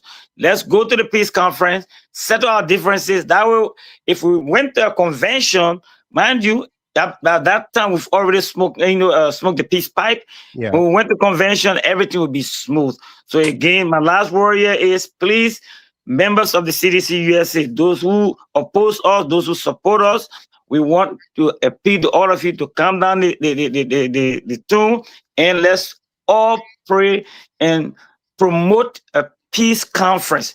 Peace conference will do it. You'll be shocked that if we went to a peace conference and after that we'll all go jolly to a national convention. So, Mr. Gilman, again, I want to say a big thank you to you for hosting all here tonight, and all of our brothers and sisters and partisans who participated in this particular interview and this show. I want to say thank you for staying out late with us, and to my own brother and friend Kareem from Monrovia. Thanks for sticking out this late to watch this show here. So again, I want to say thank you. And Mr. Gilman, by the way, Karim said he wants you to. I saw something. He said he wants you to send your phone number to him. So if you get his contact, you can send my number to him. Okay, I will. Yeah, I will. All right. Yeah. So thank you. Thank you very much. The chairman there, Yahaya Talata Sharif. Folks, there you have it. We're gonna go back to AB Kone. Gentlemen, if you want to listen to AB, that's fine. You have it. We're gonna go back to AB Kone. AB, you want to listen? Yeah, my brother. Yeah. Yeah. Let me say. Let me say. Thanks to the leadership again, Chairman Talata. You guys, the presentation was very articulate and everything, and then all of the callers. Let me say thanks to everybody.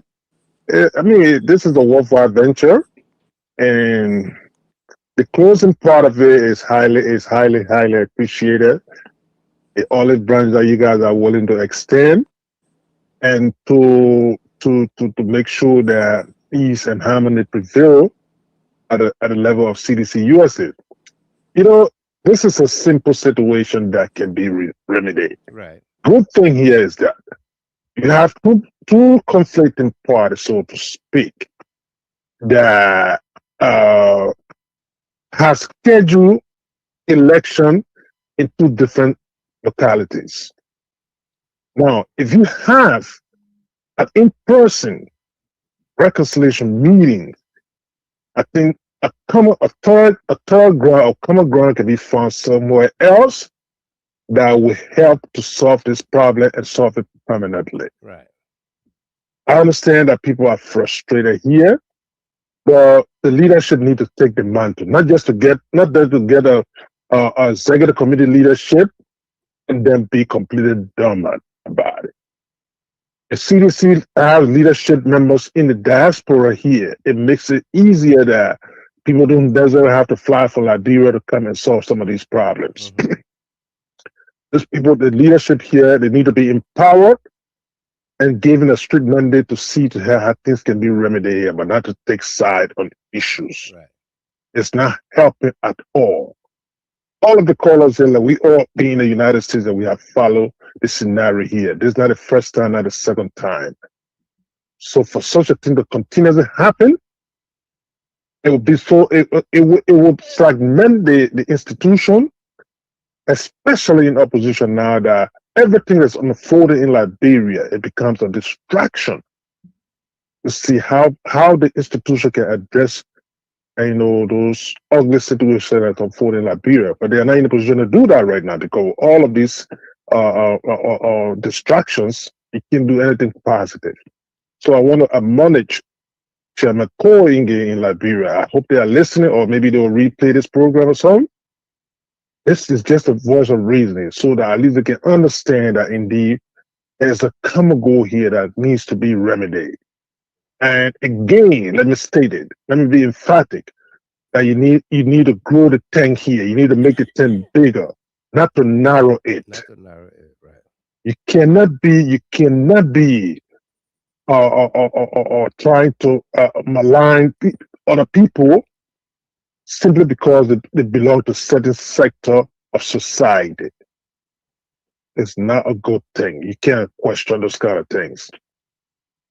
You got to look at the person's decision and sacrifices that he had made over the period and the willingness. CDC is so unique that people don't need to be recruited, so to speak. Mm-hmm. People come at their volition for this institution. Look at all of the callers today. Listen to them. Right. it came at that violation. Some of them tell you that they never even From saw across George Weah in person anywhere. across the globe. They tell you that they never even saw George Weah anywhere before. They never showed his hair before, nothing. But they are very passionate about what they believe in. That's the unique thing about this institution. So people need to take it and run with it. And then whatever the leadership, they're patient. If it's for 2 years, you can come back and win election and lead too. But this chaos becomes so protracted, and I don't think it's a good thing, my brother. So let me say thanks to all of the callers again, and you yourself for all of the time. I can see that like you're closing your eye little by little, but that's okay. It comes with the territory. That comes with the Thanks for Thanks, my brother. Thank you very much, AB there. Folks, there you have it. We've been on here 4 hours, 50 minutes. In 10 minutes, it will be exactly 5 hours. And I don't think we've wasted our time on here without a cause. These are the things that people do where you have interest, vested interest in an institution, in a person, group of people, an organization, a community, or whatsoever that you have interest in. You don't regret taking time off to tend to that. Okay? And that's what we are doing here. And what we did here tonight, I also don't have regrets about coming out to hold this conversation with all of us.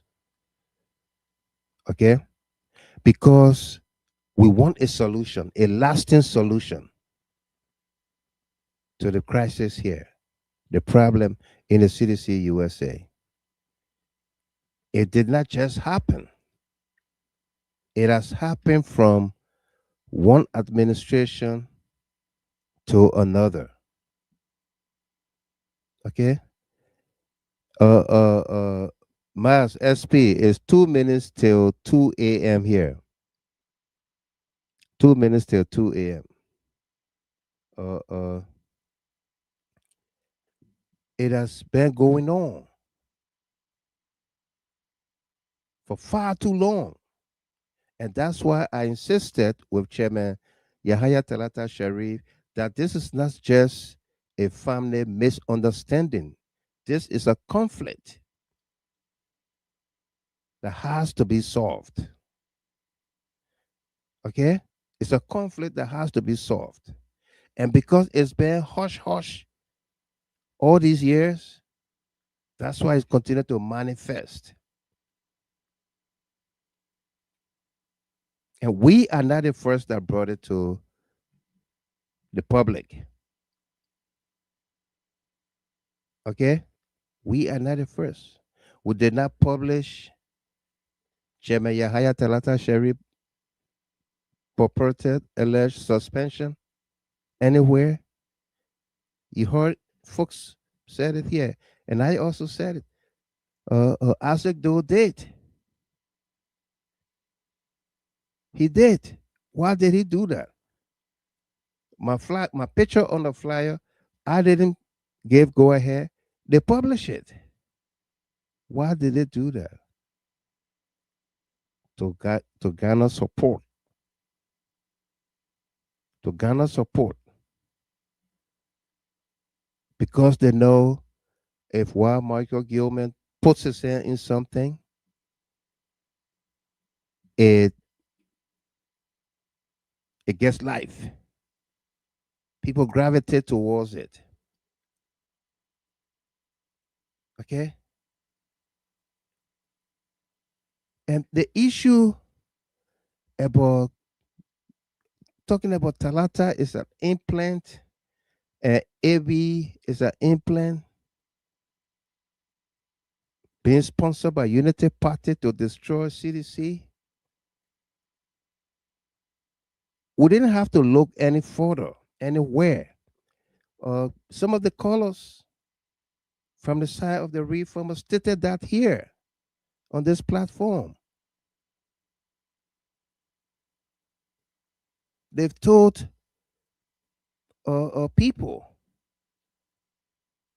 and even question why is Michael Gilman not organizing protests against Joseph Boakai when he comes to the United States? Why am I not after Joseph Boakai or organizing protests against Boakai? Why is Yahaya Talata Sharif not organizing protests against Boakai? And because they are not doing it, they are being sponsored, supported by Joseph Boakai Unity Party. But you insisted, okay, you insisted and said your reformers movement or organization got over 1,000 members. But you have not been able to hold any gathering, whether in Maryland, DC, Virginia area, or in Iowa, where you took your New York convention, or even in New York. You are not able to hold an event that will bring more than 20 people together. Most of the people will come from out of town.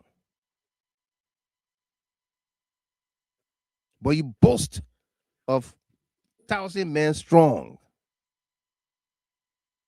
If you have 1,000 men strong, you should be willing to go to elections and participate. Don't try to malign and push people aside and go to have a white ballot. So I want to challenge all of us, especially our colleagues in the reformer organization.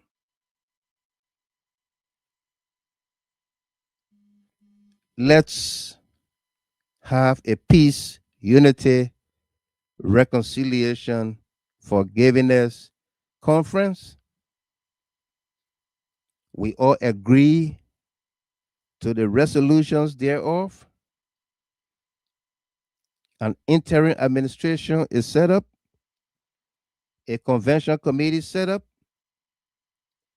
an elections commission set up at that conference to take us to national elections within 3 months to 6 months. Okay? Or we can do the June convention as the peace, reconciliation, and then September is the election convention. And then we are back on course. But the decisions must be binding. We all must commit to that. Because as it is, in the absence of a peace reconciliation convention, you can bring Jesus Christ or Muhammad to host a convention and chair the elections. These guys in the reformer will not accept a result that say they are defeated. They will not. They will not. And the problem will continue.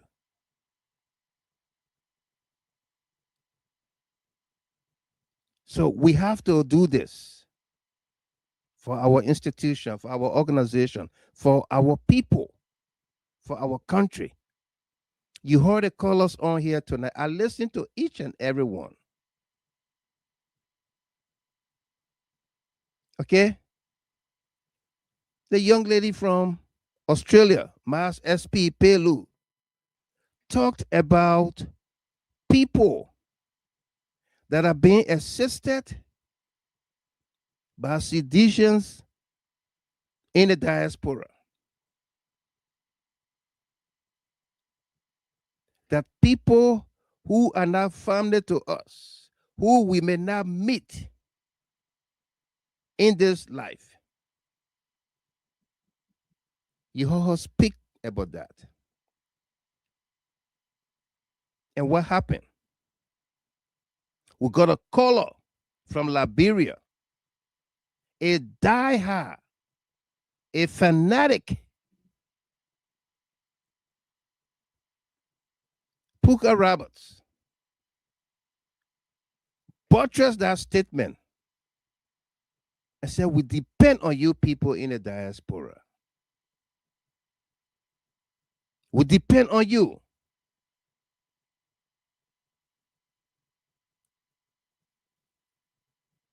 We are not happy about what is happening to the CDC USA. You heard a gentleman from Germany, Ishmael Rahim, talked about the problems that were in the CDC Europe and how they resolved their problems. They held a conference in Paris, in France, and then cemented that in the Netherlands. And we led a delegation to the Netherlands. There was Comfort Mamite, there was Sam Ricks, there was Rodney Rodney Peabody, and myself. We flew into the Netherlands not to go and merrymaker,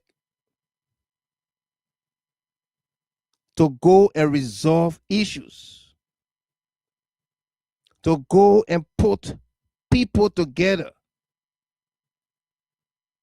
People who have live in the same area, they go to parties, they hang out together, but they would not come to terms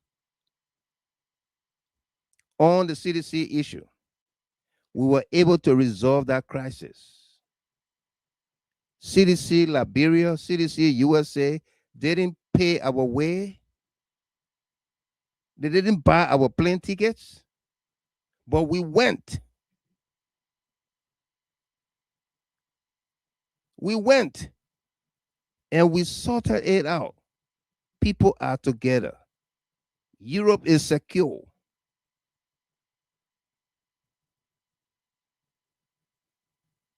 We've been making plans to go to Australia, to meet with the group in Australia.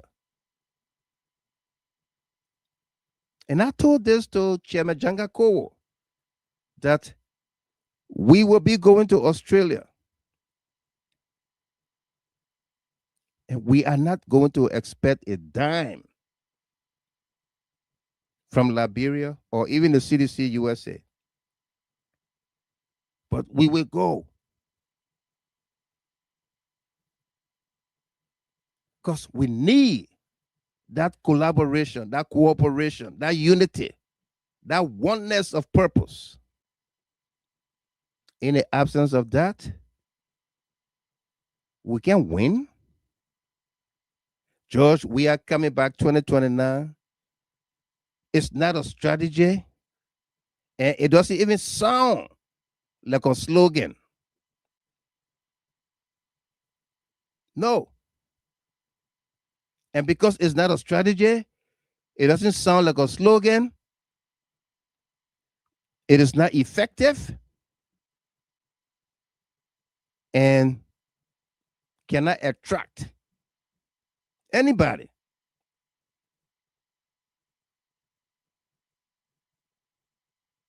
It can't attract anybody.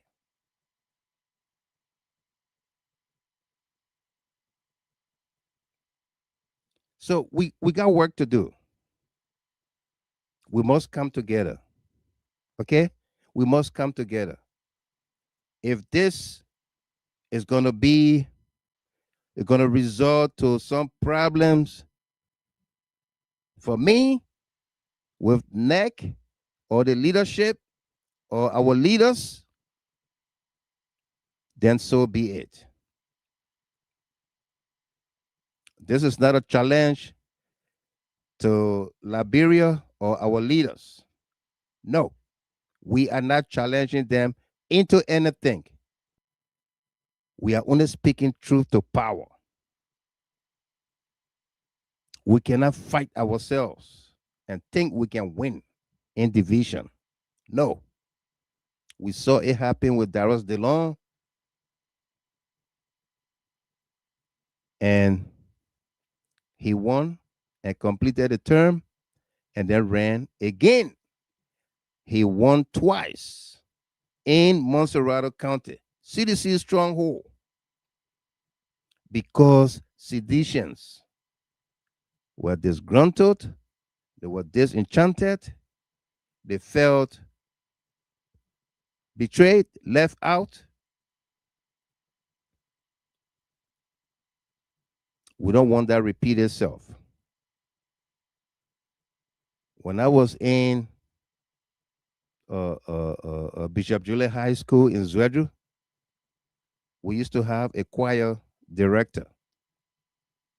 A Ghanaian was directing the school choir. And we all thought we could sing. Every day I'd be singing here, you'd be talking, say, oh, Mr. Gilman, you can't sing. Some people say I can sing. So when we go to choir practice, the first time, second time we went, he said, look, just sing any kind of way you can sing. Sing out loud. Don't force yourself to sing soprano or sing bass or sing tenor. Sing, let me hear you, hear your voice, the sound coming from you, so I can know where to place you. So don't worry about spoiling the song. We're going to fix it. So I'm saying to all of us, we want to hear you speak out. What are your concerns? What are your issues? So that we can fix it now, before 2029. Because you know what? Elections are not won on the day of elections. Elections are not won on the day of elections. Nobody wins elections on the day elections are being held. It's the preparations that you make towards election that will determine if you're going to win or not. The preparations you make, okay, that will determine if you're going to win or not. It is not on the day of election. By this time, we should be preparing for 2029. We should have a strategy in place for poll watchers. Just poll watchers. For the 5,890 polling places, maybe they will increase. Come 2029, we should have a strategy in place by now. How we're going to have poll watchers at every polling station. Whether 5 persons per polling room, where 2 on, 3 relaxing, they change intermittently and all of that. How do they communicate? Will we get cell phones for each one of them that can take picture and send the ballot sheets, the tally sheets, to our command center? How do they get there? Will we have motorbikes for them? We should have a strategy in place by now. We can't keep fighting ourselves and think that we are making any effort. Okay? Time if I spend, I'd like to thank you. Thank to our guests on here tonight, Chairman Yahaya, Talata, Sharif, and team. And again, this is an open invite to the reformers and anybody who wants to come on here to have a conversation. We will definitely welcome you, but you will speak your truth. We will hold your feet to fire. You will speak your truth. If you are not speaking truth, we'll interrupt you and state the truth. Okay? Do have yourself a wonderful night, and we'll catch you on the rebound. Okay? Bye.